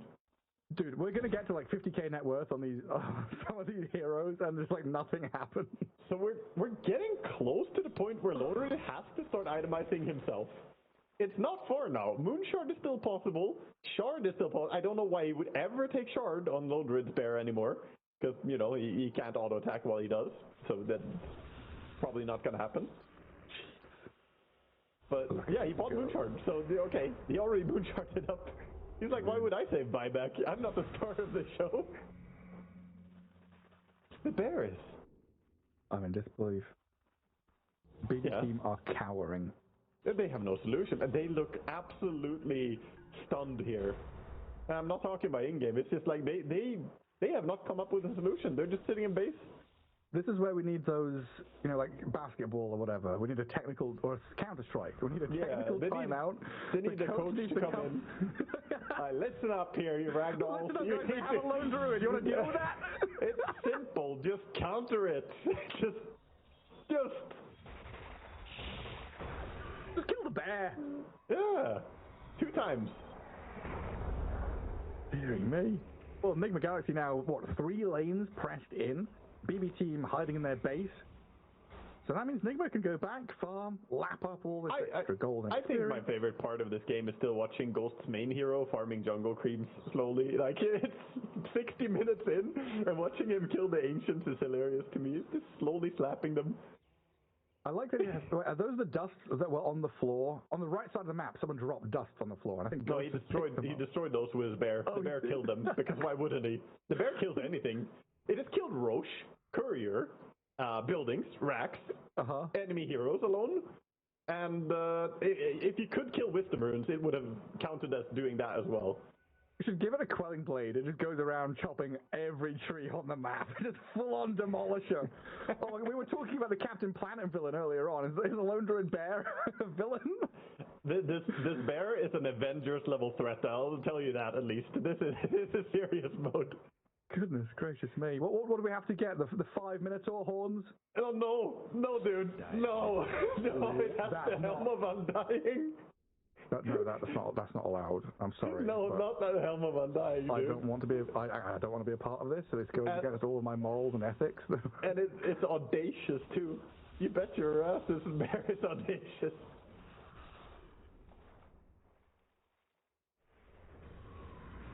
I like how everyone is just chilling on Radiant. It's like, yeah, so we'll just use the map forever, I guess.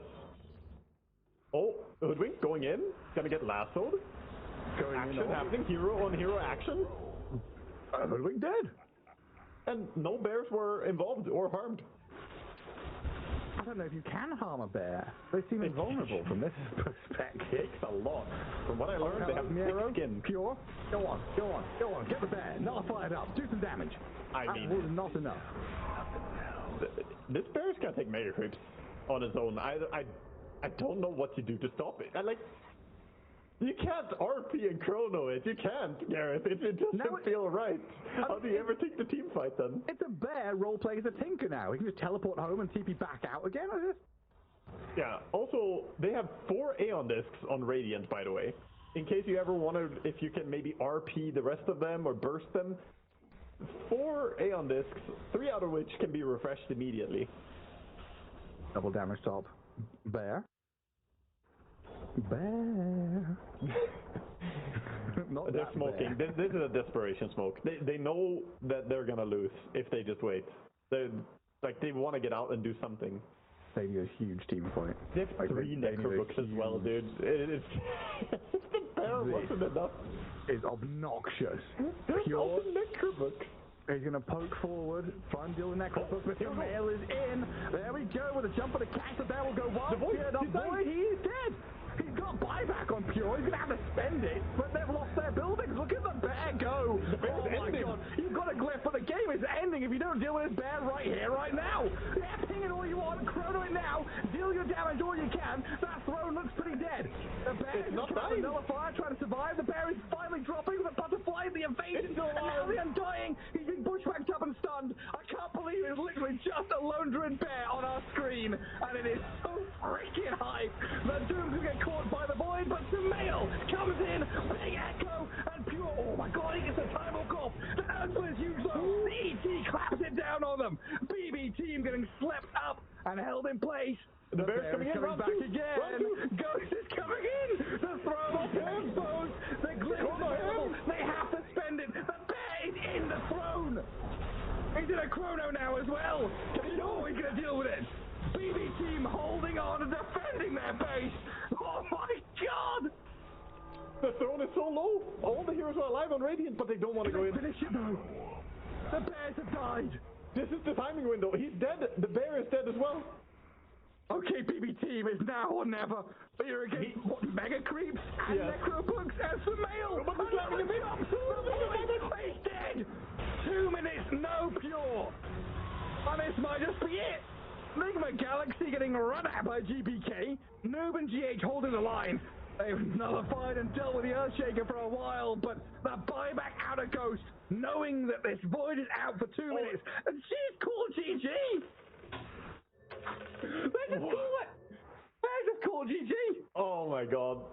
Oh my Sumail god. had to wait 60 minutes to cast his spells, but when he does, he ends the game with it! Wow. You know what he did towards the end? He didn't even get to do it, but he swapped all the items from the dead bear? I don't even know how. I didn't know you could, but he swapped all the items from the dead bear to his main hero.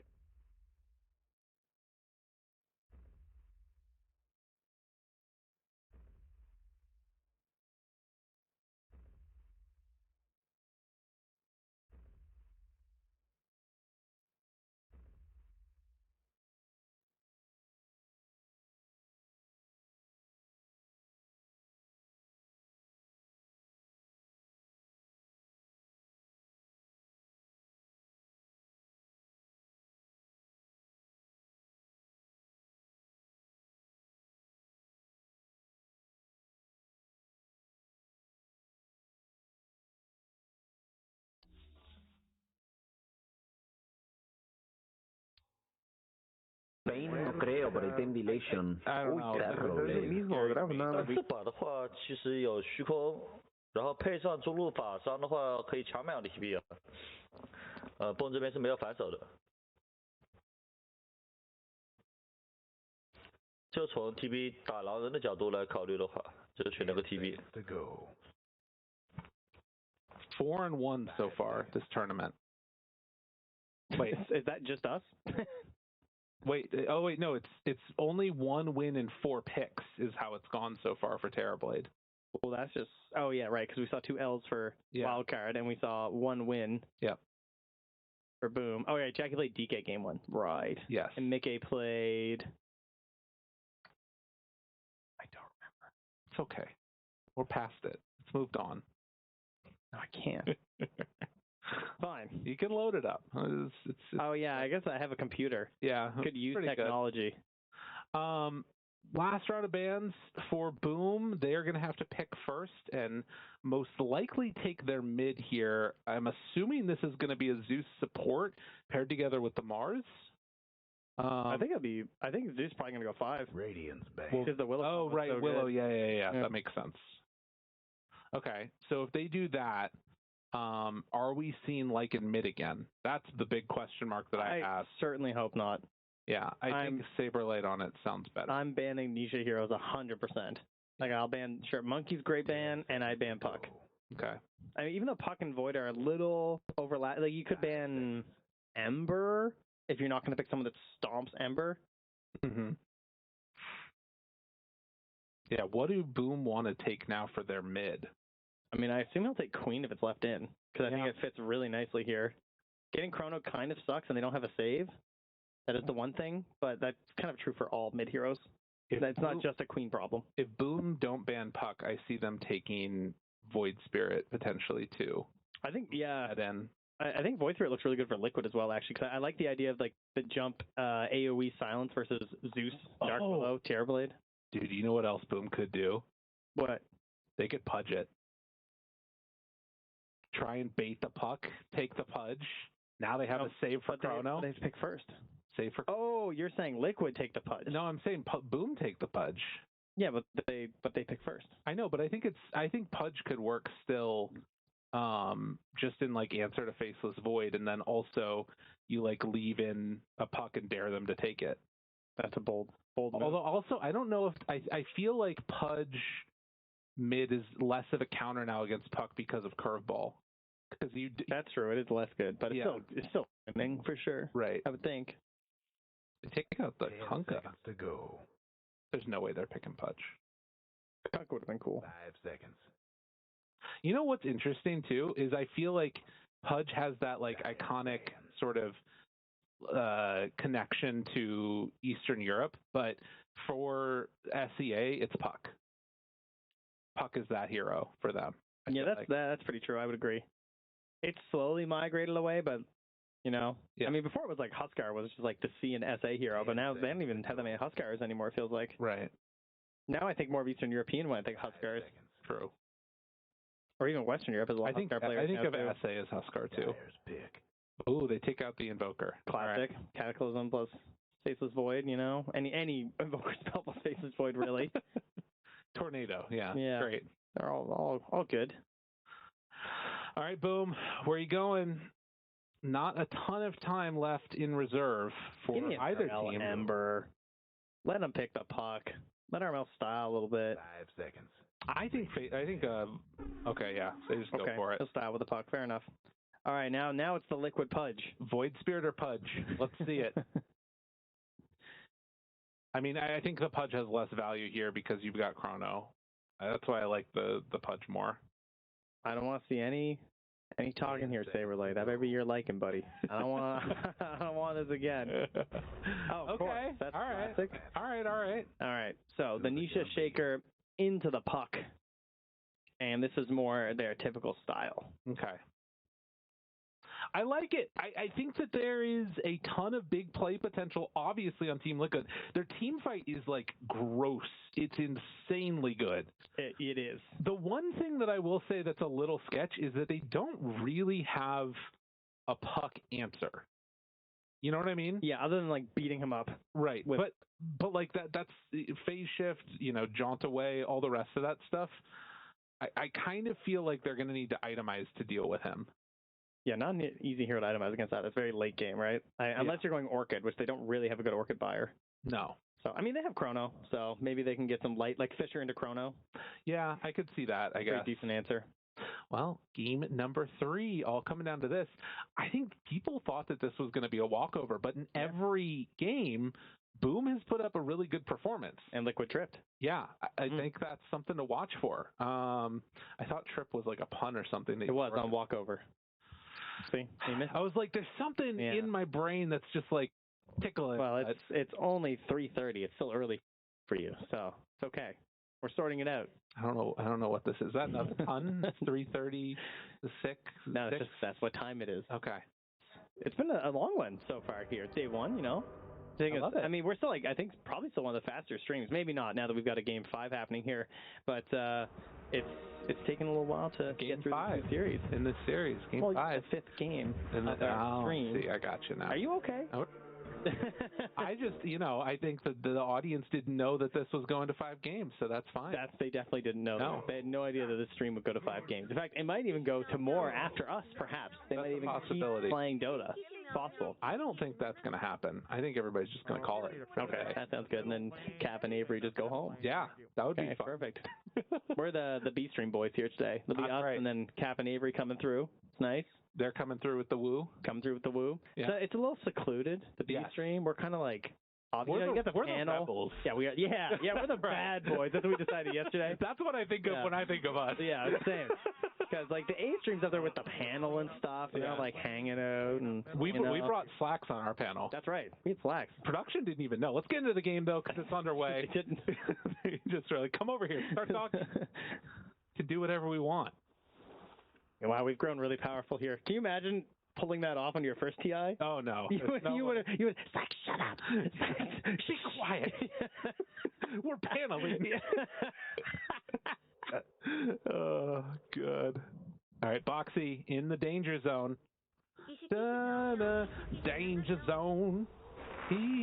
Body blocks. Oh, look at that. Oh no. Oh, into the roots. Thought he had it. Oh, the tree was there. I couldn't even see that tree. I don't think, you know what? It's the glasses. Oh my God, you're right. How could that tree was like perfectly shaded with the river. To be fair, I think all these pros play with like none of this this stuff. It's all like the lowest pixel possible that they're playing under.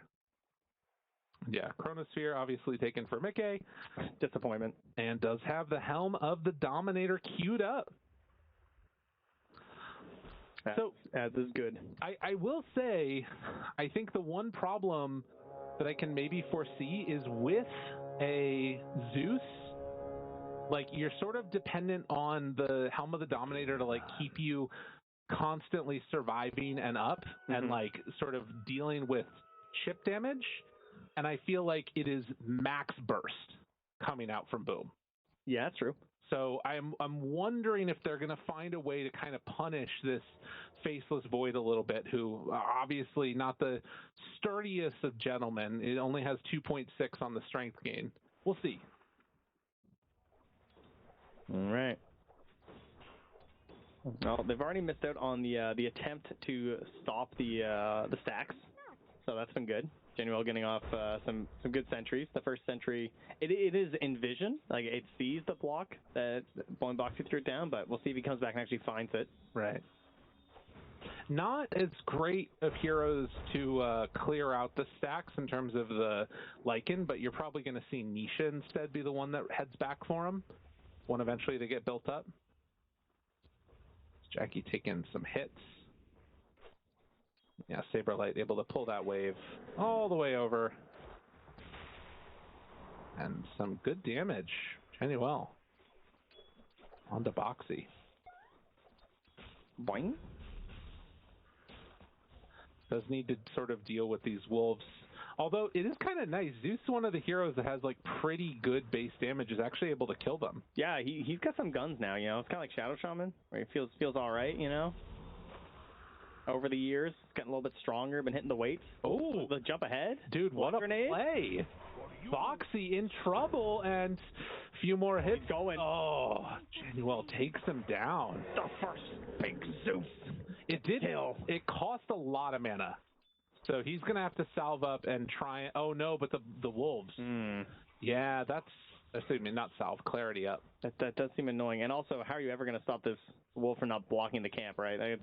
That's a never-ending battle. You're never going to win. Right. So he will not get a small camp spawn.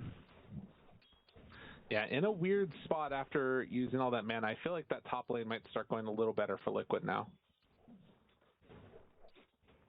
But in the meantime, we take a look down bottom. I mean, he's lurking. His clarity's still going. The wolves didn't find him, so. Oh, okay, nice. Yeah, he's going to be okay. Yes, there is a bottom lane. That is true. Insania just trading hits here, has the Shadow Word. What we're looking for Insania to do this game, the Fatal Bonds, right? Very clumpy team fights. We know they have crazy team fights. If he can hit big Fatal Bonds, the fights are just straight up over. Right. There's so much potential here in this game for him. And with the revenge up top. Genuel used his leap already and just gets punched to death by Saberlight. Tips him. Okay. Not sure why, but that's great. I mean, he kind of blocked him with the wolves. I think it was a nice tip, you know? I love nice tips. Me too. Isha? Taking some damage. Oh, the clip. You love to see that. Uh-oh. Uh-oh. Gotta be careful there, buddy. Dodging? Playing it out, playing it out, wait, playing he's it gaming? Out. Is he puckish? Yes, he is. I don't know if he's going to try and go for this. I feel like it's a little bit bold to make that move, but... It's better, just whittle. Yeah. Play for the 4-minute rune, perhaps. But, you know it's Nisha. He sometimes gets a friend. Boxy! Yep. Thinking about it. Power shot! Well, it's not enough with the kill shot. That is close. I mean, it's 5%. Because that's pretty small at this point.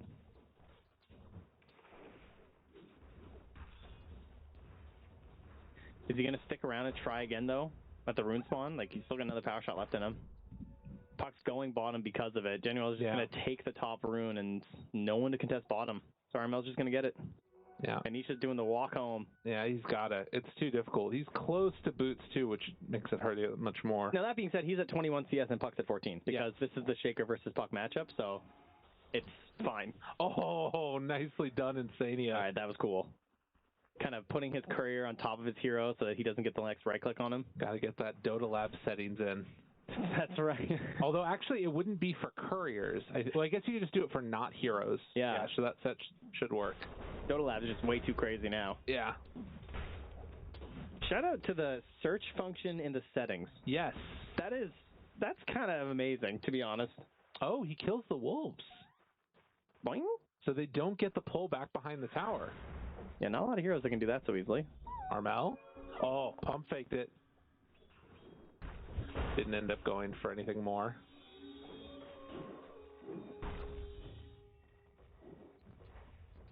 Still thinking about chance here. Not any bottle left on Armel, and Tim's makes the move, but not able to make the connection. So the main lane that's sort of hurting right now is going to be Saberlight. 14 and 7 right now on the Lycan. Does, I think, have a wave coming into him, if I'm not mistaken. Oh, no, not a big one. I mean, as the levels are stacking up too and the orbs are being spammed, it's also kind of hurting Nisha mid. Like, he's now fallen behind despite the early advantage. Saberlight. Oh, one of his wolves takes the brambles and now trying to run away. Are they going to keep this pressure going? The body blocks to keep him alive is actually kind of working. Oh, the tree plant? Saberlight, he's gaming? Staying alive, staying alive. And he manages to do it very well. We had some amazing tree plays. He's happy about that. Smiles. Or sorry, today. We had a push out of a kinetic field. Yep. Into a tree block with a chase down. Good word placement. If only people bought Quelling Blades still. Oh, a chance?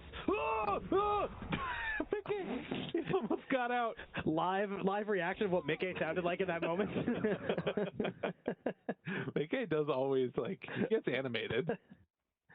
It's always when he dies, and he always makes a face, so you can tell he's saying, what? Yeah, exactly. Tim's? Saberlight.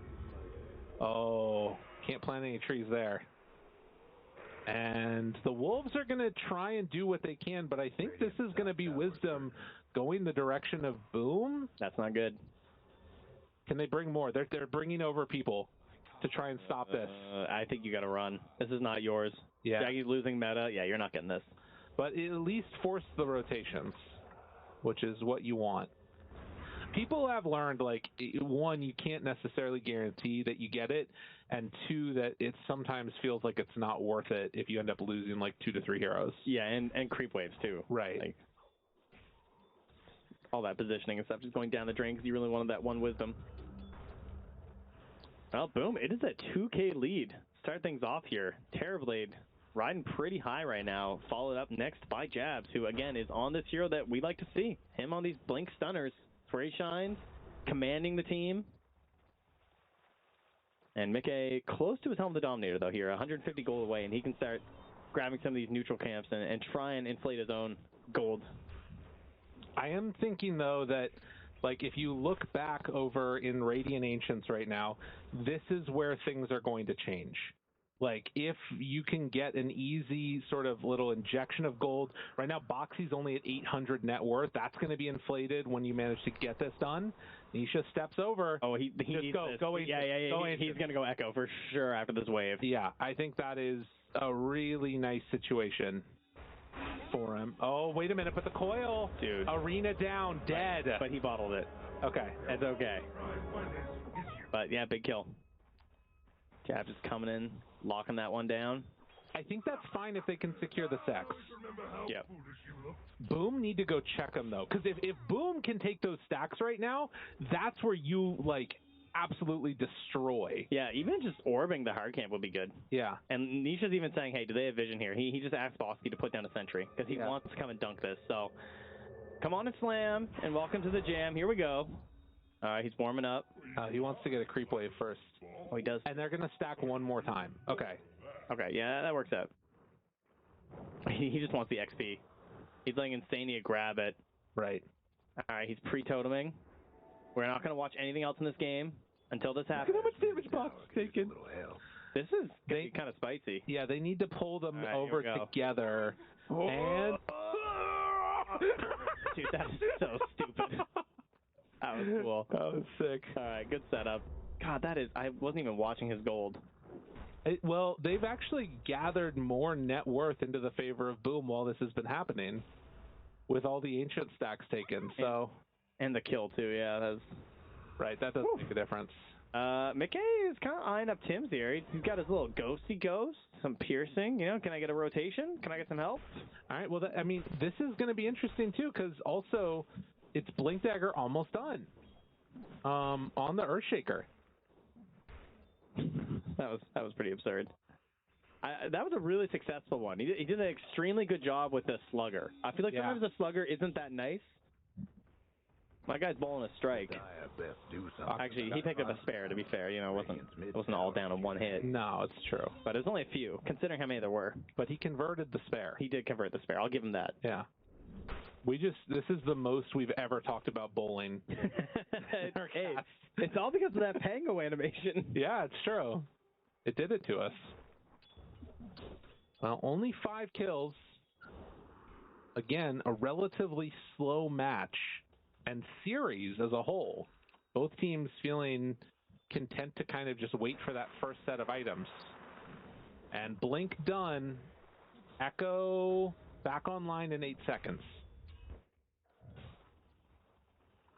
Radiant's mid tower. How close are we to... Oh, they're closing in. Mickey. And... Oh! To the layering. The spear got him. Ooh, wait. Not great, but not terrible. And there's the chrono. And, well, Tower's starting to hit jabs. Armel starting to fall and gets the jaunt out of there. Insania. Woo! He face shifted the Echo. Yeah. Oh, man, if he'd have lived. It would have been very nice. That was sick. Jabs, unfortunately, is not going to be long for this world. He will get obliterated. That was cool. I wish for his sake he lived through that one, but I mean that was a big effort there from Boom, and it turns completely back on them to lose the Myers and the puck. That's really going to cut in their lead here. About 1,400 gold swing out of that fight. Still holding on as the Terrorblade continues to farm and working towards a Manta next. Yasha coming out on the courier. How close are we? Grimoire only at 2, but Warlock is already level 7, so kind of doesn't matter. Takes it over. Good. It's a nice little farm accelerant. It's really annoying. Yeah. Get used to it, folks. I mean, apparently on the other streams it's been everywhere, as we expected. You know, it's been all over the pubs, so. Yeah. It is, it's very good. Bottom tower. Jackie goes through the gate, takes the tower. Looks like he's heading back after. In the meantime, Nisha waiting for Echo to come back online before they make another move. Radiant's bottom tower seen better days. Okay, Croaker trying to help out here. Getting involved. Killing the creep, yes indeed. Another 100 gold. And about to lose Courier on Dark Willow? No, okay. Not just going to feed Lin? Meanwhile, Nisha 5 seconds away on Echo. Has to be careful of Thunder God's Wrath interrupting some of this. True. Mid tower's coming apart. Now. Oh, if he pops it before the smoke pops, though. No, he still got there. It's. Oh, wait a minute. Thunder? Jabs? Thunder? Oh! Man, the arena was close. And now Jabs might be able to play follow-up here. I think he's got too many in there, though. It's kind of scary. It is, but it's the damage that's coming out and starting to really rack up. Januel doing what he needs to. Boxy trying to escape. The chase is there. Armel dodges. Gets the kill. Yeah, good play there. Getting the puck. I mean, it's kind of spooky. He was a little alone, but then the backup arrived. Yeah. Dark Willow and puck with all the damage there. Saberlight with a cute little hurricane play there from the bird. Tim's dying. Sania. Oh! You forgot about the imp. Oh man, the Eldritch explosion. That was good. Well, an even split. I mean, look, if I'm Liquid, I'm still feeling okay in this moment, right? You've got Chrono, you've got Echo, you've got Warlock shenanigans as this game goes later. Like, it's not looking sort of amazing if you look at just the core's net worth, but I kind of feel like as this game gets later and later, there's a chance that you can just out-team fight them. I mean, the question is going to be, can they deal with Terrorblade? And Puck still, as you said. Like there is definitely a question of like having the answer to Puck, you know? Right. Because you cannot consistently chrono the Puck. And if you don't chrono the Puck, it's going to be a problem. Oh, also, Insania is still holding the book. Yeah, I saw that. That's interesting. You don't see that very often. Up to 4 now. Maybe he's trying to like get it to a level 2 ulti earlier. Yeah, that would be my assumption as well. Something like that.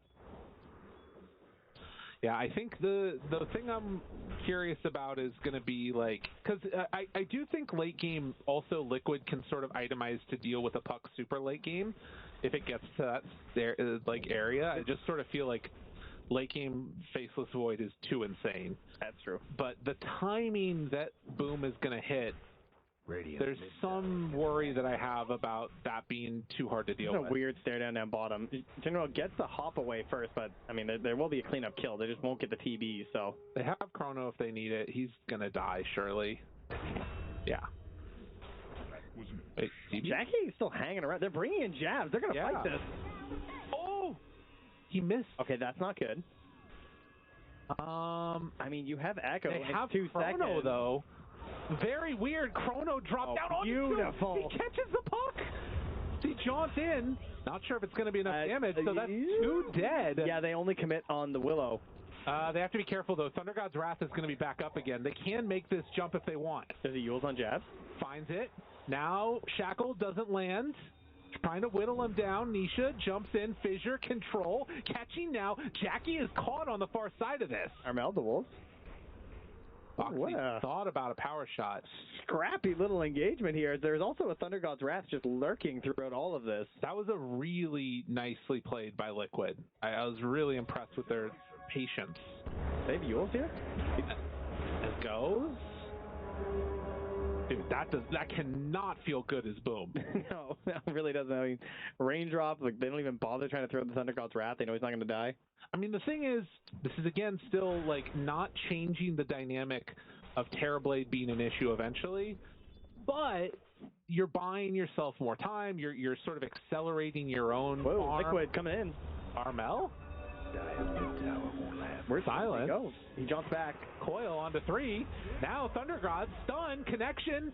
How much damage do they have left in the tank? Nisha is hurt and Nisha dying, or is it instead going to be Jabs that dies? Yule Scepter to keep him alive a little bit longer, but the stun is there, and well, another moment where Boom are just floundering. I mean, TB taking a tower up top, and that gives Liquid the confidence to just drop it all on that fight mid, even if they don't think they're going to get the puck.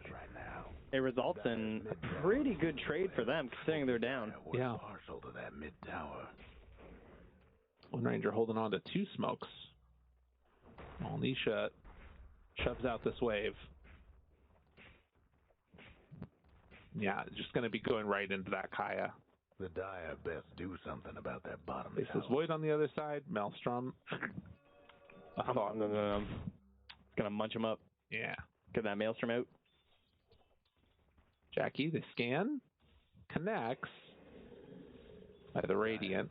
How are we looking on Echo? It's back up again. Although he's like really close to level 2. And yeah, 7 on the Kromar. He could go for it if he wants. Man, he's just hanging under this tier 1 tower as Jackie. Yeah, this is going to be a Chrono play for them. The Wolf is following. Oh! Is it enough? Yes, it is. Nisha takes him down. Sneaky Wolves. Getting banged up. Making that one nice and easy. There's a good reason to see this combo some more, I'm sure. The Lycan plus the Shaker. Obviously, it has to strike at the perfect moments for the Echo Slam to be most effective, and a sneaky Invisible Wolf is really good at providing that for you. Yeah. Really good vision. Punishing.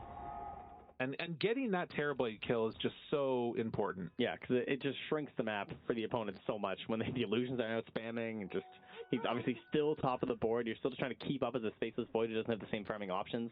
Now that you have the Maelstrom, it's obviously better, but before that, he's just Helm dependent. Puck Orb.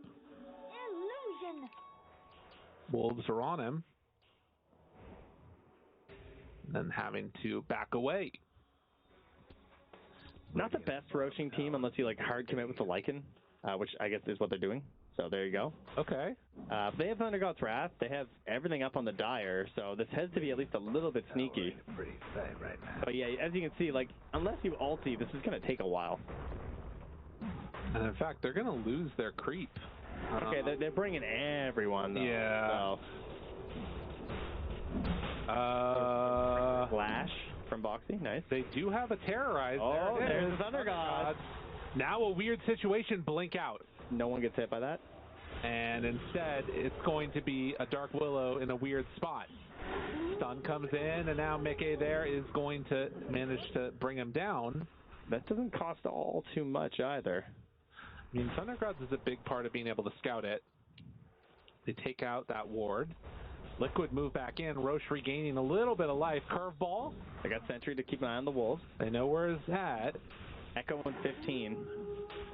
Opportunity here. No blink on jabs. He just walks forward, gets caught by the fissure, in more trouble, and the Chrono manages to land onto both of them. Good Fatal Bond. Silence out. Big Golem down. Jackie's still living. The hits keep on coming, and now in some trouble. Mickey manages to get out, though. Roche is on the run. Roche running through the river. And yeah, they're going to have to let it go. I mean, there's a jabs buyback, but he doesn't want to go for this fight. And they find him. Jumping dead on Nisha. They lose Januel, but the bigger kill is that mid. Still, the damage coming out is insane. Jackie needs a Thunder. Jackie? Needs a Thunder target. Foxy, get close. Thank you. Obliges. But there's still a ton of hits coming in onto Jackie. And Power Shot is going to be enough as they take down that Terrorblade. Hold on, puck in. Armel trying to grab something here. Finish the play. He does have Blink. Too many barriers up. Yeah, can't do it. There's an amplified damage down by that Roche. And, well, I mean, when in Rome, they're thinking about just doing the Tormentor here. I don't know if Saberlight, can he? Oh. Yeah, that seems, I mean, he's going to helm the Overlord. He's going to Mania. Yeah, he's fine. And in the meantime, Boom going on in towards it. They don't have any of their big abilities right now. Jabs sees the amp damage. He could use them. Yeah. Doesn't opt for it, though. I mean, he doesn't have Blink, so obviously. Blink is being delivered now. Yeah, I just didn't have it, yeah. Smoke up, though. The extended Roche fight. 3 seconds until Thunder God's Wrath. They get smoked up here. They're moving through the Wolf Vision, so it could give a false sense of security here, maybe, for Liquid. If they don't know about the smoke. Top tower. You know the drill. Down bottom. Warlock is there. They're going to see this Courier. Okay, here we go. They're in. They got Thunder Gods immediately onto him. Dead. Oh, that's Roche. That is potentially Roche. That's 30 seconds until the Chrono's back up. Are they going to go for... It feels like they're going to make something happen. Yeah, they have the Orchid here on the Lycan. So they're going to try and just ulti and Lycan kill. Tim's found. He gets it off, though. Managed to go into the form. But will it be enough? Yes. All right, now Saberlight in a lot of trouble. Spear connects. Tim's living through all of that. Somehow, some way, that Dark Willow takes up a lot of Mickey's time. But they've delayed now. Yeah. And Chrono's going to be back up now. Shaker's coming back, too. Roche just the luckiest guy in the past 5 minutes, you know? He was on death's door. He's almost back up to half HP here. Also, need to be careful in this moment because they do not have sentry wards down to scout wolves. That one right there could keep an eye on this Terrorblade. Yeah, they know where they're going, and so are just immediately backing out. Man, if this gives them another freebie here. Is he going for this? Chrono. TP. There's the TP from Nisha. On it. Immediately got him caught. And Terrorblade. Oh, the Wolves. The Wolves. Dude, the confidence to not dunk there is crazy. That is so good for them. They still have Chrono, too, now. And that's everything. Meanwhile, another battle? Okay, yeah, he's just going to TP out. And Tim's is dead, though. Liquid picking them apart. Dude, they're just picking these kills up without having to drop their ultis at all. What a great decision to go bots on our Shaker. Yep. Yeah, very nice. They will finally manage to claim the Aegis for themselves. And I'm assuming this is Anisha? Yeah. Yeah, I mean, he's got this, like, no defense build. Just going the Blink, the Kaya into the bots. Like, no Kaya BKB. So, very crucial that he has the right moments there, and the Boots Travel can help with that. He did finally eat the book, by the way, on Insania. Oh, that's good. So level 12. Thunder Gods, get a little bit of vision, see what's happening. But they're staring down now a 5,000 gold lead into the favor of Team Liquid.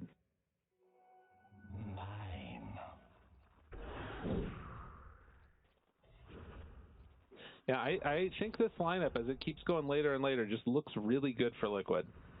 Yeah, it's getting scary. I mean, the damage is starting to amp up here on Mickey, of course. So he gets in the Mjolnir, classic Terrorblade counter. Jabs, though, with Jackie. Tower's coming apart. No, he's going to start moving towards his allies. Tims could bait something good out here, but they're not following. They're just going to let him go. Yeah. Makes sense. Yeah, I mean, it's into the Aegis. You got to find the perfect fight if you're going to take one. Yeah. And wait for the Thunder God's wrath. Thanks, John. Very nice. Radiant mid towers getting back. All right, Courier goes down. The Dire best do something. 19-11, and Liquid going cross map. The Dire ready to battle into this. Structures. Shaker is kind of alone over here. He's hunting. Guess what's happening? The only thing is, I don't think you can kill somebody unless they're in the creep wave with him. Yeah, it's true. I mean, there's a Ghost Scepter as well in the Zeus, so. Yeah. Got blown to bits. But tier 2 tower falls. Jabs has blink now. What is the item that they're waiting for? Is it Scotty on Jackie? I think the Zeus eggs would actually be pretty pivotal. Okay. That would be really interesting because of the way they have to play these fights with the Shaker, it could really help mess things up for them. Which is probably why Nisha is opting towards that BKB as well. Before he goes to that Yasha that he's thinking about. Just golems, the old E-Blade, and, well, gets all the creeps.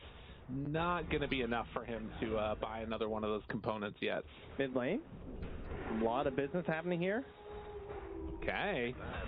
And Tim's just biting the dust. I mean, they're killing waves and just trying to delay things here, but now that's a BKB finish as well for Saberlight.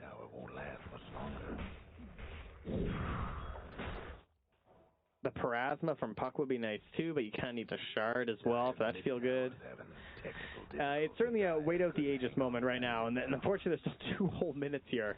Feels like a really long time for Boom to have to deal with this. Yeah, I mean, Liquid are picking up speed. They've sort of dealt with that early pressure that was coming their way, and yeah, the Chrono, it starts to just secure those objectives. And with a Mjolnir on target now and going towards the Scotty, the ways that the fight are going to go well for Boom are becoming few and far between. Yeah, they're just sweeping really well across the map. There's the BKB, so Boomer into defensive mode. You know, Armel's down bottom. He's just cutting some waves as he can, picking up neutral camps, trying to get himself into the best position that he can by the time they actually come high ground. Now, I doubt they get high ground with this Aegis on the side of Liquid, right? So that is the good news for Boom. It'll probably just be your last tier 2 here to get knocked out. Might want to mine the top tower. But going high ground just seems like not really worth it, I would argue, for Liquid. I mean, there is that like ability to just push up there with the double creeps that they have, which does kind of change stuff a little bit, but you also don't have to. Yeah, no point risking things here. Armel kind of close. Wolves maybe spot him. That's a Vlad stun on Wind Ranger. That does signal that they want to get a little bit aggressive. Yeah. It's a really good, like, ending the game item for a Wind Ranger. Or defending your high ground when you're poor item, you know? Right. Hey, what? All right, and he's going anti-TV with the Dagon as well. All right, I like that. He goes anti-anybody. Just hatred. To blow him up. I kind of like the Dagon. It's nice. So, as we see more and more creeps get taken over, Liquid just dismantling the map, and you can see the Dark Willow coming back trying to steal the shrine, but is going to be a little bit late on Tim's to get there. They run into each other. Hi, how you doing? Nice to see you. It's been a pleasure. Oh, that's Golem. Yep. And Tim's walks away. Tim's gonna come. He's like, wait, what are we doing here, man? And Nisha's there too. Okay, and now Tim's is dead. He's smiling. Okay. I mean, you got Golems. That's value. Such value. I mean, let's Jabs get a wave down bottom. Let's him know he can BKB TP on Jabs so he can play the next couple waves more aggressively. Yeah. Right? That's fair. Absolutely. Okay, I guess it's not true. There's Chrono, but we'll just pretend Chrono's not there. That's how I like to live my life. Yeah. Dude, that is almost Scotty. Faceless Void being top net worth is like not a recipe for success. That ain't it. No. Are they gonna kill down bottom? Looking for it. Boxy surviving. Thunder God not enough, but they will manage in the end. Lyrical. Oh my God. Lyrical. Oh, okay, yeah. Armel ends it. All right, don't curse them. Is Mickey gonna try and chrono these guys? Relax, brother. He thought about it. Dyer's Get the creeps, Mickey. a little help. Put the creeps in the bag.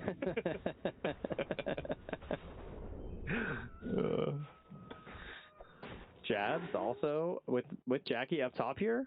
Are they? I mean, this guy's got a BKB. Surely they're not cooking anything special up here, are they? This is just what you do. You know, Yep. You cut the waves, you dodge, you hide, you try and find a pick off when you can. I mean, it does suck having to use that Warlock Golem for that, because now it's like another 60 seconds where you kind of, aren't able to get a ton done. Although maybe they still are. Dark Willow in trouble, and Saberlight can drop the fireball if he wants. The creeps get in on the action, kill off Tim's.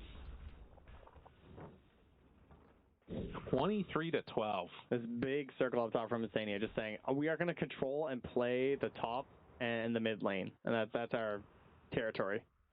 Like, bottom's pushing in really hard. We don't have to worry about that. Just stay up here. Play with me.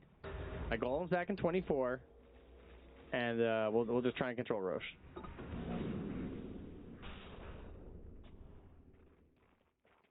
Mickey queuing up an Aghanim Scepter next. Well, they just had one completed now for Zeus. Okay.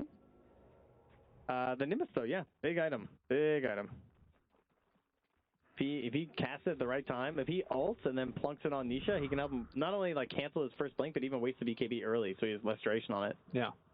Well, and also you're seeing now a, Scotty done for the Faceless Void, but it's almost done on the Terrorblade too. Mm-hmm. All this time has just been sort of built into getting that big item.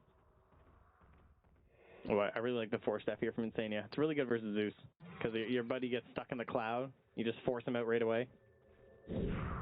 Okay, hunting. Dyer's bottom Jabs is there. Jabs. Whoa. Whew. They see him bottom though. And finding Boxy, Yule Scepter gonna land in the stun. Good hits, good kill. Oh, no buyback as well. Okay. Now they jump forward. The root connects, spear out. Get away from our high ground, mister. It's gonna be an early Roche bottom. It will be up in like 30 seconds. And Saberlight realizes he cannot take Tormentor solo. Unfortunate. It's tough when you realize in your older age you can't do the things you could when you were younger. Yeah, okay. I mean, well, what level was he before when he did it? That's true, yeah. We're just moving forward level by level. He's aging out. It's like whenever I stand up now and I go, ugh. I think that's what we heard in the Insania interview. That's right. So here comes his little buddy. Insania going to help out so they can actually do the Tormentor. Ow, ow, ow, ow, ow. Run away. And bang. So Boxy gets it. Man, that underrated shard on Wind Ranger for sure. That Gale Force is a... Spawn? They hit it right as it spawns. They can get this. Radiant scan, they do spot it out. Oh, but then it goes green. Okay. Jabs finds one. Insania caught. That's a big kill. 50 seconds. Uno. Tim's picks up a couple bounties. Nisha has to back away. Dude, are they going to be able to sneak away a Roche? Maybe now they can find Mickey instead. I like this better. Oh, yeah. Oh. Do they have the jump forward? Get him. Oh, but he got hit by the Croaker. Now the fear, the combo, the damage, but Nisha trying to keep him alive. Mickey jumps in. Chrono is out. They catch him now onto the side. He walks inside the Chronosphere, but it's not looking like it's enough damage. Back to Jabs. Back to Jackie. Back. And the stun is there onto Saberlight. Gets the Thunder off. Lift up. Yule Scepter. Combo. Saber running, hiding. You really chasing there, buddy? That's not going to work. Still, they managed to take down the Faceless Void. The Croaker. That Croaker almost ruined their life. It had some serious things going on there. It just wanted to be involved. Radiant's bottom tower ain't a pretty. I like it. Spear into Croaker. Yeah. All right, they're back.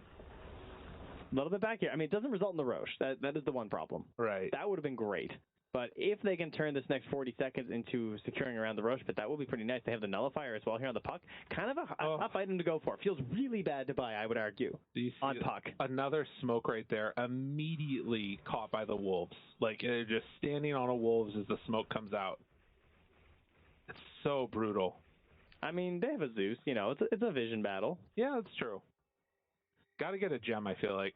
What really hurts is they didn't commit for the Roche. They went for the, like, let's try and get another kill to chain it into kills and kills, keep them off balance. They never assemble a 5-hero roster again. But yes, spawning the smoke means that doesn't come into play. Although they can now maybe get it since they control this area. Mm-hmm. And Roche is migrating. Yeah. Thunder Gods, they spot one. Oh, Hi! That's a great kill. That is a really nice one. Unfortunately, does not have the gem on him. Does have buyback as well. I sense this book of yours. And so if the Wolves spot them in Roche, he could go for it. He's got tier 2 mid, so he'd make it. And also the outpost, but...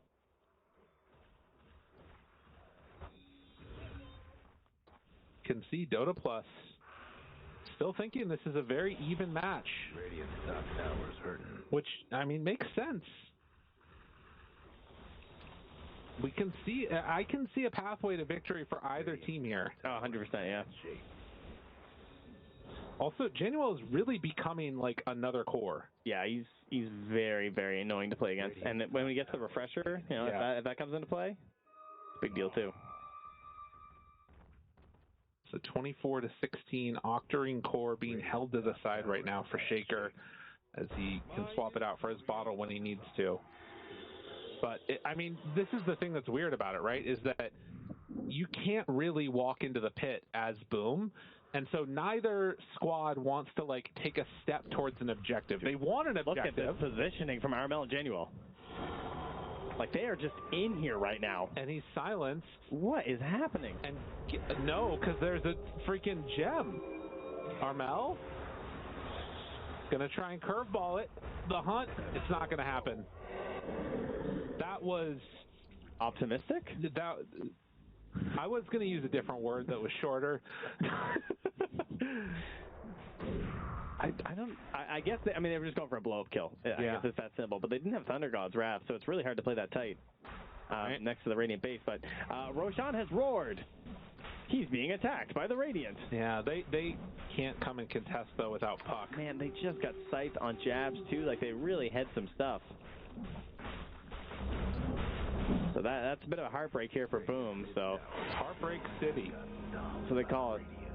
And that's going to put the Aegis on to Mickey. I think when I was sort of feeling about the scaling of Liquid, I was not taking into consideration how much this Zeus was going to do. But this getting the Aegis now is starting to make me feel a lot stronger about Liquid as a squad. And this high ground push, how do they deal with this? Rooted now. I like the confidence here with the puck being down. Ready to jump. Finds him there. Yule Scepter out. Nullifier done. Dead. No buyback. That's a big chain for them. Taking another hero down. They got Nimbus. They got Thunder Gods. I thought for sure she was going to be able to come back into that one. No, not even close. I mean, this is going to be a lot. I don't know how much they keep going for this, but I don't think you have to stop for over to the side. Jab's ready with an arena, but 20 until you've got the Willow back up again. Can they ignore the Aegis? No, they're going to just try and send him in. Stun, damage. Yule's lift up, no nullifier. The Hex is there, though. Now the damage is out, and they got him caught for the kill. Nisha jumps in, finds the stun onto 2. Good damage out, but that's a dead on your Zeus. Oh, Jackie. Chrono comes in. Great answer. Finds and kills the Terrorblade. 80 seconds gone. No buy. He bought out on that disperser. And that is a huge victory. Zeus is going to buy back. They can slow this down a bit, like the hits from the tower near Faceless Void being slowed as well. But it's 60 seconds. It's such a long window now. Yeah, they're just going outside the base. They're going to heal up with this Warlock, and they're going right back to the high ground. The Golem's still doing work because he takes the tower. And Boxy just going to be throwing out stuns, and he's still holding this Gale Force. You get too close, he's going to pull you right in. Yeah. So no Golem, obviously, and no Chrono for 90. No Arena for 40. Puck does have Nullifier and Parasma, but no Ags yet. So it looks like that might be the end of the push here as they take 2 sets of racks. Yeah, tier 4s are a bit much, and rotating bottom a bit spicy, so they'll give them another shot, but yeah, the second that TB goes down, it's just, you cannot defend until he returns. Sold Helm for most of the components of Refresher now on Faceless Void.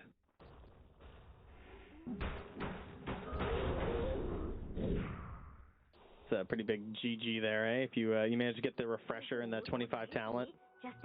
I feel like, in a way, they've got to kill him before he gets that Refresher. Yeah, they got to make sure he doesn't get another Aegis. It's so hard to play against this hero when he's holding the Aegis.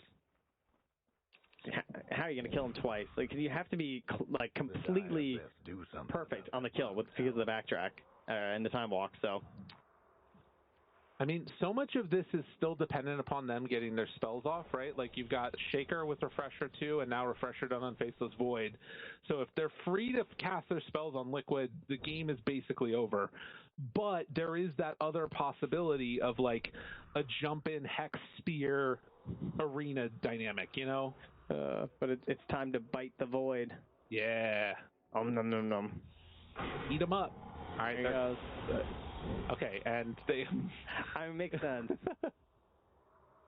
Immediately. Oh, where are they? They're running top. So push in that wave, see if they can find somebody. Also, bottom, still very open if you want to make that move. Boxy just such a solo player. Yeah. This man has no team. He's always on his own. Also has 0 mana to start pushing, but he has a regen rune, so he's just been spamming it away. Waiting for that regen to take off, and then he can go. Okay. Fight, positioning, everything else. You need to kill one of Faceless Void and Shaker in your stuns. Do you have to kill both? Is that what has to happen? I mean, I guess if you BKB and you're hexing Mickey and you kill him. Yeah, that's what it has to be. Yeah. Also has the backtrack chance now, too. Oh, he did go at A? Oh, I thought with the Chrono, with the Refresher, he might go Chrono AoE. Disappointing. He should just finish 25. I just want to see the giant bubbles, because they are huge. Echo Slam cooldown. Yep. Oh, it has a shield rune now, too. Gross.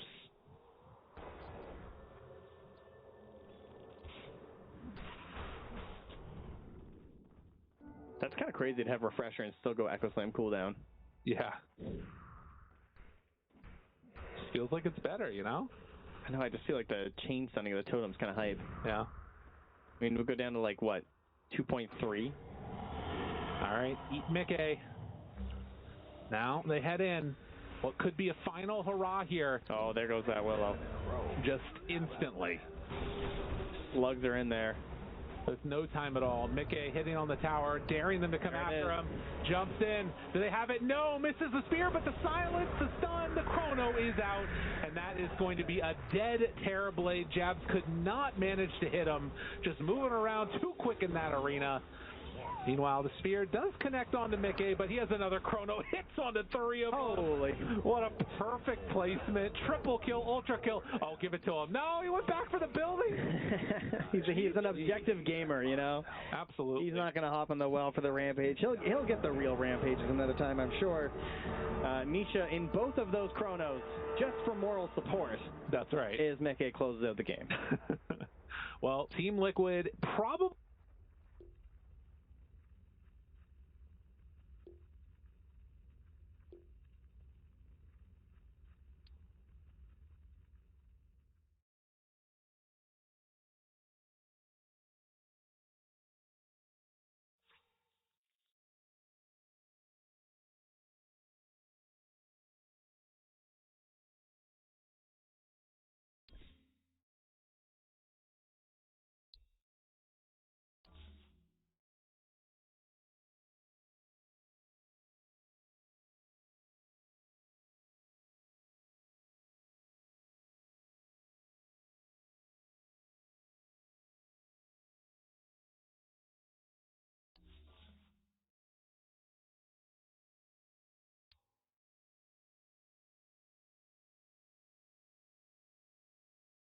тролль, у которого все внешние домики сломались, и уже даже один Т3 пал.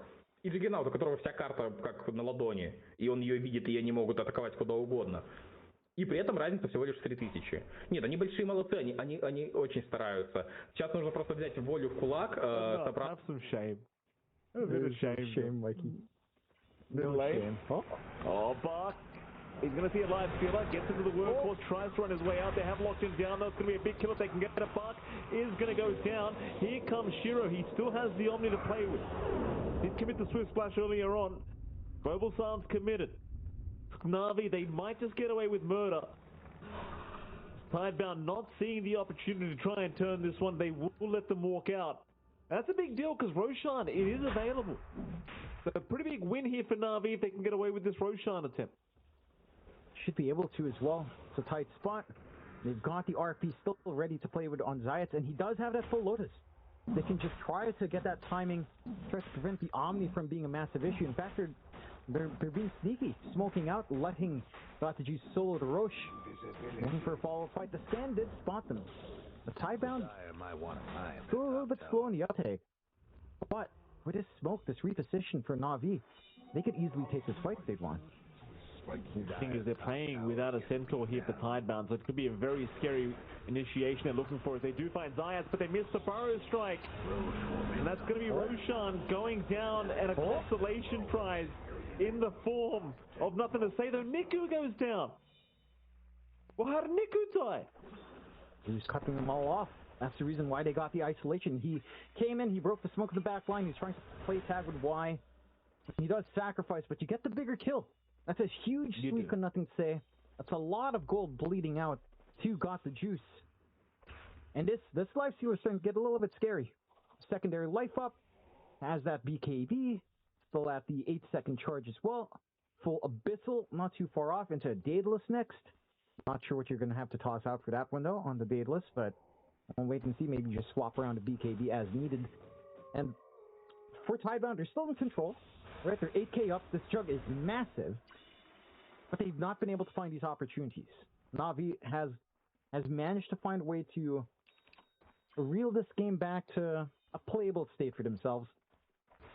And you know what? If you fall flat, if you falter here in Tidebound, let's say you're forced to defensively pop the Global Silence plus refresh, you know, Bach gets caught out in an awkward spot again, forced to use Stampede for a self-retreat, or the workhorse to not save a person, then that's opportunities you're handing back to the side of Na'Vi. And they've shown us time and time and again that this is a team that you can't fully count out once they've got some tools to play with here. No, absolutely not. Na'Vi proving to be back in this one. They're going to try and jump, got the juice, but again, he just proved, I don't want to say invincible. Maybe I shouldn't say invincible, but he does get pretty damn low. In they go. There's your Aegis down. That's one life gone. He's a bit of a sitting duck right now, got the juice. So jump in again. With the Omni, it's no problem. It is no problem this time around. Did I say comeback was happening, John? Nice move, Mikey. Good curse. You're welcome. No, good job on both of us. The high fives all around for cursing Na'Vi. I was literally about to say this lifesteal is invincible. And it's, I got halfway there, John. He looks more invisible to me, Mikey. I don't see him. I think you know. Mid lane. Yeah, that's the second time he's died to that Abyssal Blade. But he's doing what he needs to do. It's not really that simple.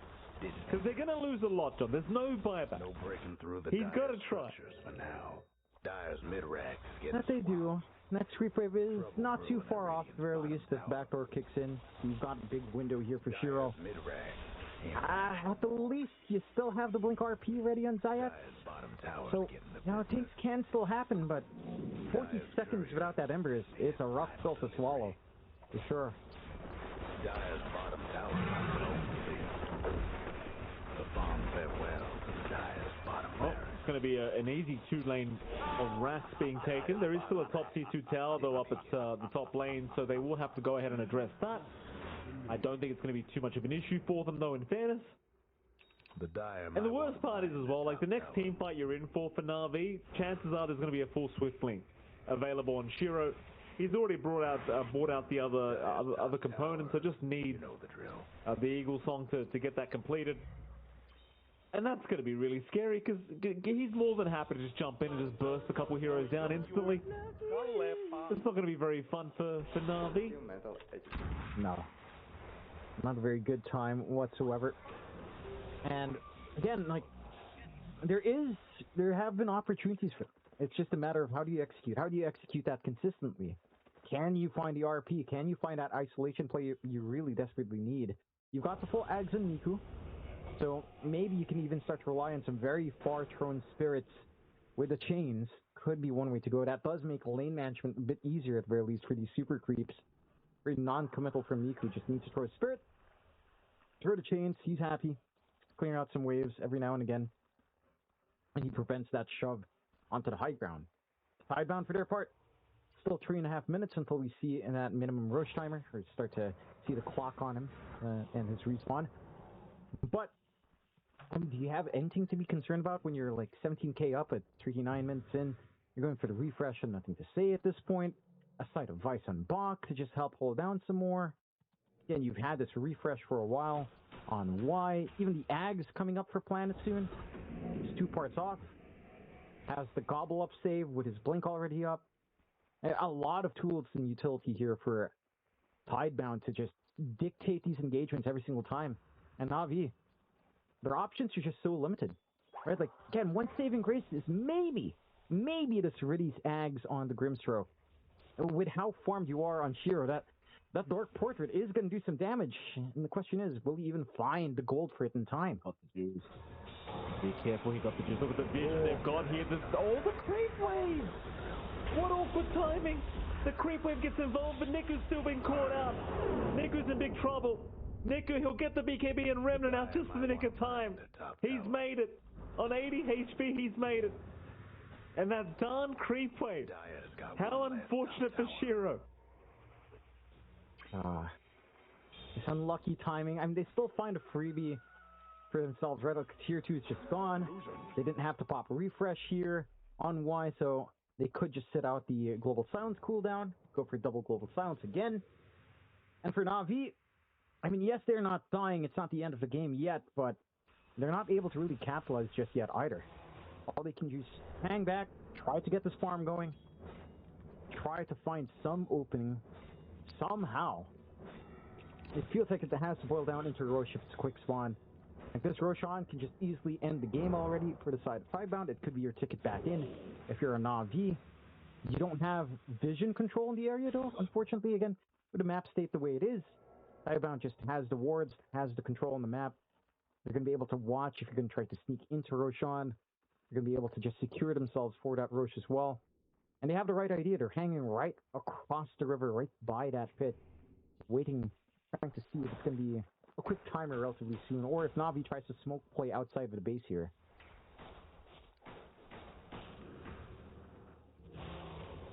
They're going to smoke up here, Tidebound. They're looking to move in through that mid lane.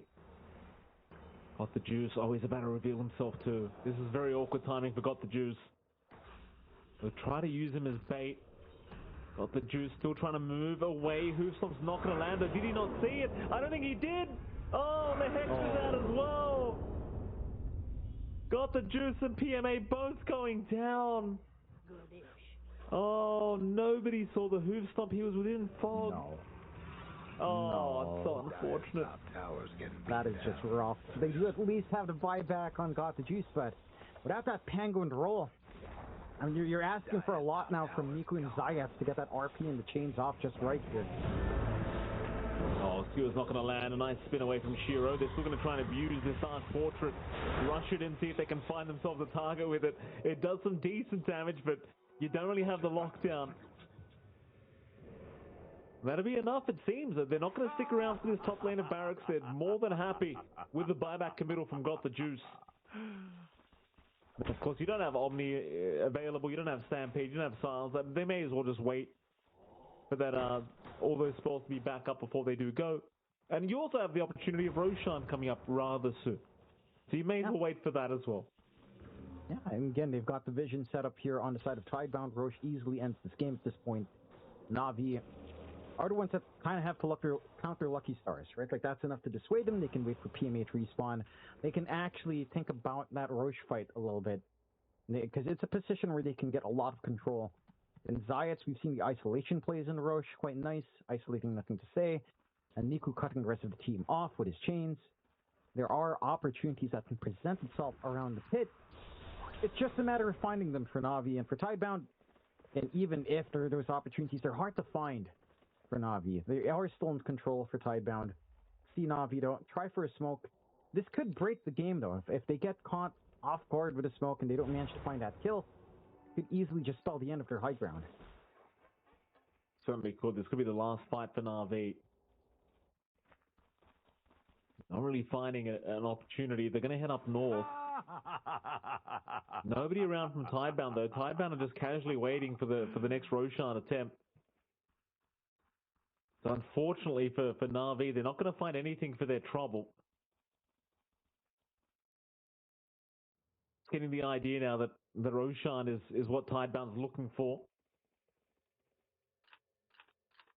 There's your Roshan now available. They've got it up. They'll scout it out as well here with Planet. The question is, can Na'Vi actually contest this Roshan attempt? Like, if Zayat's going to land a massive RP with this Infest play, it could be the game-changing move you need. But I don't think it's going to be anywhere near enough to land on one. They could try to blow up Shiro, but it won't really be that simple. They'll wrap around through the Radiant jungle. Y will be spotted eventually, and they might just try to burst him down first, and they will. The jump is there, and they've got him. The Croaker even getting involved. Now as the Swift Flash comes in, they want this Lifestealer dead. He's going to try and heal up through it. Stunned up is the Juggernaut. Leashed up even, but the Swift Flash and rather Omnislash going to fly right through. Zayas and Niku gone. Triple kill for Shiro. They just don't have the damage, and GD's calls. It's just not enough in the end. Tidebound. Sure, you kind of force their backs against the wall there in this game 3, but Tidebound still proving to just be the better team here today. That they are. And again, for Na'Vi, a little bit of a tumble in game 1, a pretty good run in game 2, and for game 3, just pretty much outclassed here, I would have to say, by Tidebound. Like, Tidebound fixed some of those issues. Game 1 is a bit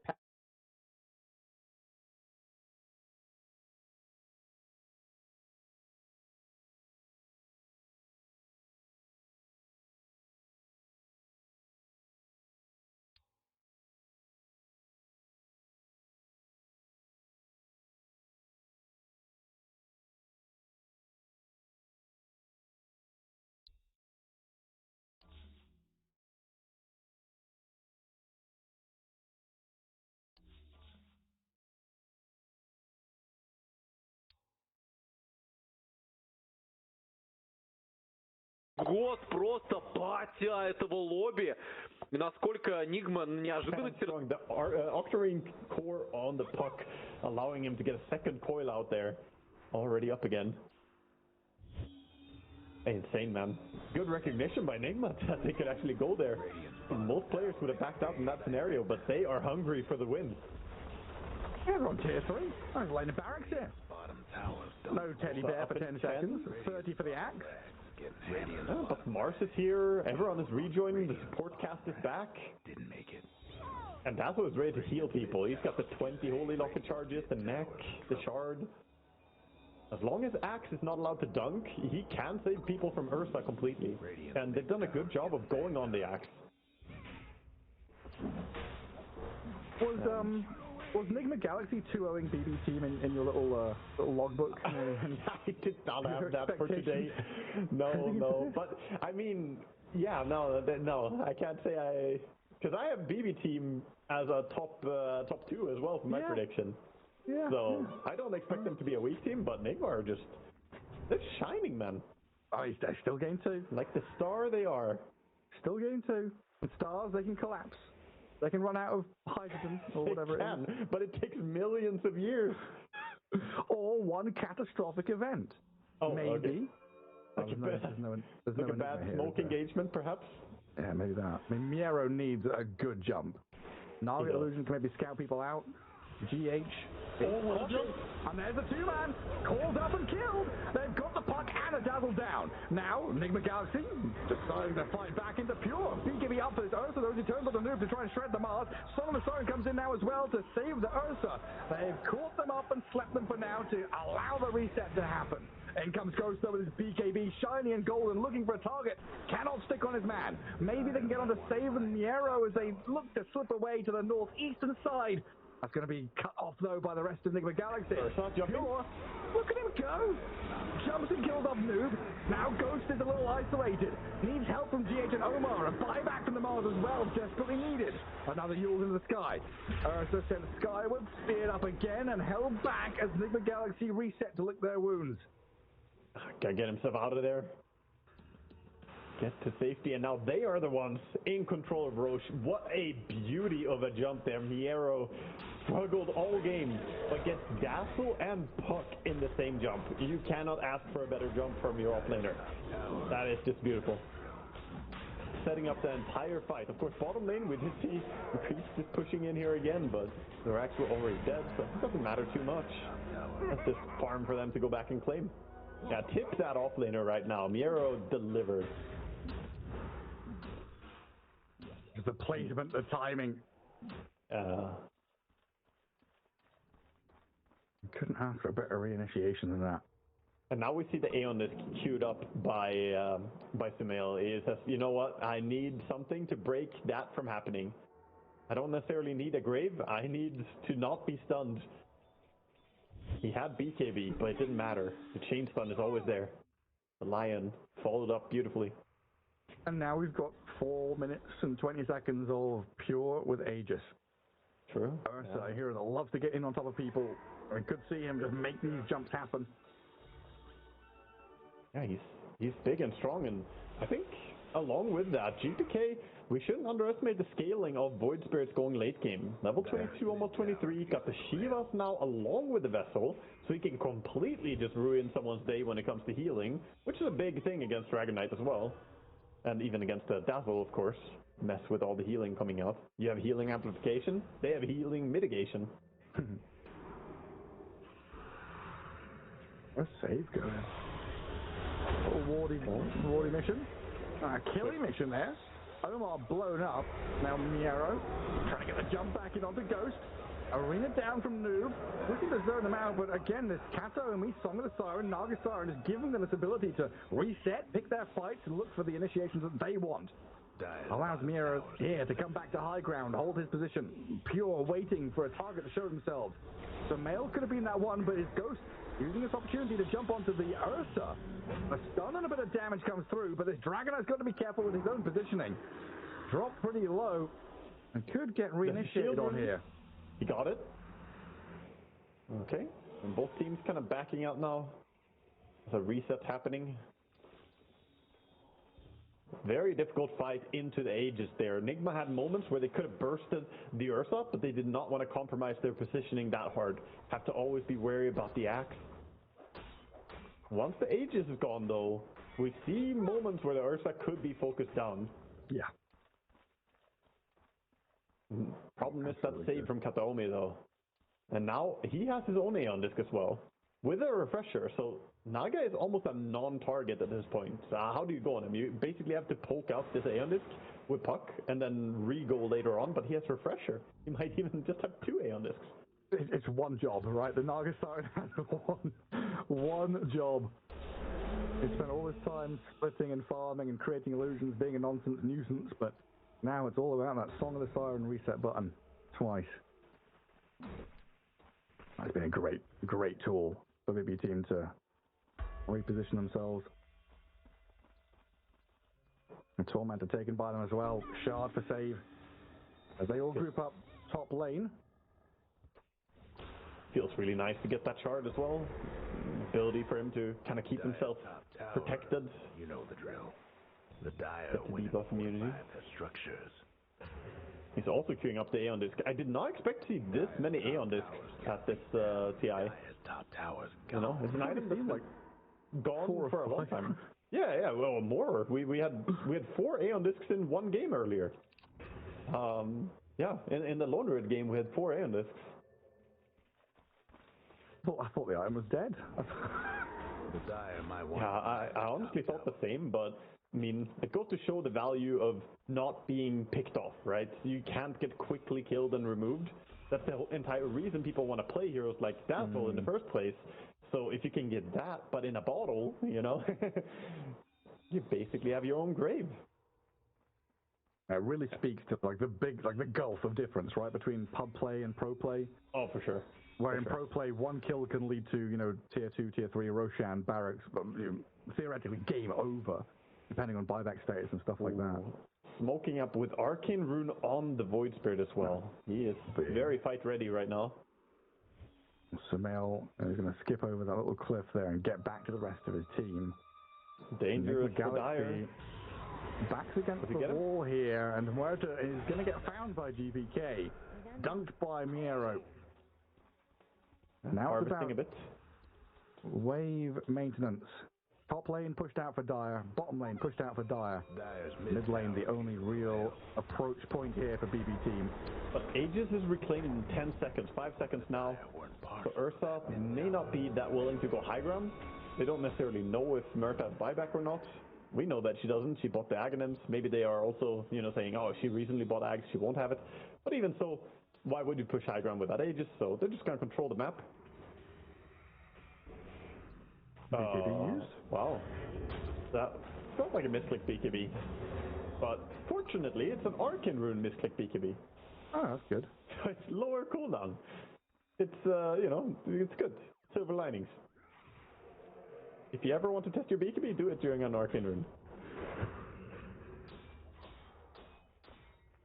Yeah, it's like when you play Warlock or Tidehunter or Enigma or something, you get Arcane Rune, you are obliged to use your ulti. Yeah, one way or another, I'm ulting before this ends. Exactly. This I must. Get the value. Get the value. Currently, Naga is also providing a lot of value with these illusions. She may not be a carry Naga, but she can still cut creep waves by just sending them like this. Definitely pretty obnoxious for Dire to put up with. But everyone's getting pretty freaking stacked right now, right? Muerta has Aghanim Scepter of her own. Upgraded Deadshot, of course, with that shard already being picked up. A Puck with that Octarine Core, nearly an Aghanim Scepter. Scythe of Ice is getting there for Noob on the Mars. Like the Galaxy. They know there's no Aegis, so they want to play forward and aggressively in towards BB team. Save, nearly gets jumped by the Dragon Knight, but GBK is going to come back over the top. Coils and snaps. Pure in the back. Trying to get through a graved Omar Muerta as the Song of the Soren does come out. The BKB is wearing down. The Song leaps up the DK and the Puck on top of each other. They're trying to jump back in on them as Omar has been found and killed. The Ghost Dragon Knight dropping low as well. They're healing up, trying to keep him alive. Ghost has stayed alive. Has the Dragon Knight allowed to stay here up and running? Another Song, surely. He's going to put him to rest. Take him to bed. Put him to sleep. Dragon Knight very low. Pure is in and GBK with him will get the kill. Noob now left alone. GH and Sumail on the run. Try to get back home, but BB team will munch down on you. Wow. Kataomi MVP right there. The end snare he sent to Dazzle barely, just barely kept the Dragon Knight out of range for him for the grave. He was right on the cusp of being able to grave his carry and keep him alive, but the end snare kept him locked in a bad spot. And then DK just falls. After staying alive for a long time, I did not expect that he would be standing his ground as well as he did. It was like armlet toggling, healing through everything. Yeah, I don't know. He has Satanic, you know, and evasion as well from the Pyrrhic Cloak that he has, which is quickened. But this looks like they're on the road to force some buybacks or maybe some racks. One way or another, they're going into the enemy base. They're on the road to the master. That's the road. That's the road to run. And on the road to game 3, potentially. And a 10k lead. Roshan respawning. Guess what's happening to Dire? Everything's going their way. Let's see if their GPS system's in order. Take the next left at Roshan's pit. You've arrived at your destination. That's a lake. That's the Radiant base. That's the Dire base. No, we don't want to go there. Sumail's going to find the Naga. Eon Disc down. Coil used. And Sumail runs away. Yeah, it's a quick coil. A lot of gold on these dire heroes right now. 6,000 on the Mars, 6,000 on the Puck. Both of them holding buybacks, of course, but also wanting to get their next item. Magnum Scepter is the idea for Puck. Meanwhile, Hex on the Mars would be massive. Again, Hex is great against Ursa, because it counts as silence, so he cannot use his Aghanim Scepter. That's good. Yeah. The attempted Roche cut short here. The BB team realizing there is a lot of noise and danger coming their way. Enigma Galaxy giving up and contesting it though, just allowing BB team to take it. Yeah, dangerous for them to step out there. Very easy to get caught in bad position, and we've seen what happens when the Ursa and Axe get on the back line. That's truly a story. If they go on the front line, I mean, then it's kind of fine, because Dazzle and Murta can do a lot to disjoint and mess with them. But it's usually a Song set up on the front line, and then they go on the back line. Meanwhile, during the Song, holding the front line is busy. So the tactic should be to walk into Song, yeah? Yes, exactly, for safety. For safety. No, blink, and you need to blink on like Dragonite, hug him. You know, say, yeah. If I'm under you, then I'm also gonna be sleeping. And then you get hit with a blink axe call. Under the wings. Under the wings of Dragonite, you are safe. Oh. No. If he gets songed, he can Outworld Staff dodge the call on Dazzle. He has the Outworld Staff. He can make that play. He just banish himself. No, BKB TP gets forced. Void Spirit gonna be very happy with that. This gives a timing window to make plays. No Basher though, in GPK. Yeah. Could have had that kill. Exactly. Why Octarine? What is this? Where's this spellcaster build? Where's the right click build? Going Dagon next, how dare you. Oh, Lion. He's found the mail. Have they got damage on the refresh call? Back up again, they've got plenty of control. The male gets punished for being a little bit cheeky. You know, I think Nigma stole enough Wisdom Runes in the previous game for a lifetime, so I think it's fair that he doesn't get steal anymore.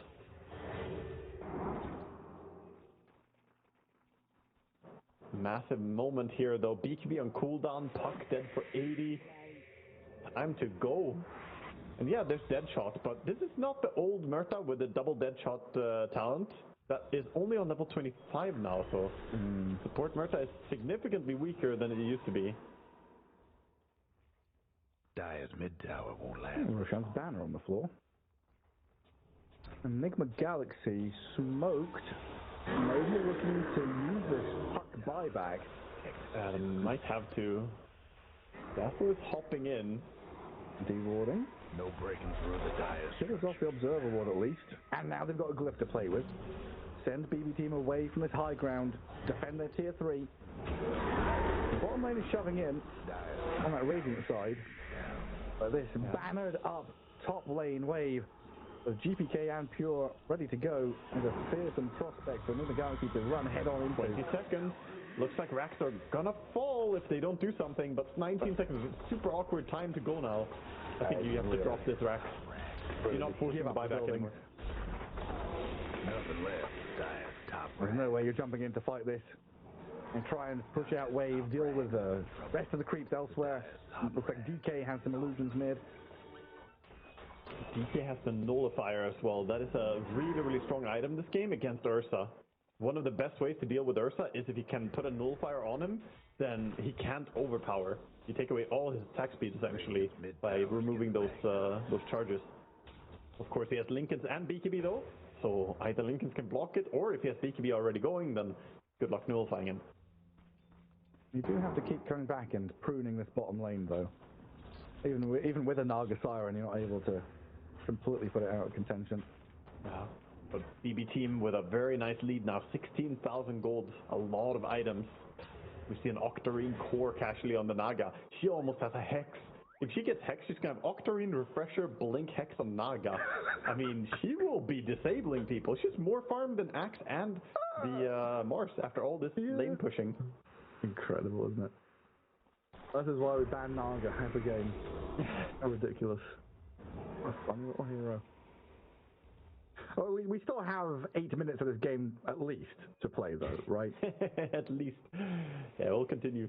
That's some long games. It's always like this on TI. Times. The nerves, you know, teams have more tenacity as well. 30 seconds on the Aegis. They got go on him? Not, surely not. It's Aegis. Void Spirit popped. What is it, 20 seconds for Aegis? Yeah, 20 now. Aegis is whittling away. Yeah, he's doing the best he can to deal some damage right now, trying to bring down the tower. 10 seconds. And the Enigma Galaxy, if they want a big play, that Aegis Steal is a good one. Miero's going to get the Blink call. There's a Grave to save up the Dragon Knight. Can they keep him alive with the heals and the tankiness? They're able to break free past the dunk, through all the danger. 2 BB team heroes gone, but the Song of the Siren gives them the cover yet again to TP home. Oh, he's on the Naga and the Void Spirit, they're both gone. All the way back to Fountain. Critical information right there. Get to safety. There was a really nice moment there where Puck jumped the Ursa right as the Aegis was about to be reclaimed as well. So he made sure to cancel the Aegis regeneration, leaving Ursa on 700 HP. Nice. Otherwise, I think maybe Ursa could have turned, gone in and done something. But already it was pretty rough with Axe getting caught out, brought down like that. DK just found the moment to stun him.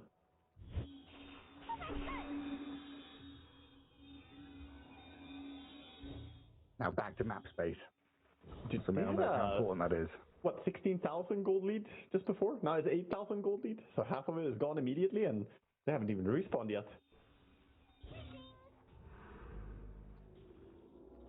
Straight across the map. Yeah. Controlling. I think they're just setting up control though. They don't want to push without Aegis themselves. They already feel a bit like they threw the advantage they had earlier this game. It's a good spot to be in now, though, with bottom lane already being gone, playing Dire into Radiant Ancients. Yeah. The best lane of Rax mid. For this moment, right? Since Roche is going to move soon to Roche top pit. So... The stars align. Stars. Well, it was the stars that was the issue last time. The stars collided and imploded, but now we're trusting the stars again? I don't know, man. Well, when you have that collision, right, it creates new, smaller, like dwarf stars or whatever, you know, little baby stars everywhere. There's the birds and the bees and the stars and the suns, you know? I see. When a mummy star and a daddy star love each other very much. Okay. So that's how they are shaped. Okay.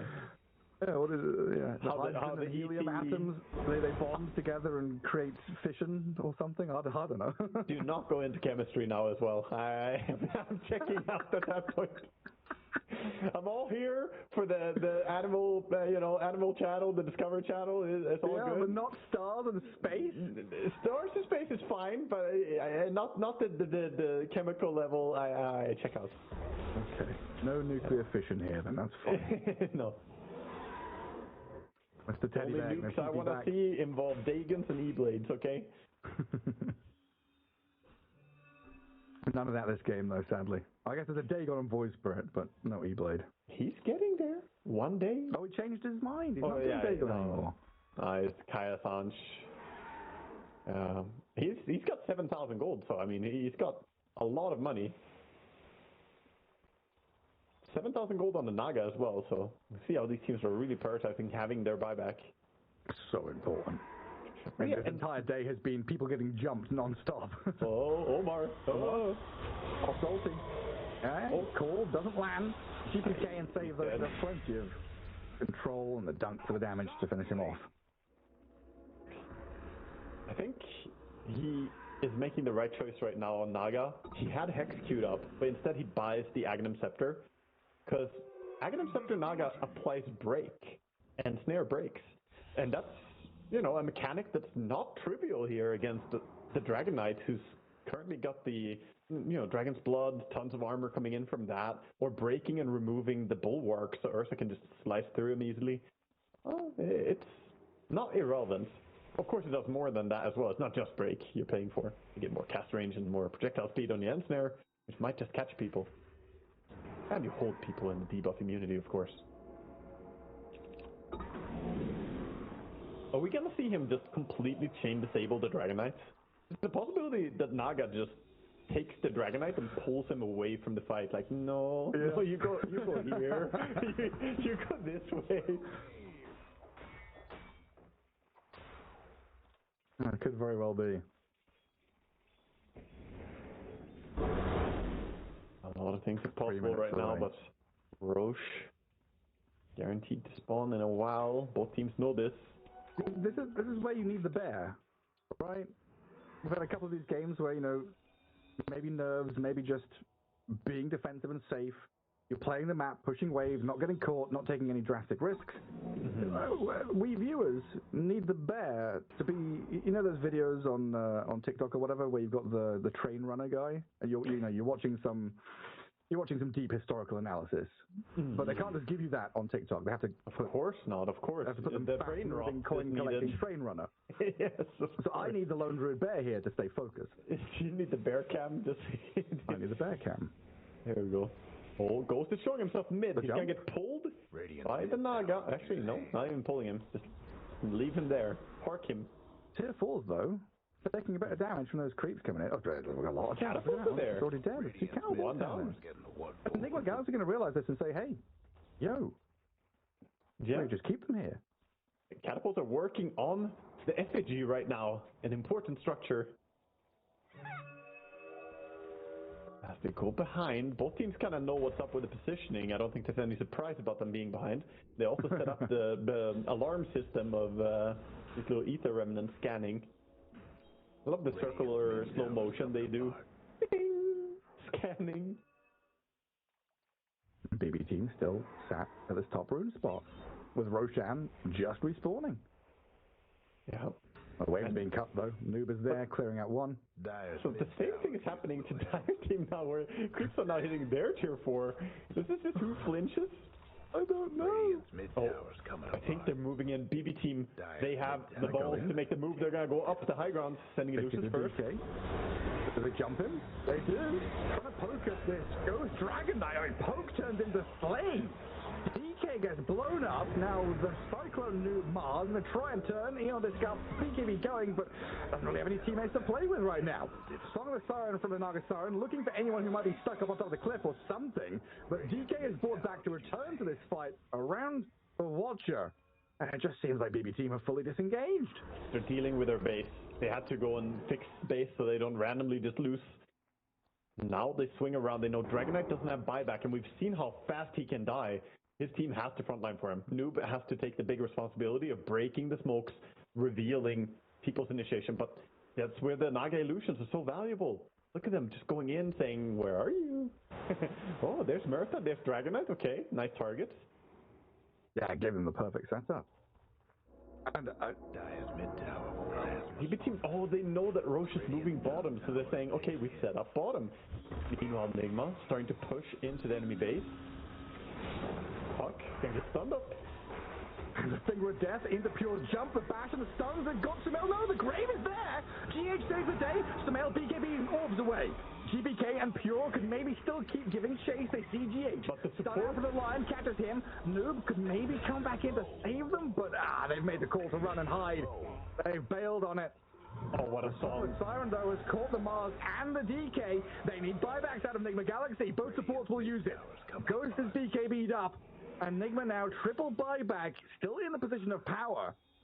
But BB team with a lot of resources to play with are a scary opponent. Yeah, they're in a position of power, but it's a paper dragon, Gareth. They have these buybacks on cooldown now. And BB team, I think they smell the weakness. They know. Dragon.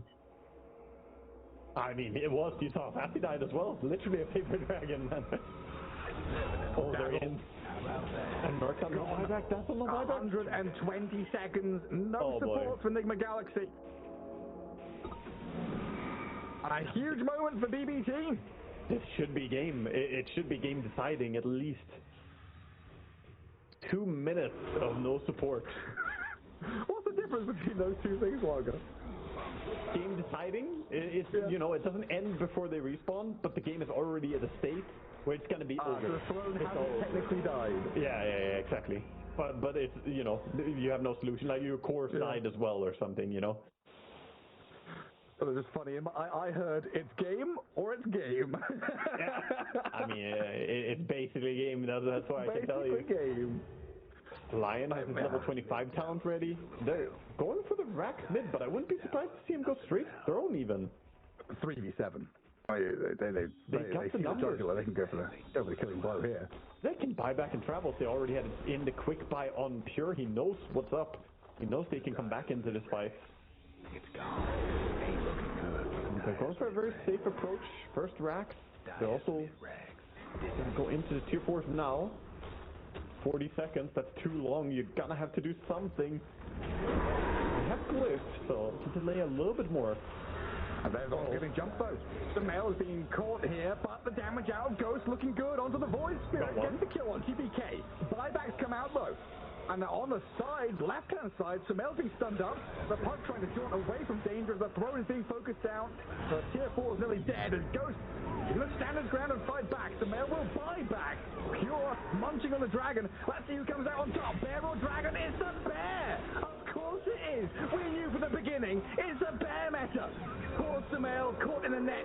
Might be able to jaunt away, but this looks like it's over. Mars will buy back, but no DK and no puck means a very, very difficult fight for Enigma Galaxy. Ursa goes back to throne. Looking to finish this one off.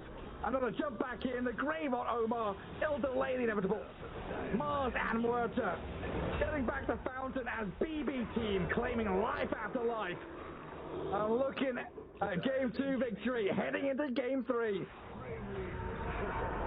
I'm so lost for words for the games that we've had today already, but yeah, they're gonna song the enemies in the fountain and finish up the throne. And I guess you said it right there. We know which team is gonna win. It's gonna be the team that gets a bear. That's just the winning concept. It is the alpha predator.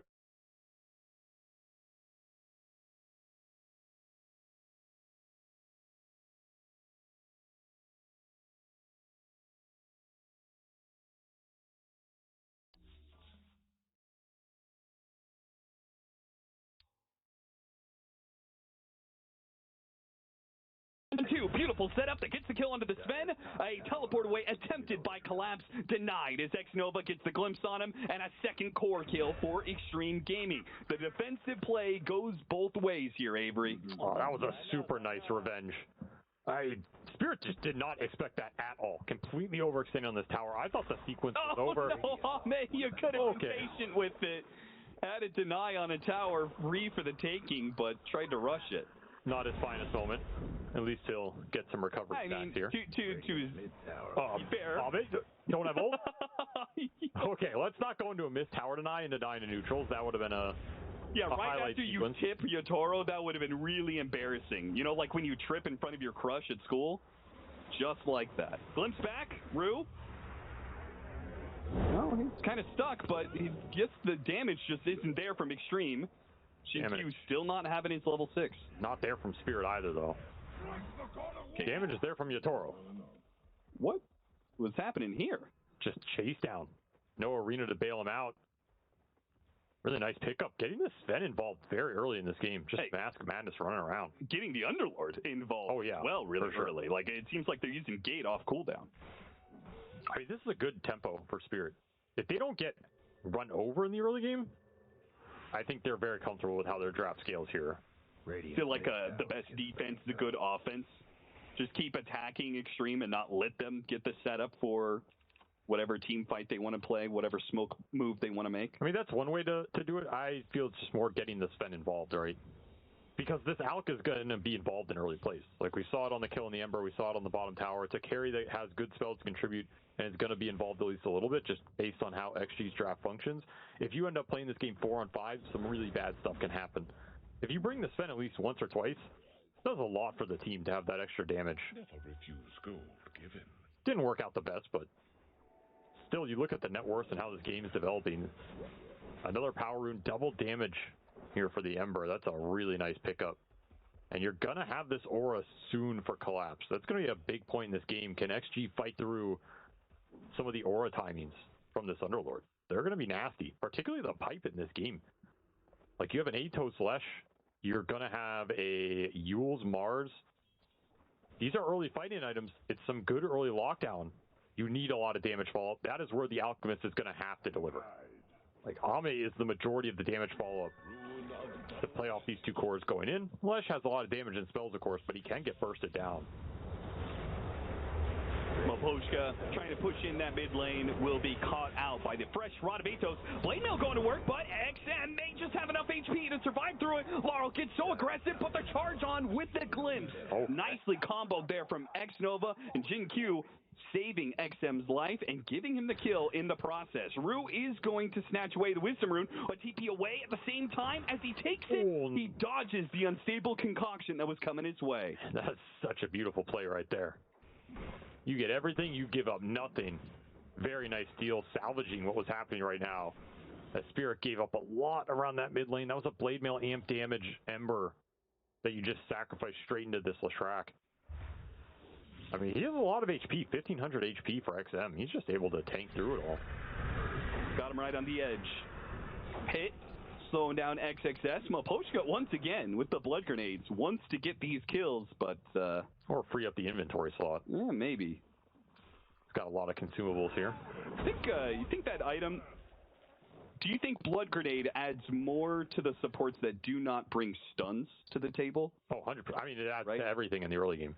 I was actually thinking about this.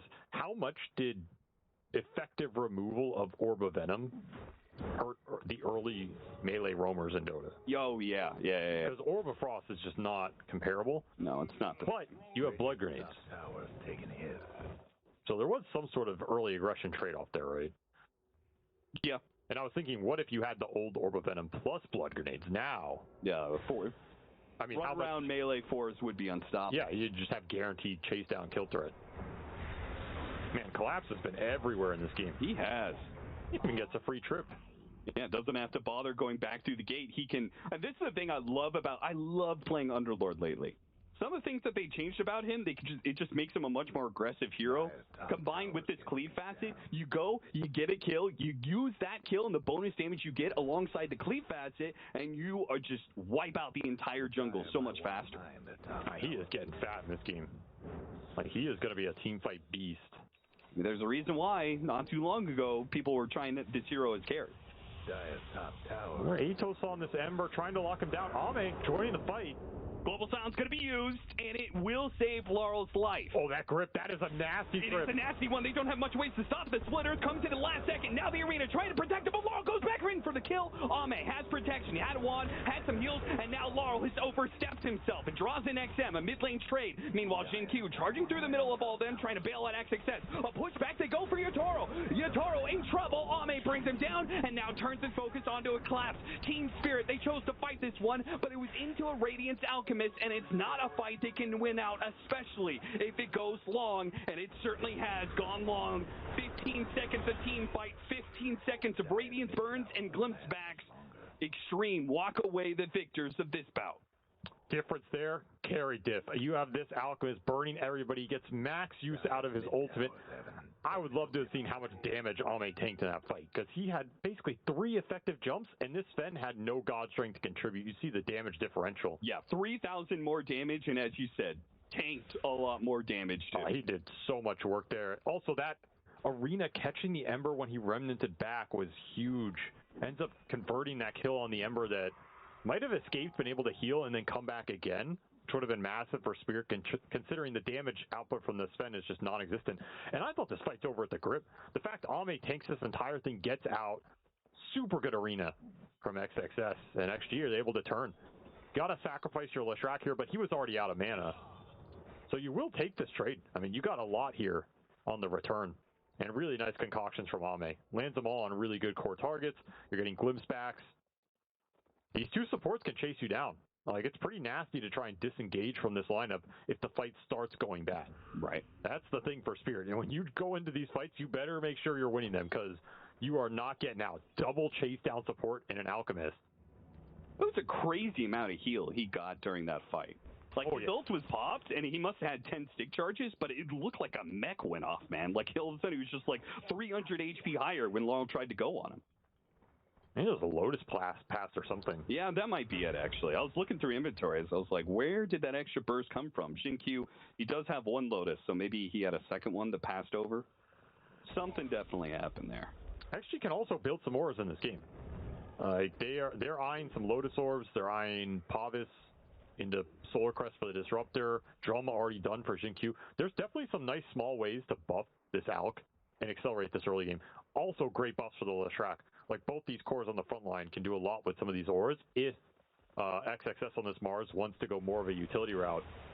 Seems perfectly fine here. Another gate into mid. Spirit do not want to give XM any freedom along this mid lane going to this tower.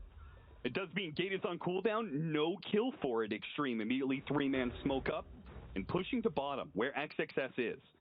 They want to find the Sven down here, but it's going to be Not Rue going to find running him. They're going to find Rue instead. Drop the ward to spot him. Immediate static storm just to ensure the kill. That's a fine smoke tank here. X Nova, yeah, he'll get the drop, but he's just out of range of that obs up north, so misses the ward on that. But at least you land something. This is a lot of time for the Alk. Going for the kill on XXS. They've got full vision of him, and they know there's no heroes nearby. A defensive ward in the jungle helped Yatoro set this one up. That trio that came into the jungle, they knew. They didn't keep pushing forward. Now they're going to find the extra kill on X Nova as well. Nice hasted. It's just so many power runes for Laurel this game. Like, you're going to get something with him. Or not. Apparently not. Haste rune runs out, and he had enough HP. Raindrop, fluffy hat.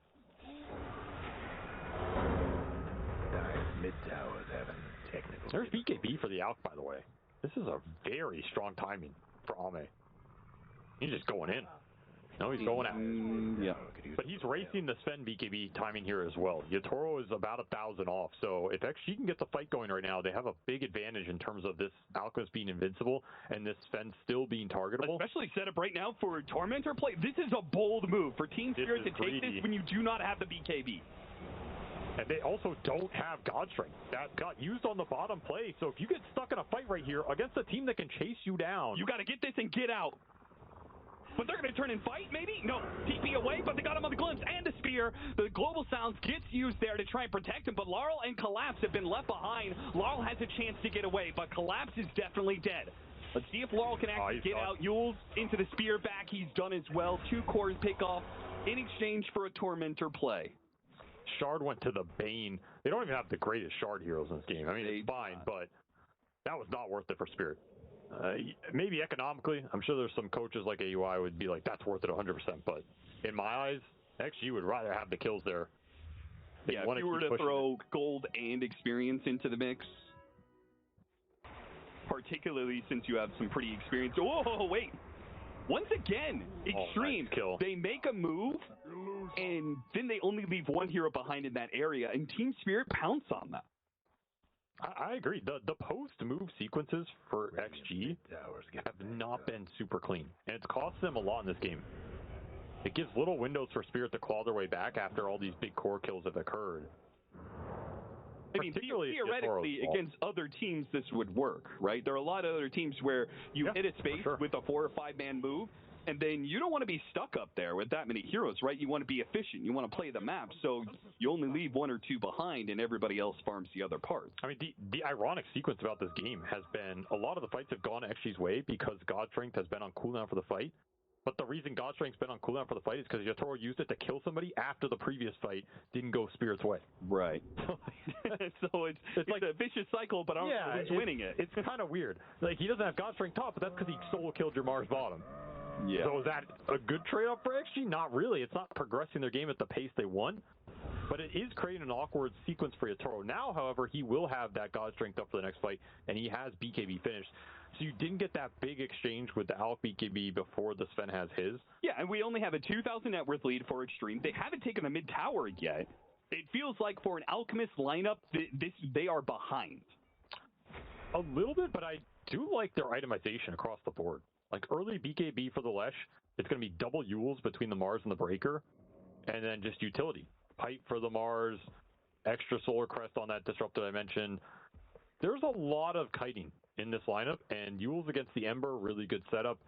You're getting concerned for Laurel as he's trying to push towards early BKB of his own. I think BKBs for both teams are going to be insanely valuable, which to me also puts a lot of pressure on Rue in this game, on this 4 Bane. Sure. You need some big grips as this game goes down the line. If the fights are coming down to an Alk and Sven going in with BKB, grip can make the difference in those situations. Yeah, and how do you get a good grip when you've got Spear, Charge, Nether Strike. Double Yules. Every single hero has a cancel, and a lot of them are long-range cancels. And you just go the Aether and Zags, and you hope your positioning is good enough. Yeah. But there's definitely a lot of interrupt in this lineup, and a lot of early utility for XG. They're gonna take the fights to Spirit here. They're gonna have a lot of items to do it with. And it's not gonna be easy to kill people in these fights if the Sven is not there hitting them. You don't have another good damage source at this part of the game.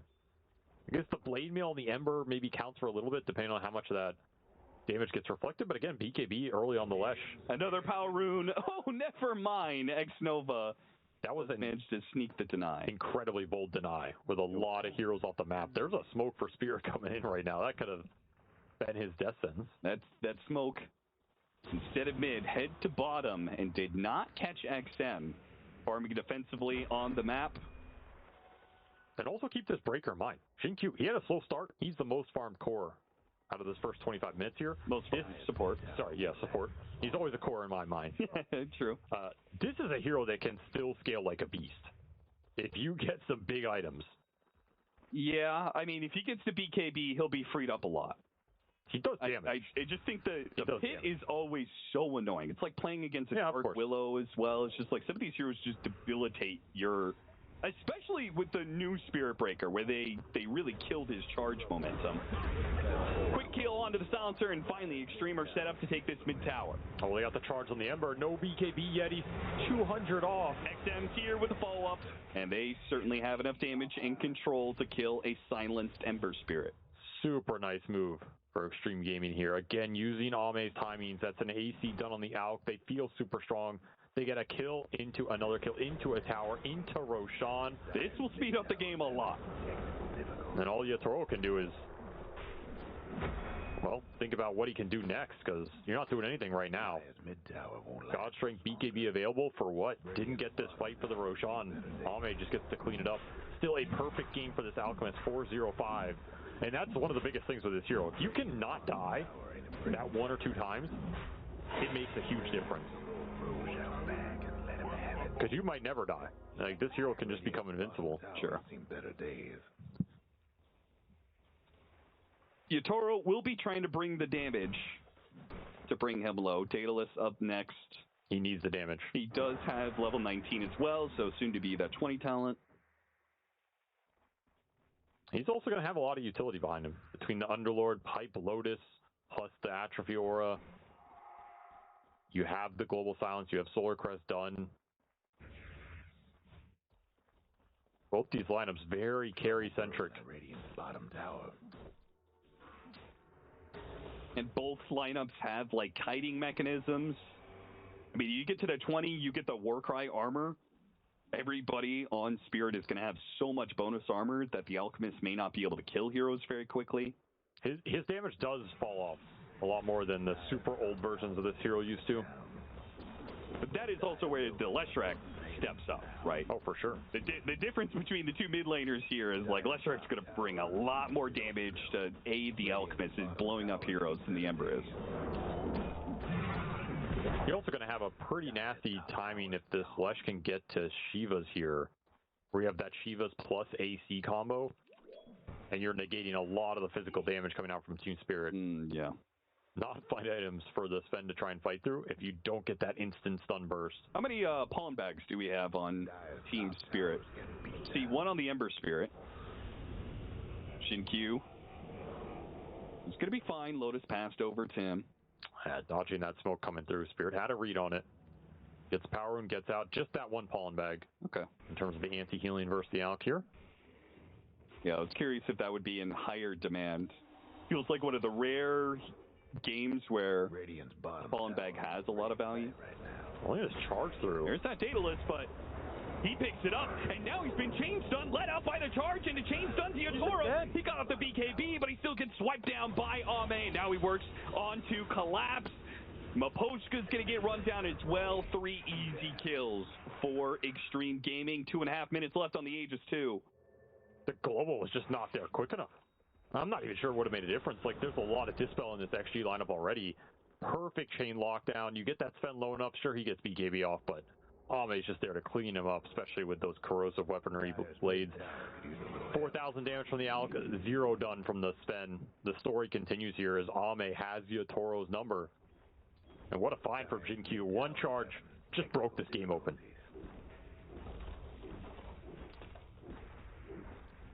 And now Extreme hitting that 10K lineup. Ame, that's funny, swaps in. He's still holding on to that Soul Ring just because mana is such a big issue for this Alchemist, but he is rapidly reaching like full hard 6-slotted territory. Yeah, he's almost 10K ahead of this Sven. That's the territory you want to be in with this Alk versus anybody. You get to Swift Blink Abyssal Blade, you're just going to make his life miserable. Bottom tower's getting the business. Dire just couldn't save that bottom tower. XG just playing this mid game super well in Spirit. They had some okay defensive maneuvers, but does not feel like we've seen anything offensive from them in a long time outside of a couple of those, Sven plays around the map. Yeah, the early pick-offs that they got, but those have slowed down, especially now that we've reached, Extreme Gaming doesn't really have a reason to split up at this point. They can just kind of make 5-man moves. Yep, for sure. Spirit Breaker can clean up the waves. They're just going high ground. Minute left on this Aegis. This has been a long Aegis period for Spirit. Radiant top tower's in bad shape. Dire structures look. Get the glyph out here, but does Ame care? His ult is out. 25 seconds. Can sleep walk him in. They're going to bring the Sven back. They'll just walk it off. Top tower's hurting. Catch and release. Hoping that the Aegis will just tick out naturally. Spirit are going to make a move here. They're going to try and strike right when this Aegis expires. Yotoro did finish the Daedalus. He's level 20. Okay, it's going to have to be one of those longer smoke wraparounds, because you still have 30 seconds left on that Aegis. Oh, they're eyeing this top power rune. Bait it out? Yeah, this is a really nice bait play. But do XG bite? They don't have interest. Is a regen really that enticing? No. If it was an amp damage, right? They definitely want that. XG had vision on the rune. They sit on the triangle. Extreme might back up into it. They had good vision on that triangle too. Would have been a nice spot to, but it looks like Tormentor is the call instead. Yeah, they're just not risking anything. They know they have a commanding lead right now. They just got the Abyssal and the Alchemist. Really tough item for the Sven to fight into. Another Tormentor play from Spirit. Don't have to use God Strength for it. And the Shard for Collapse. I don't feel like that's terribly noteworthy. Yeah, it's a little extra value, but nothing crazy here. Yeah, if they somehow burst down a hero barely, maybe we could point to that Shard being part of the reason. But they just TP'd their entire team to this outpost. Teleport away, it's not going to happen. Caught Collapse out in the side lane. And is that enough of a signal for Extreme to go high ground once again, this time with no Aegis, but a man down on Spirit? They are really cutting the rat action out of Spirit's game plan here. The Spirit Breaker has had a very strong tangible impact, and I believe a very strong intangible impact in the sense of Spirit being a little scared to show on waves, particularly with supports. Even this Underlord, as we saw just there. Sure. The Sven doesn't want to show. Giving a lot of extra map control for XG to play with. Yeah, really the only hero who can show in theory is Laurel. Yeah, a lot of pressure on this Ember to push the waves out, and he's just one guy. Hasn't had the best game either. Well, he's not just a guy, he's a TI winner. Okay, I wasn't trying to, throw any flame or anything. Early gem going to be picked up. Love that pickup. You've got control of the game. The biggest thing is just to make sure you don't get caught out by some sort of sneaky ward. I think the support duo for Spirit has just felt clunky. I think that's been the biggest deciding factor here. Not a support duo that has made a lot of plays in this game, not capable of setting a lot up, not good at leading the aggressive fights. Double observer wards off of that gem. Oh, man. What a great start. That's just pure. Put the gem back in the fountain, right? Job's done. Yeah. Get it in 5 minutes again. And Ame, he is almost to that Swift Blink on top of that Abyssal. He was thinking about Ags, but XM's almost to the well, there it is. Shivas. Yeah, there's the Shivas. Actually, are just hitting all their item timings right here. Got an amp damage in the bottle. This is All that's left to you get next Roshan, and then you just try and end the game with that Aegis, right? Of course, a lot can go wrong for you there, right? Like 10k lead is not a lot here, especially considering it's against Team Spirit. It's also an Alchemist lead. It's expected for him to have probably 5-digit lead by this point. But this is where you want to be, at least roughly, plus or minus 5k. Did see the Ags picked up on the Bane. That is significant here if you can land a really good grip on the core target. That makes a big difference, because now we know that grip is actually going to last. Right? Because Static Storm can't get both illusions. No, it can get 2 of the 3. It can get 2 of the 3. It can get Bane and 1 of his illusions. It's definitely possible, actually, you can get the cancel if it's a very influential one. Like, if it lands on the Alk, they feel they need to get rid of it to take the fight. They do have the tools to do it. So we should not rule it out. You're really looking to land this on either the Lesh or the Alk, though. You will grip the Mars if XXS initiates and you can grip him before his whole kit comes out. Sure. I would take that. But otherwise, it's Sven all day. A charge through both supports. What a sick start there for Jin Q. How he got that opening, I'm not quite sure. But it's a doozy. And that leaves the base wide open for Extreme. Absolutely wrecked him. Nice little high ground ward spotted him out, caught the charge, and then they just ended up lining up perfectly. There's still Roshan to be taken, and Extreme are going to wait for it. I have everything they need. Unlucky for them. Seems like it's going to be a little bit of a later spawn. They got so many D-wards off this gem, though. Just don't have vision to get out on the map with. It's going to cause Spirit to have to clump more.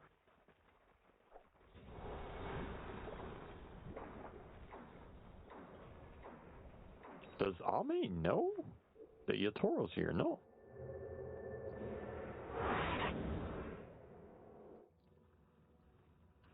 I also just don't even know what items Spirit are trying to get to that is going to change the dynamic of the fight at this point. Like, it feels like all the utility XG are building up. It all sounds great to me. We just saw the Lincolns on XXS, the BKB on the Breaker. You know, more damage or survivability on the Lesh is great. I mean, scaling up the Ember, that's going to help, right? A little bit, but him having Aghanim Scepter relieves some burden of Sven. He doesn't do much in the initial clash during the BKB durations, which is where I feel like these fights are getting decided. Smoke up. And Spirit, they're trying to get into this Roshan territory. They don't want to let Extreme have it for free, but they're going to break on the low ground, break onto Ame too. Not the best target for him, especially with especially with Lotus and Arena on 3. And there's the jump from Ame. Outside of it, a Sven that gets stunned up while the 3 inside are decimated. That fight is over the second that Arena lands. That is a terrible position to go up for Team Spirit. XG hold the high ground, just park their Alchemist on top of it. I mean, what are you going to do? Run in and grip him? That's a death sentence.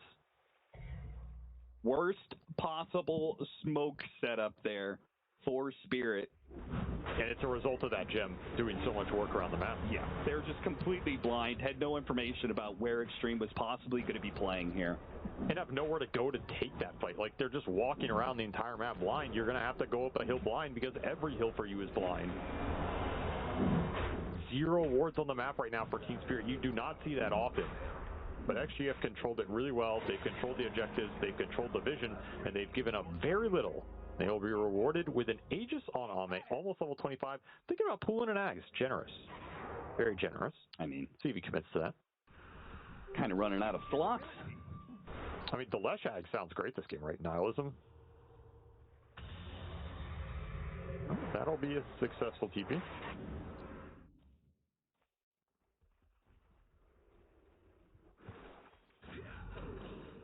This game looks tough. I don't often say that for Spirit because they're beasts at pulling games back, but Dynamization's just been too good here for XG. I mean, they can even go Wind Wakers off these 2 Yules. That's just brutal for the Spirit lineup, right? Against the Bane, against the Sven, against the lineup that has to win a fight off single target initiation, and you're potentially going to end up playing into multiple Wind Wakers as this game goes really late. If that ever comes out, I don't think you have a chance at that point. Aname is going to force things. Early banner to be used. and first Chemical Rage. All right, it's all on Yatoro. Got to land some sick jump with the Sven here and take somebody out. Who do you try and take out? Mars or Lesh? Lesh? Yeah. One of those two. Don't have the smokes to really do it. Just watching for now. We're certainly not jumping the Alchemist with an Aegis and these Lotuses and Lincolns being passed over to him as well. But Extreme are showing nobody else. It's the only person showing in this high ground push. And Ame will try and make his joke. Doesn't see an opening. That's okay. Plenty more where that came from. I got 3 minutes on this Aegis. That's so much time to work with here. Not a situation where Spirit can wait out the clock. You will have to take this fight. It's a blade into a stun, into a spear with the arena. Laurel looks like he's going to be okay, but they had to use the global silence. There's going to be the Fiend's grip, but it was pretty useless. Yatoro in. Not enough damage. Oh, and he immediately got charged up by Jin-Q. That is going to be Moses' BKB held at ransom. Jin-Q, he needs to try and get some hits off, but he's getting bashed up by both the Alchemist and the Spirit Breaker. That's it. No shot. GG is called Extreme. We'll take game one. Man, what a game from them. Start off this series, get a solid win on the board in style with the last pick Alchemist for Ame, who just played a perfect game. Ends this game 12-0-11 on that Alk. Joined all those early fights. I think the lane was maybe the only part where I thought it was going to be a little faster for them, a little more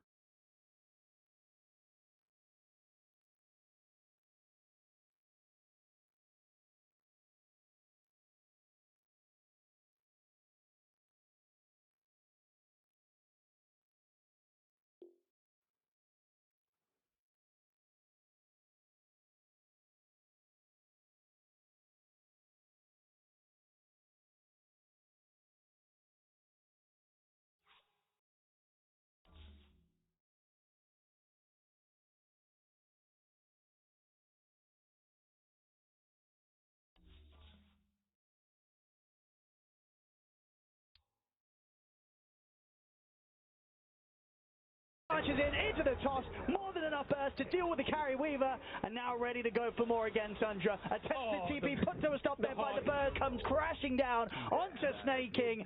It's four of them dead. Chris going to try for a TP, but he can't get out. Avalanche in play from Saxa. Tundra, they get the team wipe. Well, they got themselves a couple of these support kills. They did get Toby, but that's only because Toby was so far out of position there. They lose everything. And BZM, he's in the base. He's looking to end it.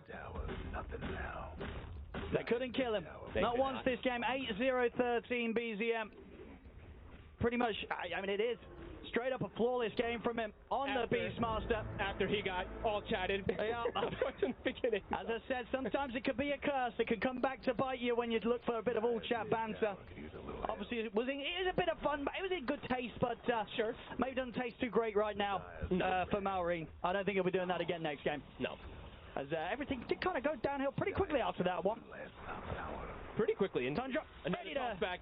pad up the stats here with a few more extra kills, and there it is. GG is called. Tundra hit back very, very hard here in this game. So we're going to a game 3, folks. Honestly, the BZM show, but some of these little things, the recognition of them like ganking bottom when they saw that Amar was doing these type of cheeky plays going for Chrysalis, things snowballed very quickly once Tundra started getting back into this game.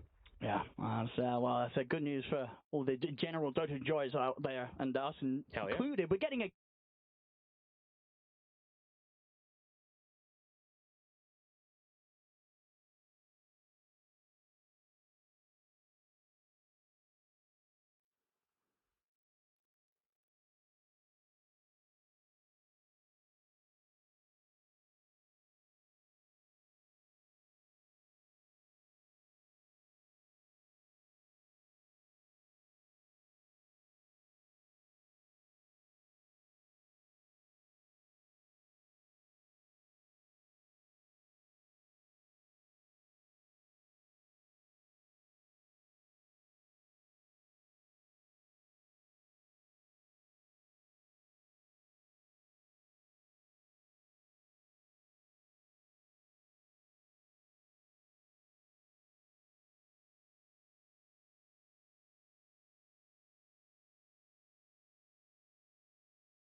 Shackle coming in.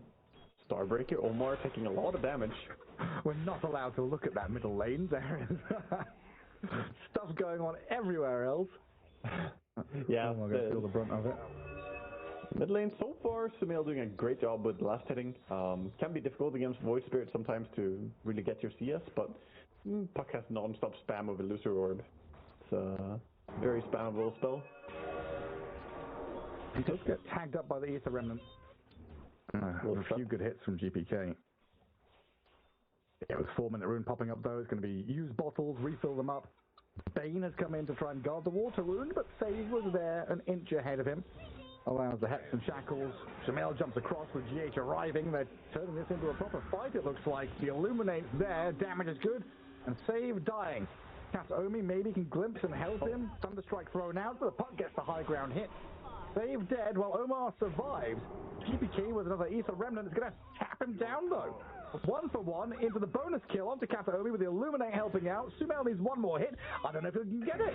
Illusory Orb into the tree line does take the double kill. And a bloodbath in the mid lane as we get a 3v3.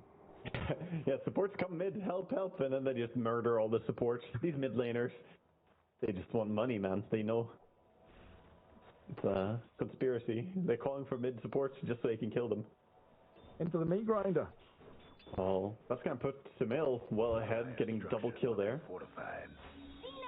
Good amount of gold coming in. That's perfect, man. It was awkward to face shift dodge the Aether Remnant. It's like, yeah, but where are you going? You're still coming back and get hit by it again. Ghost. Again, gone on and killed. It's been a hard lane for him so far. Troll, last pick by Enigma Galaxy. 20 last hits, but a couple of deaths as this Dawnbreaker is just shredding bottom lane. I think that first choice to take the fight where they didn't have the damage, didn't have the HP really, was just very detrimental to the lane. Now Dawnbreaker having the time of her life, just farming, got the Soul Ring. You just see, I think. Gonna try and go on him with the Bane, but I think he just hops away. It looks like it. Scurries to safety. I guess Bane going and guarding runes and all this stuff, playing into mid, doesn't help the Troll either. But usually Troll has been that hero that dominates lanes. Having this bad of a start is a rough spot to be in. It's the difference of having upgraded boots versus brown boots. Yeah. If Troll got power treads early and there's brown boots Dawnbreaker, then sure. But instead it was the other way around. The Troll brown boots versus face boots Dawnbreaker, then it's not so easy. What is that? Jump onto Mars. Well held back by Noob so far. Dawnbreaker's going to come in with the ulti though, disposing the Mars back in towards it. A good pick there as Miero continues that streak. Yeah, that was an aggressive Dawn ulti. I didn't even think it was really needed. Looked like he was probably going to get run down, but now at least Dawn ulti not available for the Wisdom runes. And Omar has found his man. Oh, no more stuns. TP home. Simply TP home. Didn't even TP home, just TP to the Wisdom. Gets there first. Oh, now Omar showing his hand. Tries to go for the steal. Moves up to the bridge and gets cut down. Nice move by Pure, TPing in, joining for the fight, and then back to his lane through the gate. Oh yeah, and we had already seen the stacks being blocked up by sentries. Kotl wasn't able to make the large camp stack. The puck is now going to come in and clear what little creeps there are. Yeah, like Ancients, they did stack a little bit.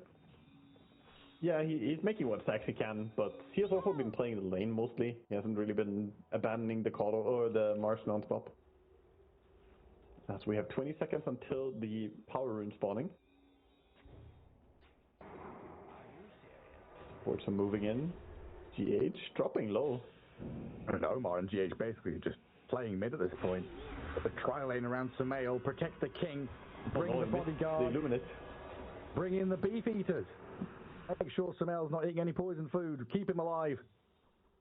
He got the DD as well. DD, yeah. And now Shackles on the puck, post-orb. That's huge! Wow, what a catch. What a catch by Save. Right place at the right time there. That was the king is a dead. real outplay. Because they were 3v4, and they end up getting the rune, getting kills, getting everything. Pure? What are we doing over here? Radiant's couriers are That's some funny business, killing couriers apparently. Radiant's I'm getting controlled up a decent amount, but glimpse, a bit of a save, and now stealing some creeps away from Nigma Galaxy. It's ulti timed out, so can't really steal too much, but back to lane it is, and Noob still doesn't have level 6. And he might be in danger of getting glimpsed again. Dawnbreaker ulti even comes in. Another one, onto the Mars. Oh, why the hell not? Pure can come in with one tap. Miero, he takes the kill, it belongs to him. The Dawnbreaker, the one performing. Oh, well, when it rains it pours, I guess. There was a drizzle of Mercy and now a Dawnbreaker, and here comes more of it. BB team really is picking up the pace. You're looking at this Bane, who's meant to be answering the Marcy, level 4. We're not going to have that level 6 anytime soon. Yeah. Yeah, they lost the side lanes pretty hard, especially with the level 6 timing coming in from the Dawnbreaker. I think a lot of it comes back to how good of a start Dawnbreaker had. She had a good start, and then she effectively wins the top lane as well. The 0. I suspect we're going to see a lot of Dawnbreaker this TI. Good, I love. Going off of, recent action. I remember last TI, it was, very popular among the South American players, but this TI, it is a big hero in Europe as well. Well, it's like, between TIs, it was also huge, right? We had these, we talked about it earlier, Dawnbreaker, Earth Spirit, Dawnbreaker Nyx were, huge in the meta for extended periods, and just, they get nerfed pre-TI, and it's like, okay, nice, it's over. Omar, still level 4, just trying to scout people out and guard runes if he can. Dropped to about half health. It looks like BB team going to let him escape with his life.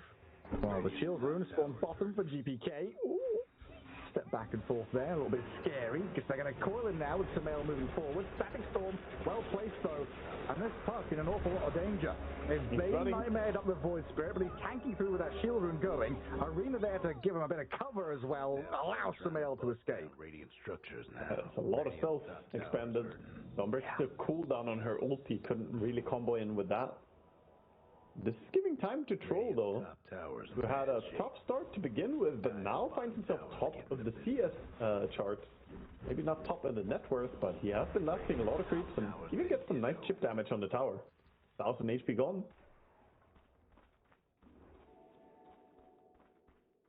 And it's going to be a Battle Fury build, the most standard Troll build. Regular stuff. That's nice when you're against triple melee cores as well to go Battle Fury.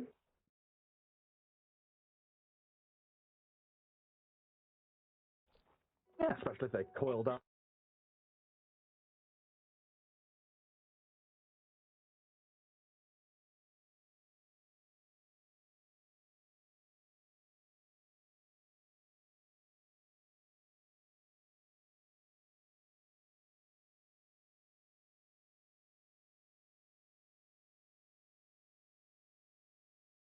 I can't remember. Oh, he grips him with the shackles. He does. Mira comes in, but there's Rainbow TPs arriving. Mars, Bane coming in here to save Ghost. They've leashed and coiled the Dawnbreaker now, and a big streak to be taken. Nightmare on the Void Spirit stops an encounter initiation. And Miero dead to Ghost. Money in the pockets of Nigma Galaxy. Disruptor was there, but gonna go through the gate as well, up to top. Only realize he doesn't want to stay down there. Noob is thinking if it's safe to go through this gate or not, or if he even wants to stick around and farm. I guess Marty playing so far forward on that top lane, a scary idea that someone sat behind him. Well, who was your favorite wrestler growing up then? Wrestler? Oh boy. Yeah. Do you have one? Did you watch much? I never watched WWE, I'll say Alexander Karelin, there you go. That's a Greco-Roman wrestler. With a 993 to 7, I think, or no, what was his track record? It was like 2 losses ever in his entire career, and 900 plus wins.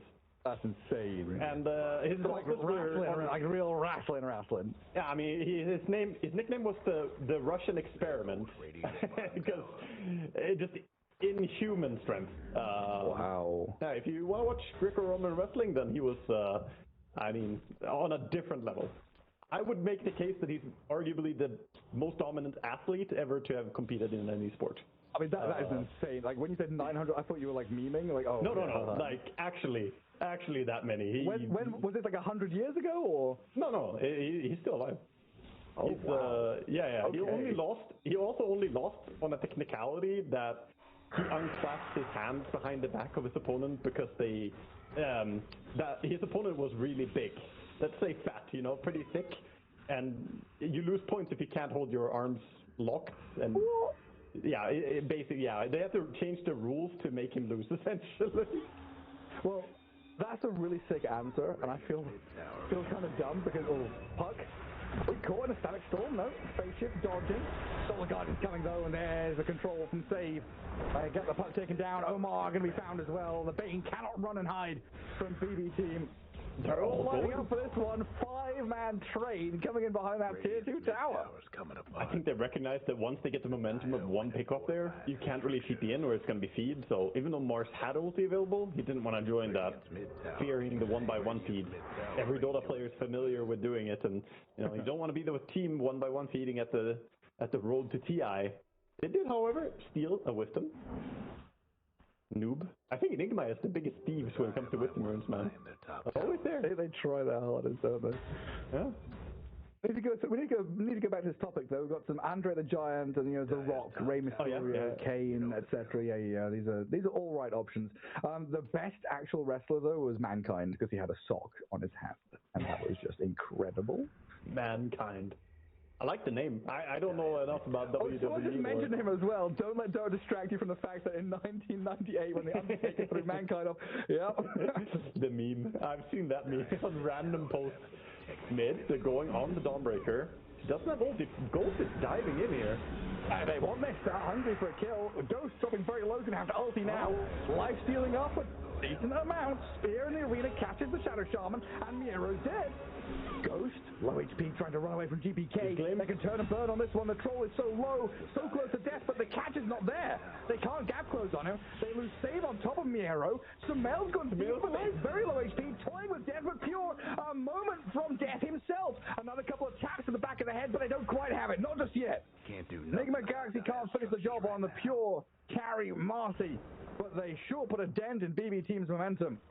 Yeah, they don't finish the job, but I mean, they didn't lose anyone. Amazingly played there. Beautiful kiting coming out, using all the tools at their disposal. The sleep, the blinding light, using all the random abilities, even the little God's Rebuke to keep people away from the key targets.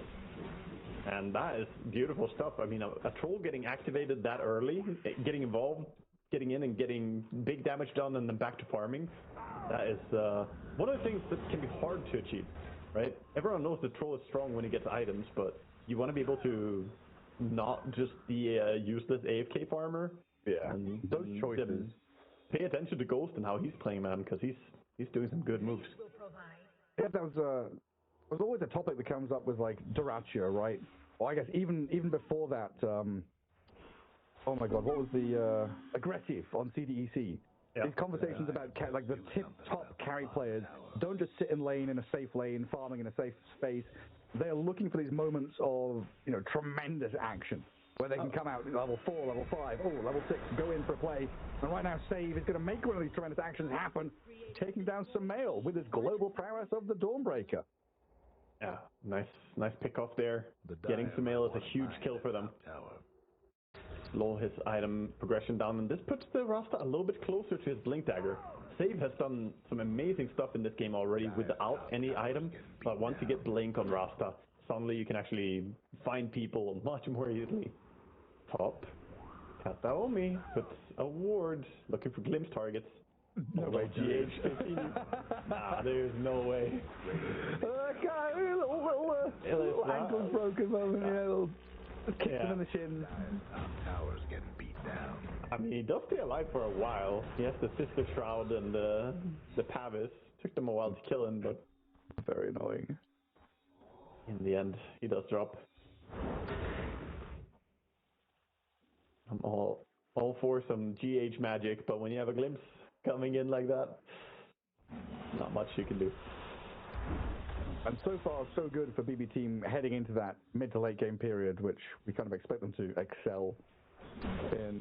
But it's been a good showing here. Enigma Galaxy, again, a lot of these teams showing resilience, going behind in lanes, but still finding their moments, looking for pickoffs, keeping things very competitive, right? BB Team haven't run away with this game, even though it feels like they could have. The net worth lead is nothing, minimal, but an important moment now. Marcy with an Aegis is a massive threat. Yeah, I would say a big thing for me is that Nigma actually have really good late game. If the troll gets the farm, gets BKB and his items, then I think that late game he can fight really well into some of these heroes that he counters.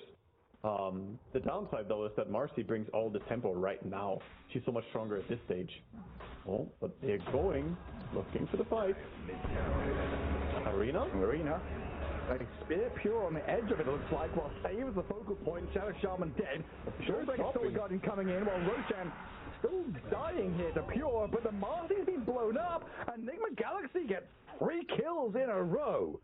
No buyback on Pure, no way to defend Roshan. Ghost says, thank you very much, I'll take the Aegis then. That was the most next level arena that Noob ended up with. He arenaed and speared him, but he was on the outside of the arena, right? So he still speared him despite being on the outside arena. Essentially, the Marcy got trapped inside of the Roche pit, trapped fighting against Roshan, and couldn't move at all. Look at this. He's pinned, but he just can't do much. Like, he's not actually in the arena. He's outside of it. In or out? No, he's outside of it, so he can't walk down even. He just didn't have a play. And he can't TP out because Roche would bash him probably, you know. There's nothing.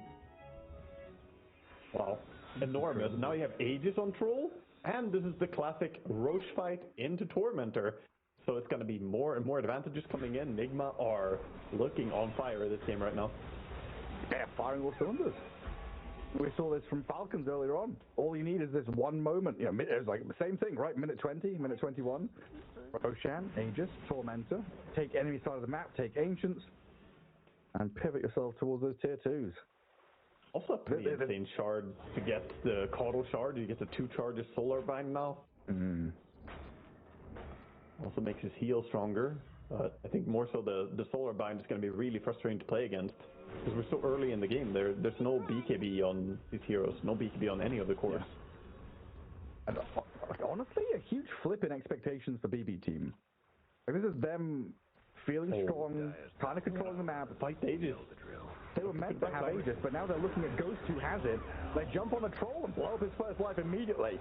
Save, nearly dead, Estus Ring popped. Under the cover of the tower, the Static Storm hiding inside the arena, while Ghost is being dragged back in under tower again. But the Serpent Wall's doing some good damage, but there's the grip on the GPK. A lot of cancel, and the Dawnbreaker ulti comes smashing on in. Sumail and Noob disappear, and now Ghost is struggling to stick on a target. Does get Kato, and the kill there is good, but turned on by the Hex, the Shackles, and the damage from BB Team. I honestly don't even understand that team fight. I don't even understand. They went straight for the Aegis, killed him, and then were able to win the fight throughout it. I mean, the Dawnbreaker is massive. She has Aghanims, so... But Mars and Puck were like on top of each other and died at the same time, like, right? Yeah.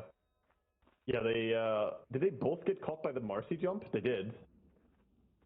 I'm not sure. All I know is they died at pretty much the same time, and I don't know exactly how. Yeah, the death summary for Puck isn't coming up for me, but you can see the initial jump. So after this, I thought for sure, like, okay, it's a reset. But they keep going on the Troll, and here comes the Dawn ulti soon. They jump in, Dawn ulti, and then the Glimpse canceled the Fiend's grip to set him free again. Oh. And Puck and Mars were, just on top of each other in Dawn ulti, inside the whirling hammer of the Dawnbreaker. Yeah. Some sick control out of save. Whew. This swings fast and hard, man. I did not expect that they would get immediately punished with their Aegis. Didn't even get the tower. Tower's still alive somehow. BB Team showing that they are a team that is not afraid. They were far behind in terms of net worth. Big, no Aegis, bad but team. they just go. Let's see what Enigma Galaxy can do here, though. They're smoked up. Hunting in this bottom right-hand corner where Sumail's Puck has just showed his face. Scan sees them. Yeah, no blink on the Mars yet, so he can't be the one to catch. They're all gonna get out safely. Bro's just gonna take the tower. Easy for a Troll to finish this. Courier's being looked at by the Mars. I'll be able to get it though. Big timing though. From the last fight, BB team finished up a pipe. They got the BKB on the Marcy, and they have Aghanim Scepter on the Void. So all big key items. Top tower's hurting.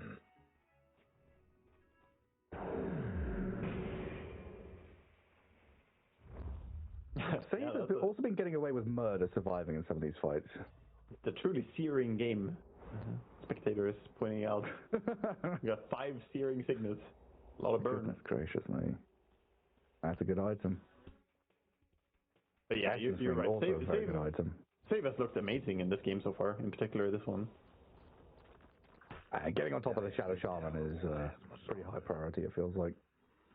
I think so, yeah. Stopping him. If your troll gets hacked once, it feels like he can just die. Right here, hacked in the shackles, chain stun and dead. And what can you do to stop that? You're going to kill Shadow Shaman before he gets on you, right? Yeah, not much you can do right now. He needs Aghanim Scepter on Troll to break that, essentially, or, like, I don't know. I'm not even Aghanim, so I need the 25 towns. But there's no way to really save him. Like, you can try and Nightmare him, but it doesn't matter. They're just dogpiling all their stuns. And they don't have a Shaker or something to punish this type of behavior. Or a bear. Or a bear, yeah, a bear would have, you know. Is Earthshaker a bear? He's more doggy. I don't know why, but he's more woof woof. Yeah, I don't know if bear is right for him. But I kinda bear-like, kinda. Like a golem or gargoyle. Earthshaker was one of Restless Slumber, Grew Curious. Anything in the lore? What he is. I don't know, I'm not very good at reading, to be honest with you. No, me neither. I've tried reading recently, my god, it hurts. I need 3 different drinks and several distractions. I'm trying to read the D&D Dungeon Master's Guide because I've never actually read it, even though I'm running games. So I've set myself a challenge to actually read some books this year. Wow.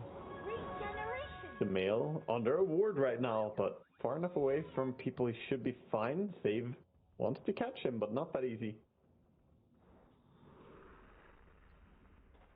We're just lurking mid, pushing wave. Making sure there are no easy angles for Enigma Galaxy to get on the other side of the river. And also picking up his blink. So Aghanim Scepter on Pure is going to be big. That silence continuously. It's not going to be nice to play against when you're playing like Bane or something. I mean, I guess his target is going to be hitting the Marcy anyway with the Fiend Script, but it's just one more thing. Void Spirit can silence, Marcy can silence, but just auto-attacking. Disruptor can silence your green team.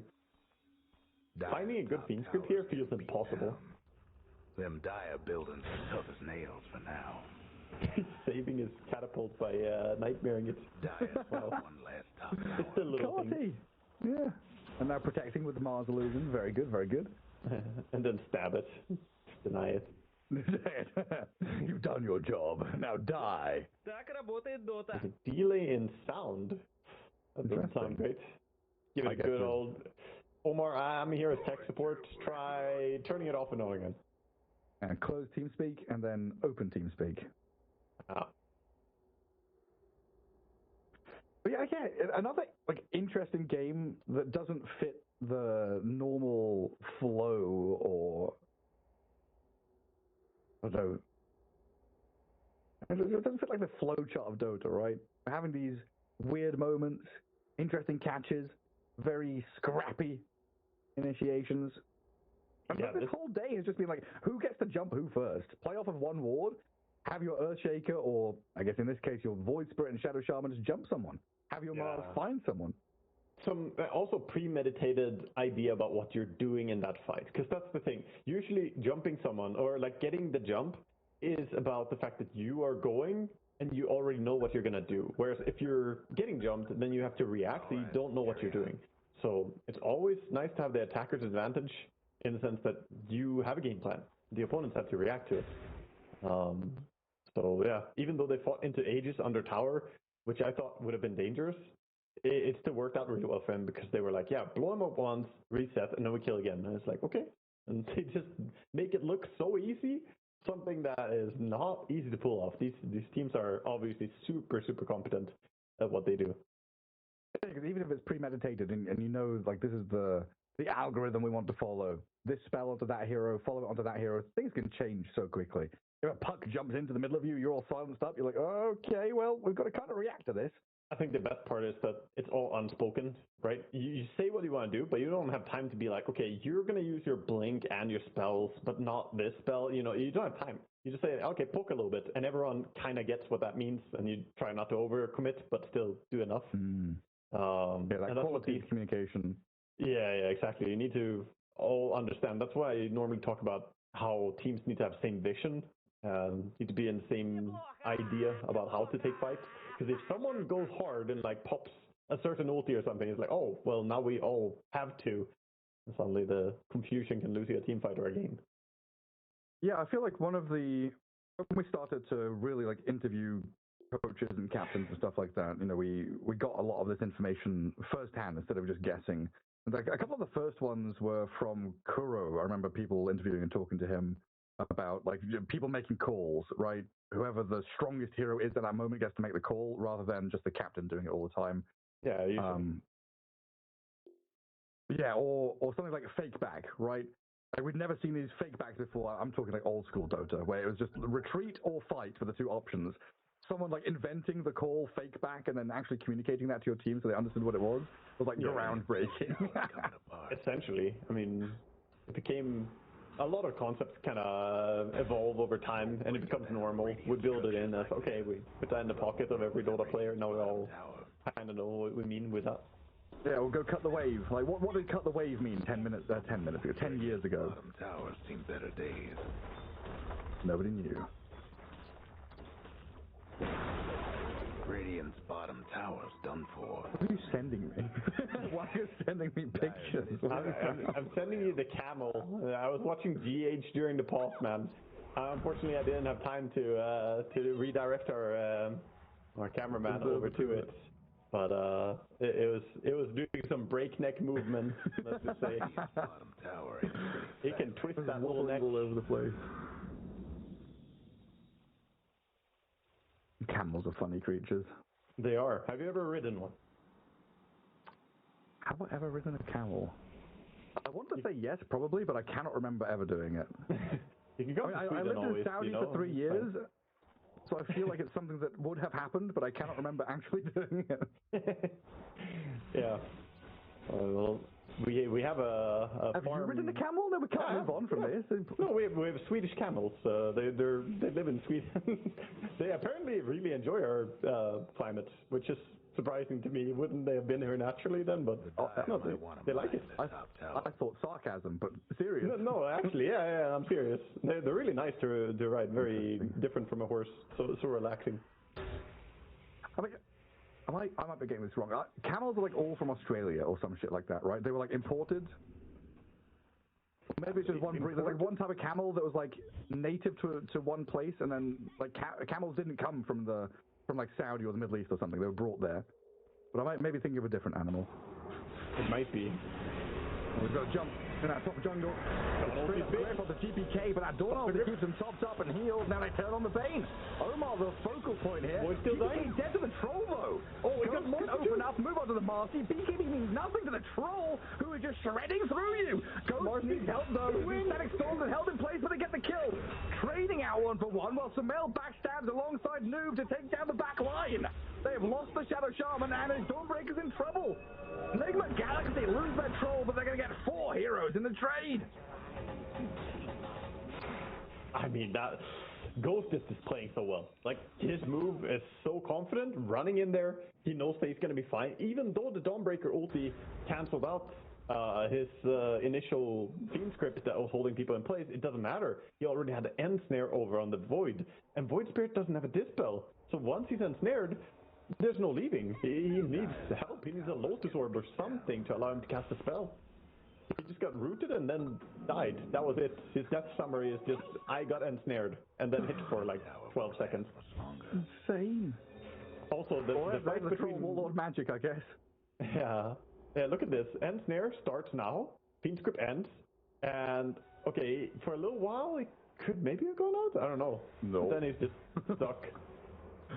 I think it was still silenced, right? Yeah. Rooted forever. Oh, this is an anime fight right there. Marcy and ulti and troll with maxed out passive charges. The random hammer comes from the side of the screen. Now we have the rooted text above these heroes going to be burnt in like an old monitor. That's just there forever. Arcane Rune on the puck, level 20 as well, so has the... Did he take the... Yeah, he took the CDR talent for Winning Rift. Really nice for his next fight. Oh, Pure jumps in. Oh, Pure misses though. Yeah, misses, but they've still got this puck to chase. Goes to the return on in for the stack storm, and he's dead. Omar follows quickly. Now this coil could offer protection for Noob to escape, but he's glimpsed. They got a bit of vision on him. Dragged back in, nullified, and he's going to get clapped down as well. And just like that, we go from a 4-for-1 into a 3-for-0 the other way. He didn't BKB in time on Troll. He gets blinked by Rasta, hexed up. There we go, tip the Rasta. Rasta was the winner of that fight, just by landing one hex over on the Troll. He couldn't BKB, couldn't ulti, died immediately. Yeah, one hex. I mean, you said it earlier, you have to go on the Rasta, right? You want to have someone getting on the Rasta so he doesn't get to do what he wants. Now they're the ones who control Roche. All the games today have been crazy even. I thought this game was also going to be Enigma Galaxy just holding on to a lead, but the 6,000 gold lead right now, and it's going to drop though with all this momentum from winning the team fight.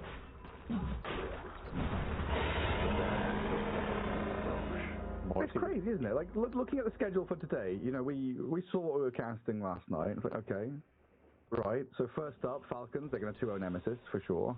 That ended up not being a quick and easy 2-0. This one I kind of thought BB Team would 2-0 Enigma Galaxy with like some resistance, but Enigma Galaxy really stepping up to the plate here.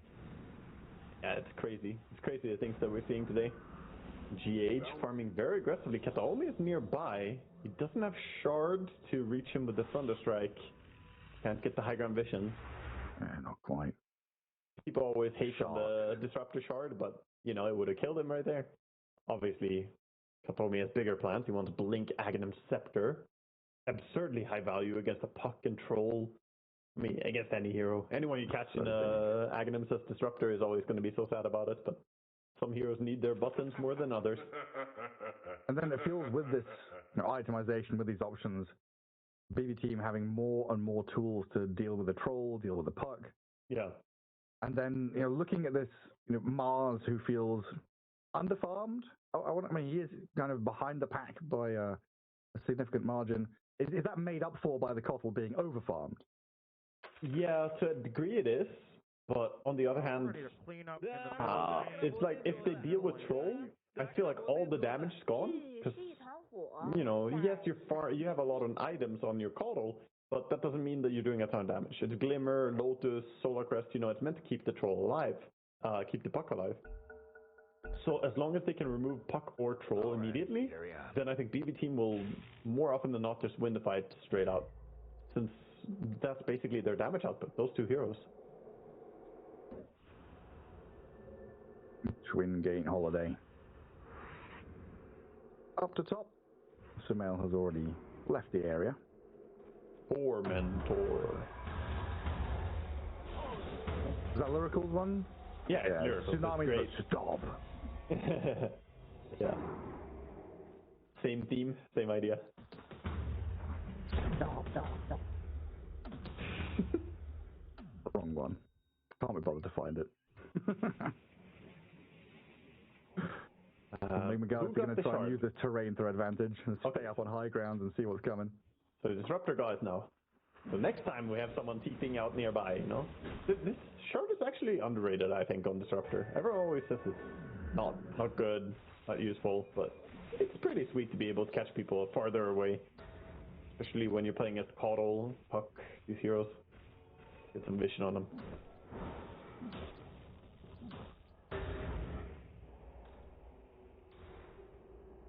Vision is so key. Yeah. Omar right now going out and trying to find himself a spot on that right side of the map.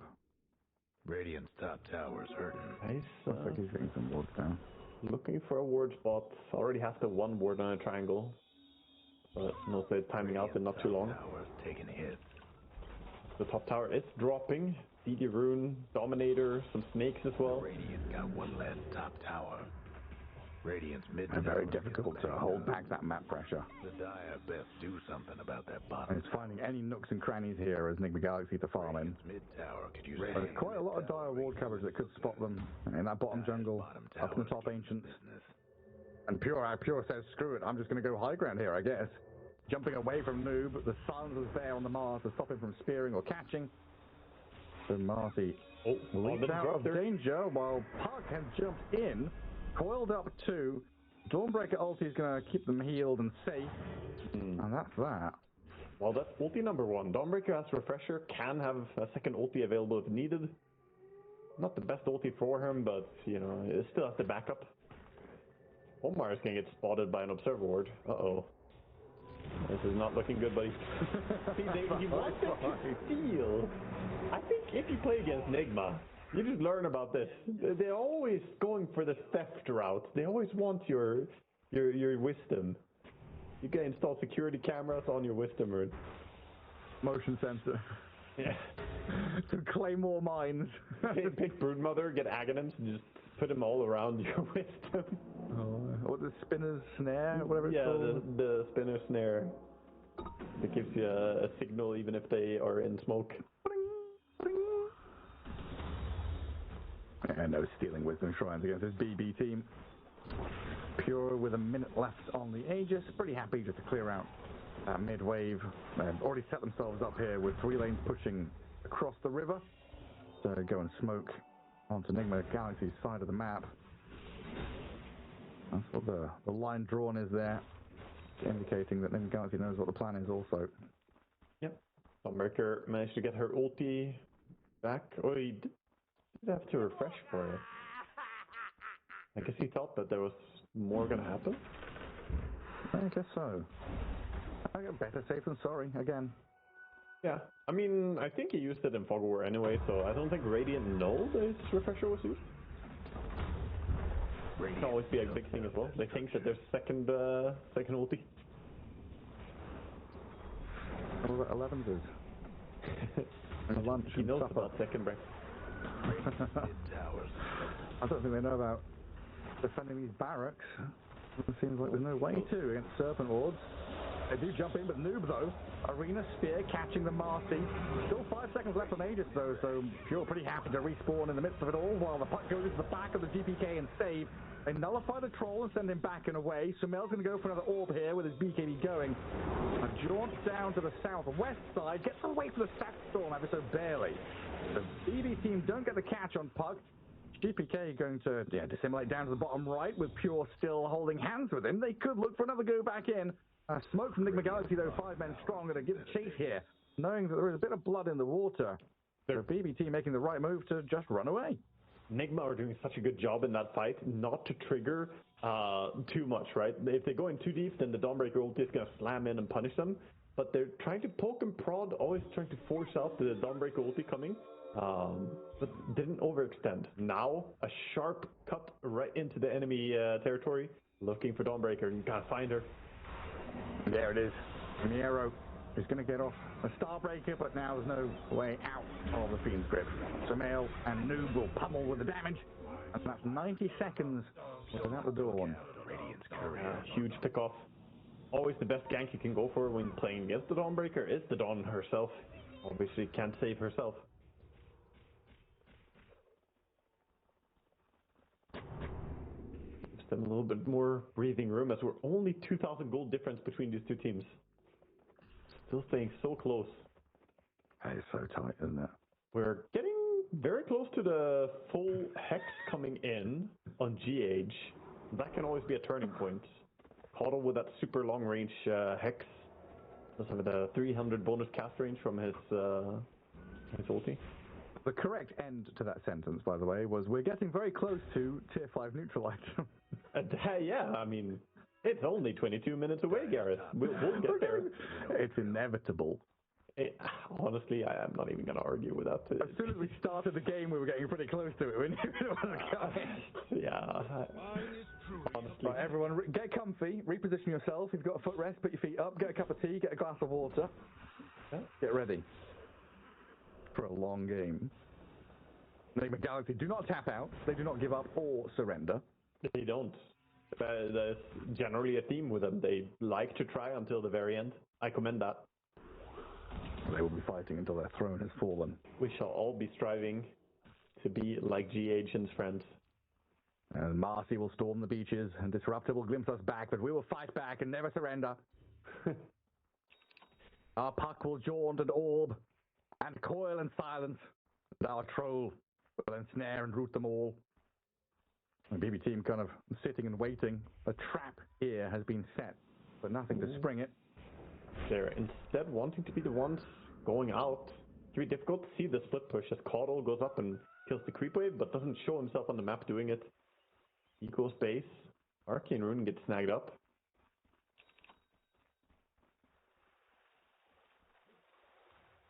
Buyback status check. We don't have buyback on Mars, so he has to be a bit careful if he goes too close. If he gets caught, it'd be real dangerous. Oh, he gets hex. They've caught him. They're dead. Omar and Noob both gone. They've got buyback on the Bane, but this is on your doorstep. This is right in front of your tier 3 with Serpent Wards there. Creep wave is coming. It'll be here in about 20 seconds. Yeah, they're bringing it. No Mars for 60 still. Long timer. Roche could spawn, but this is where I think BB team is the type of team that just goes. Oh, whoa. Lotus Yules, bouncy. In comes Sumail, looking at Marcy, trying to catch up to this pure carry. As the Dawnbreaker Soul Guardian comes in to heal her up. Now the Sumail and Ghost core here is going to trap, stuck inside the fence. The Hell in a Cell is real, but it's been turned on its head. A steel chair in the hand of Sumail, whacks down pure. Omar gets the kill off the buyback, and now the Dawnbreaker's in trouble as well. Ghost making Troll and Lone Druid look like real heroes this patch. It's really amazing, man. Kill after kill. One Bane buyback. Ghost and Sumail, just two heroes. Kill them all. And a courier as well. He's trying to save the gem there before dying, but it gets taken as well. This Troll, man, he does counter the Mars idea of I go in and I burst you quickly, but Troll just stands his ground. Now, having level 25, Battle Trance Strong Dispels, he didn't have it before the fight, but he didn't need it because of this support from GH.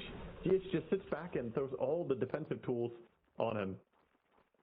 Troll did like 8,000 damage in this fight. Is it just hitting Marcy? Yeah, I mean, he did kind of wail on both her, and then Dawnbreaker got the same treatment. He has the Abyssal Blade, so once it starts, it doesn't stop. The big thing about Abyssal and Troll is that it allows you to get that start, right? The hardest part about Troll is getting a few fervor stacks up. Yeah. But Abyssal, you hold the enemy in place for a little while, get one lucky bash proc early, and then you're already at max fervor stacks by the time that's over. And then they're not leaving. Ensnare is just continuous. They're getting pretty close to Roshan respawn as well. Enigma Galaxy, they know it's desperate to get it. Can't so scary. Can't just sit in the pit and wait forever. Yeah, now, vitally important to play under vision. I mean, as always, but even more so now. Heading into the super late game, Roshan's up. The catch is killer. And they smoke, counter smoke action. Enigma with a fresher smoke can have long duration, whereas half duration already gone for BB team smoke. But it's more about the angle, who connects how. And Mail gonna show on mid. All BB team needs is that hex. Person. They just need save in position. Dawnbreaker's ready in the base to ulti forward. Pure showing himself on wave, getting scouted, but in the back, there's Noob with the Arena Spear. Save getting pinned up against it. Miro's in with the Dawnbreaker ulti, looking at G8 and killing the Costal. Refreshing up and trying to heal Disruptor. The coil is there, the damage is coming. Disruptor down, but a Yules up of the Marcy holds forever fight, so Ghost can open up, get some damage out. This Troll's getting turned on though and controlled up a fair amount. They need damage though and they're lacking it. Pure can't do enough. Ghost to stay alive. He can turn and fight again, just shredding through them. BB team, they brought Save back in with Kazomi buying back to fight and kill the Troll. Finally dead, but the damage was done. GPK a lot on his plate here to contend with Enigma Galaxy because the puck is hunting. So Mail will find another. Hang on down a second. Plucking away, the Shadow Shaman trying to blink and buy some time, saving himself. The Troll, he comes back in, buys back and TPs, but cannot find save. But this is huge. They're dead for 60 seconds still. Both their supports also use their buybacks in that fight. Massive, massive, massive fight for Nigma. Gonna quickly get the goodie bags from Roche as well. Yeah, Aegis, Banner, Refresher, and G. And then do we run down bottom, get some Barret? Oh yeah, I think they're going immediately. There's more stuff in the pit, he pinks it out, but GH is gonna be happy to take the cheese. And the amount of support they slap onto this Troll as well, they got the double Solar Crest, Glimmer, Lotus, they just make sure he does not die when they fight. They found the answer to the Hex. He gets controlled up, you tank him up even more. Exactly. Holding him in place. Supporting him as much as they can. No breaking through the But the Aegis, can swap the Refresher in if the Aegis drops. Tier 3 tower, not long for this world. With the tower, I think they're happy to just control the map for a little while. 4 minutes on this Aegis. You don't really want to waste it by immediately going and throwing it. So instead say that, okay, we have this upper hand. Aegis is going to give us a nice amount of time where they can't pick up our Troll. Just enjoy the map for a little while. Build that lead. 14,000 is a good lead, but they can make it even bigger.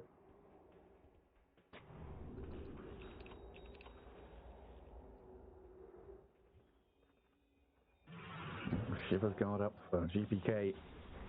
May offer you some protection.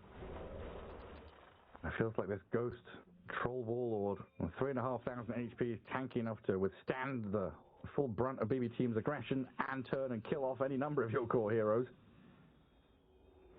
It's difficult to find the entry to these fights. Like you still need save to just find this perfect opening. It's very tricky right now. Like save getting a good Hex is nice, but at this point they need to go on so many targets. You can't ignore the Bane, he has Aghanim's Fiend script. You have to go on the Caudal because he's doing too much. And then there's this Puck also in your face. Like, it's really tricky. Enigma have a lot going for them right now. And now, when you commit, you have to commit as well. It doesn't feel like against a Puck and a Mars and a Bane you can play in and out. Maybe the Void Spirit can, but... Barely. Marcy TP's out in time. Sumail almost had him. He knows how close he was. Ain't in a happy place.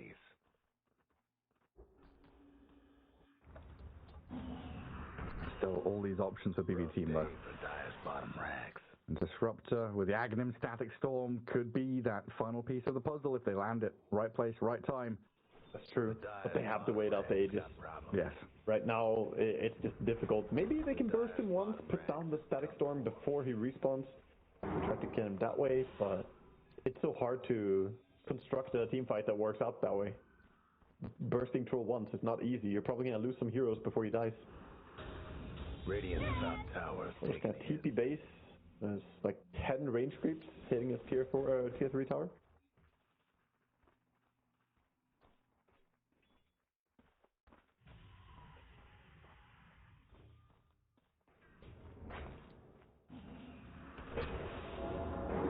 Marcy actually using a farming ulti right now. Okay, sure. Okay, I suppose that's literally just a farm. Yeah. I thought there was Torment at top, but the Torment is down bottom.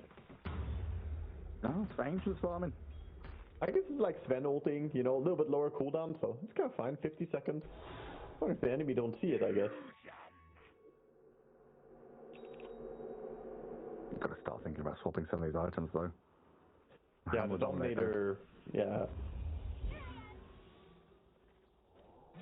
I think overall the Dominator can be replaced by a more useful item, and it's gonna happen soon. The MKB against Troll is very needed anyway, because otherwise he straight up just can't hit. And it gives him really nice burst. Oh, he got coiled though. Bottom by Sumail. Has to be TP. No refresher on the Marcy. Bane was getting close. Ooh, yeah, still very low cast range since he doesn't have Ether Lens. I thought he had a range for the ulti there, but apparently not. He could be on cooldown. This is the power play that they waited for. They wanted to wait the Aegis. But they actually can't go though. 30 seconds. Maybe it's timing out. Maybe they just say, you know, screw it. Gareth wanted the tier 5 items, didn't he? 10 more minutes. Yeah, just go next, Roshan. It'll be fine. They're leaving the wisdom. Yeah, they're about to take it on Puck, but Noob said he wants it. He wants that 180 HP region, I think. It's so enormous. They are getting up top. Don't want to take the bottom Tormentor. Thought that we'd take it on the way, but instead they want to get to the other side, pick up the wisdom over there as well, perhaps.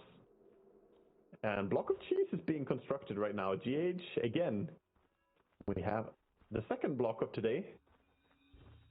It goes to Ghost, who's holding it in backpack for now. Do not consume it yet. Okay. That was a gripe you had earlier on, right? You want to be still using this as a... Yeah, generally, but for Troll it's hard, because all his items are very active for a team fight. So it's difficult for him to say that he wants to hold on to it and use it. But at least it has a limited duration, so you don't want to pop it too early. It's only 5 minutes. It used to be unlimited. I'm kind of sad that it got nerfed, but I guess it's much easier to make Block of Cheese now. So yeah, having that permanent unlimited barrier was pretty strong. It was very good, especially as all Blink daggers, you know, would be not cancelled for damage. Blink react to anything. Everyone was basically playing TA or Abaddon. No, potentially our moment. BB team smoked, and there is a double damage at top spot.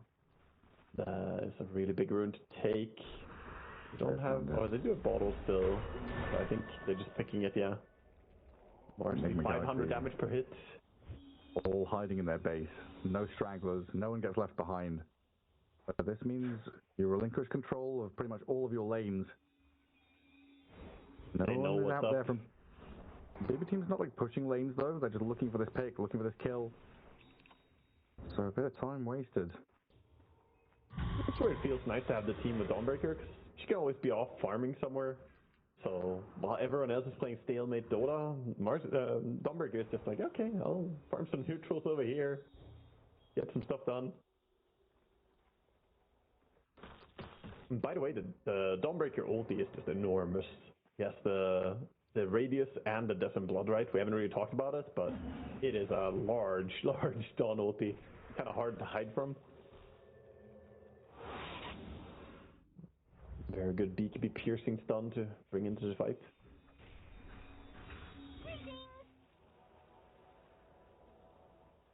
Slowly they're making their move out. Enigma creeping out on the field. 17,000 gold lead doesn't mean much if you get picked off, so they're trying to play tight. Puck nearly has the Daedalus, already has the consumed Aghanim Scepter, so it's truly a massive Puck. You can feel the tension in the air. Yeah. A minute ago, Enigma Galaxy hiding in their base. BB team smoked and hunting, now vice versa. It's palpable. The team's sweating bullets right now. Whoever gets the initiation has a very good chance of just winning the fight. Really curious to see when Roshan spawns. Which side of the map is it going to be on? Who gets there first? He's already up. Always a quick one. Super fast spawn. Fourth Roshan. It's out from bottom area though, Enigma. They did. And I think they're going to go and scout it on BB team right now. Who was the last one to take it? It was Radiant, yeah, Enigma. Enigma had the power of the 4 goodies. They're coming back down bottom. They realize that, oh, hold on. Don't want to leave Roche uncontrolled. Especially if he's not going to roar. Yeah, exactly. Sneaky Roche if BB team take it. There's also the thing where if they start taking it and then Puck jumps in and hits Roche, he would then roar. You can use that to your advantage. That's like a crazy play because it puts a damage amp on everyone nearby, even the team that didn't take Roche. Yeah. That's the standoff across the pit. So both teams have kind of funky high ground observer wards trying to watch this little passage of water. Arcane Rune. No hesitation. GPK says mine.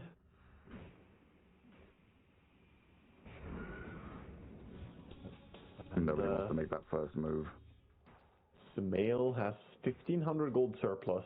He's not gonna buy this Daedalus before he has his entire buyback. He knows how badly things could turn out if he is not around anymore. Mid lane needs shoving, it looks like. Someone's gonna have to go and contend with that.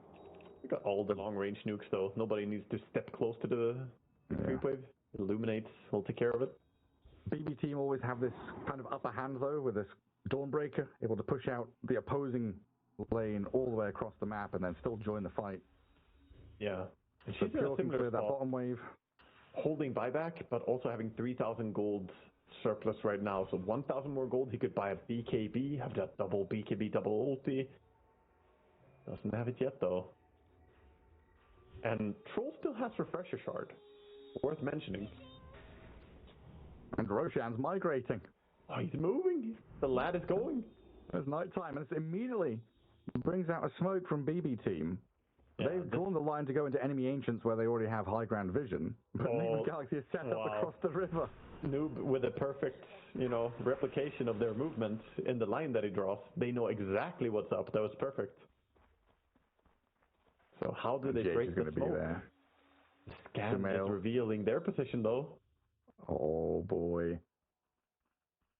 Sumail could break smoke, but also could be in danger. They saw the remnant coming in. That scares them a little bit. Meanwhile, Dawnbreaker is just, la la la, farming away. Having a good time. Ready to react when the big red button is pushed. The life alert signal comes in. Oh, he's got Shiva's blink on Mars. He's gonna give vision. There. Jump. There's the coil. The catch on the Shadow Shaman. Can they get save spells out? No, already dead. Troll Warlord turning and facing with the help of Mars onto his Void Spirit now. Abyssal Blade stun and catch. Nice Cyclone though. Buys a bit of time so the GBK Void Spirit can get away while Sumail just shredding. And the double kill picked up. Miero and GBK trying to fight alongside the Pure Marcy, but the damage from the Troll is too much to handle. Enigma Galaxy have the grip on the Dawn, goes for the double kill, and they have just annihilated BB team. Destroyed them one by one, holding this high ground, coming in, sweeping through, and annihilating their opponents. And it was the king himself who blinked first. Sumail leading his subjects into battle. No fear. I thought it was going to be Mars taking the helm, but it was Puck just saying, this is it, we're going. And 3 cores dead, all with buyback, but there's no buyback on the Rasta. Not even close to it as well. He used his buyback in that fight. 3 cores have and can buy back. They'll glyph the barracks mid for now, not wanting to spend those gear buybacks right now. They're going to secure mega creeps first, I think, and then go for the throne, knowing they don't want to buy back. Buyback number 1. Pure can't only jump in. They miss the Static Storm combo. They don't catch any of the big heroes. Now Enigma Galaxy can come in with a big coil and grip. GBK, Yule, maybe to buy some time. Dawnbreaker not so lucky, though the down from Sumail substantial, and GG called. Enigma Galaxy 2-1. Big victory over BB team. Wow, Enigma coming in on day 1, taking down BB team, a team that a lot of people, myself included, definitely have in their top 3, or at least in high predictions here for this TI. Huge takedown by them, well played by the boys, definitely looked like they had some fantastic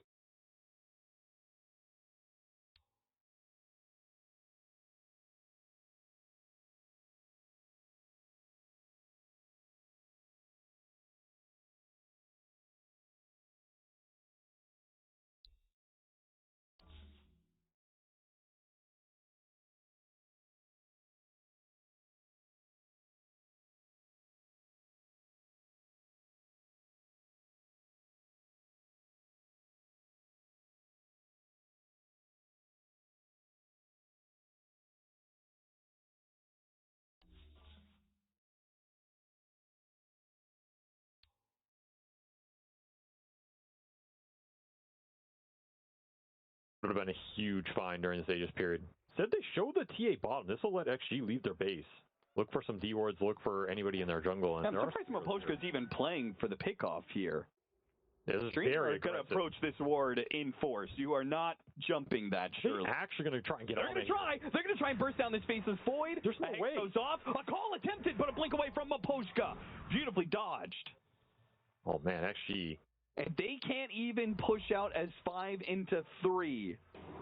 Help was coming, but it was far away. That was a very risky jump for Spirit. There's no way you burst him there without the TA. And there's a risk if that axe jump lands that you're stuck in that fight, especially against the Disruptor lineup. Just trying to maintain map control during this Aegis period where they know they're stronger.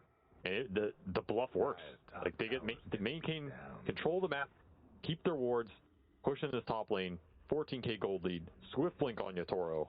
Still has that banner. I don't know why he's carrying it, but you know he's going to drop it at some point. You know the drill. Yatoro leading the charge. Extreme, will they be able to find the opening? That is not going on the Templar Assassin once again. Scan lands, traps in place, feels like Extreme. There are no openings to be found. And a Bane Axe delivered. I mean, there's that smoke flank that's deadly on this high ground push straight up. But Spirit read it. They also know this flank is coming, so they can position for it. They can put Centaur in the way. And they just have to go for the jump on a Templar Assassin, but they're ready for that one. With the Aghanim Scepter, still though the coil on to 3. Not too bad, but the Fiend's Grip of the Aghanim Scepter, it takes out the puck. You can have Maposhka trading away a core for that. Well worth it for Team Spirit. 30 seconds left on the Aegis. And the high ground, it's coming. And not much left for Extreme to stop it. These enfeebles are annoying for Ame too. Talking about damage in the chrono, you get enfeebled, you might not have it. Going to be used. Ame searching for that chronosphere, trying to hit all the backline heroes, but Team Spirit don't give him the opening. They give up Yatoro's Aegis. And now trying to reset around it. Ame hoping to be able to get that. Oh, he does not get Yatoro in it. Does manage to get 2, but there's the horse. Of course he's able to get heroes out of the chronosphere. Ame doesn't give them a good enough chronosphere to stop it. Laurel is fine. Ame with the time dilation, hoping to slow them down. But Laurel, not to be slowed down, just jumps in, goes after the Shadow Demon. Bashed up a little bit, has to use his BKB defensively. Now, Ame gotta get something here. XXS has got to go for the call. He doesn't go after the Templar Assassin. Searches for an easier kill on a Collapse, but it's not too easy. Collapse, plenty of HP. Yatoro trying to finish off X-Nova. Does manage to get 1,000 damage crit, and now a stun. Oh, no, what the heck? Yatoro, he just finished him off. Ame, so much for he had the tank, but so much for that. The first death of the tournament for Ame will close out this game. Team Spirit look to even out the series. If you're going to die to somebody, I guess dying to Yatoro is the way to go. The only carry who can equal your power. Tied together in life and death, Yatoro and Ame going back to back, and we will see a game 3 between this duo. Very nice. Nice game from Spirit to strike back in the series, and we will get the 2-1. That's what I want to see, a nice game 3 between these two teams. A lot of that script got flipped between that game 1 and 2, and I can't help but go to the support heroes interacting with the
mid tower's having technical difficulties.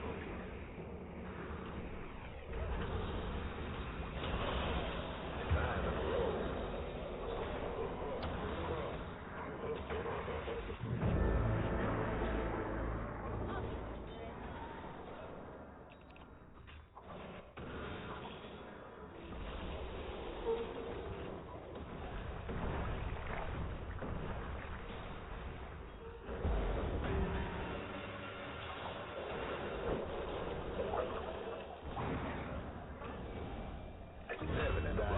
Tower could use a little help. Healing power. Dire's mid tower, nothing now.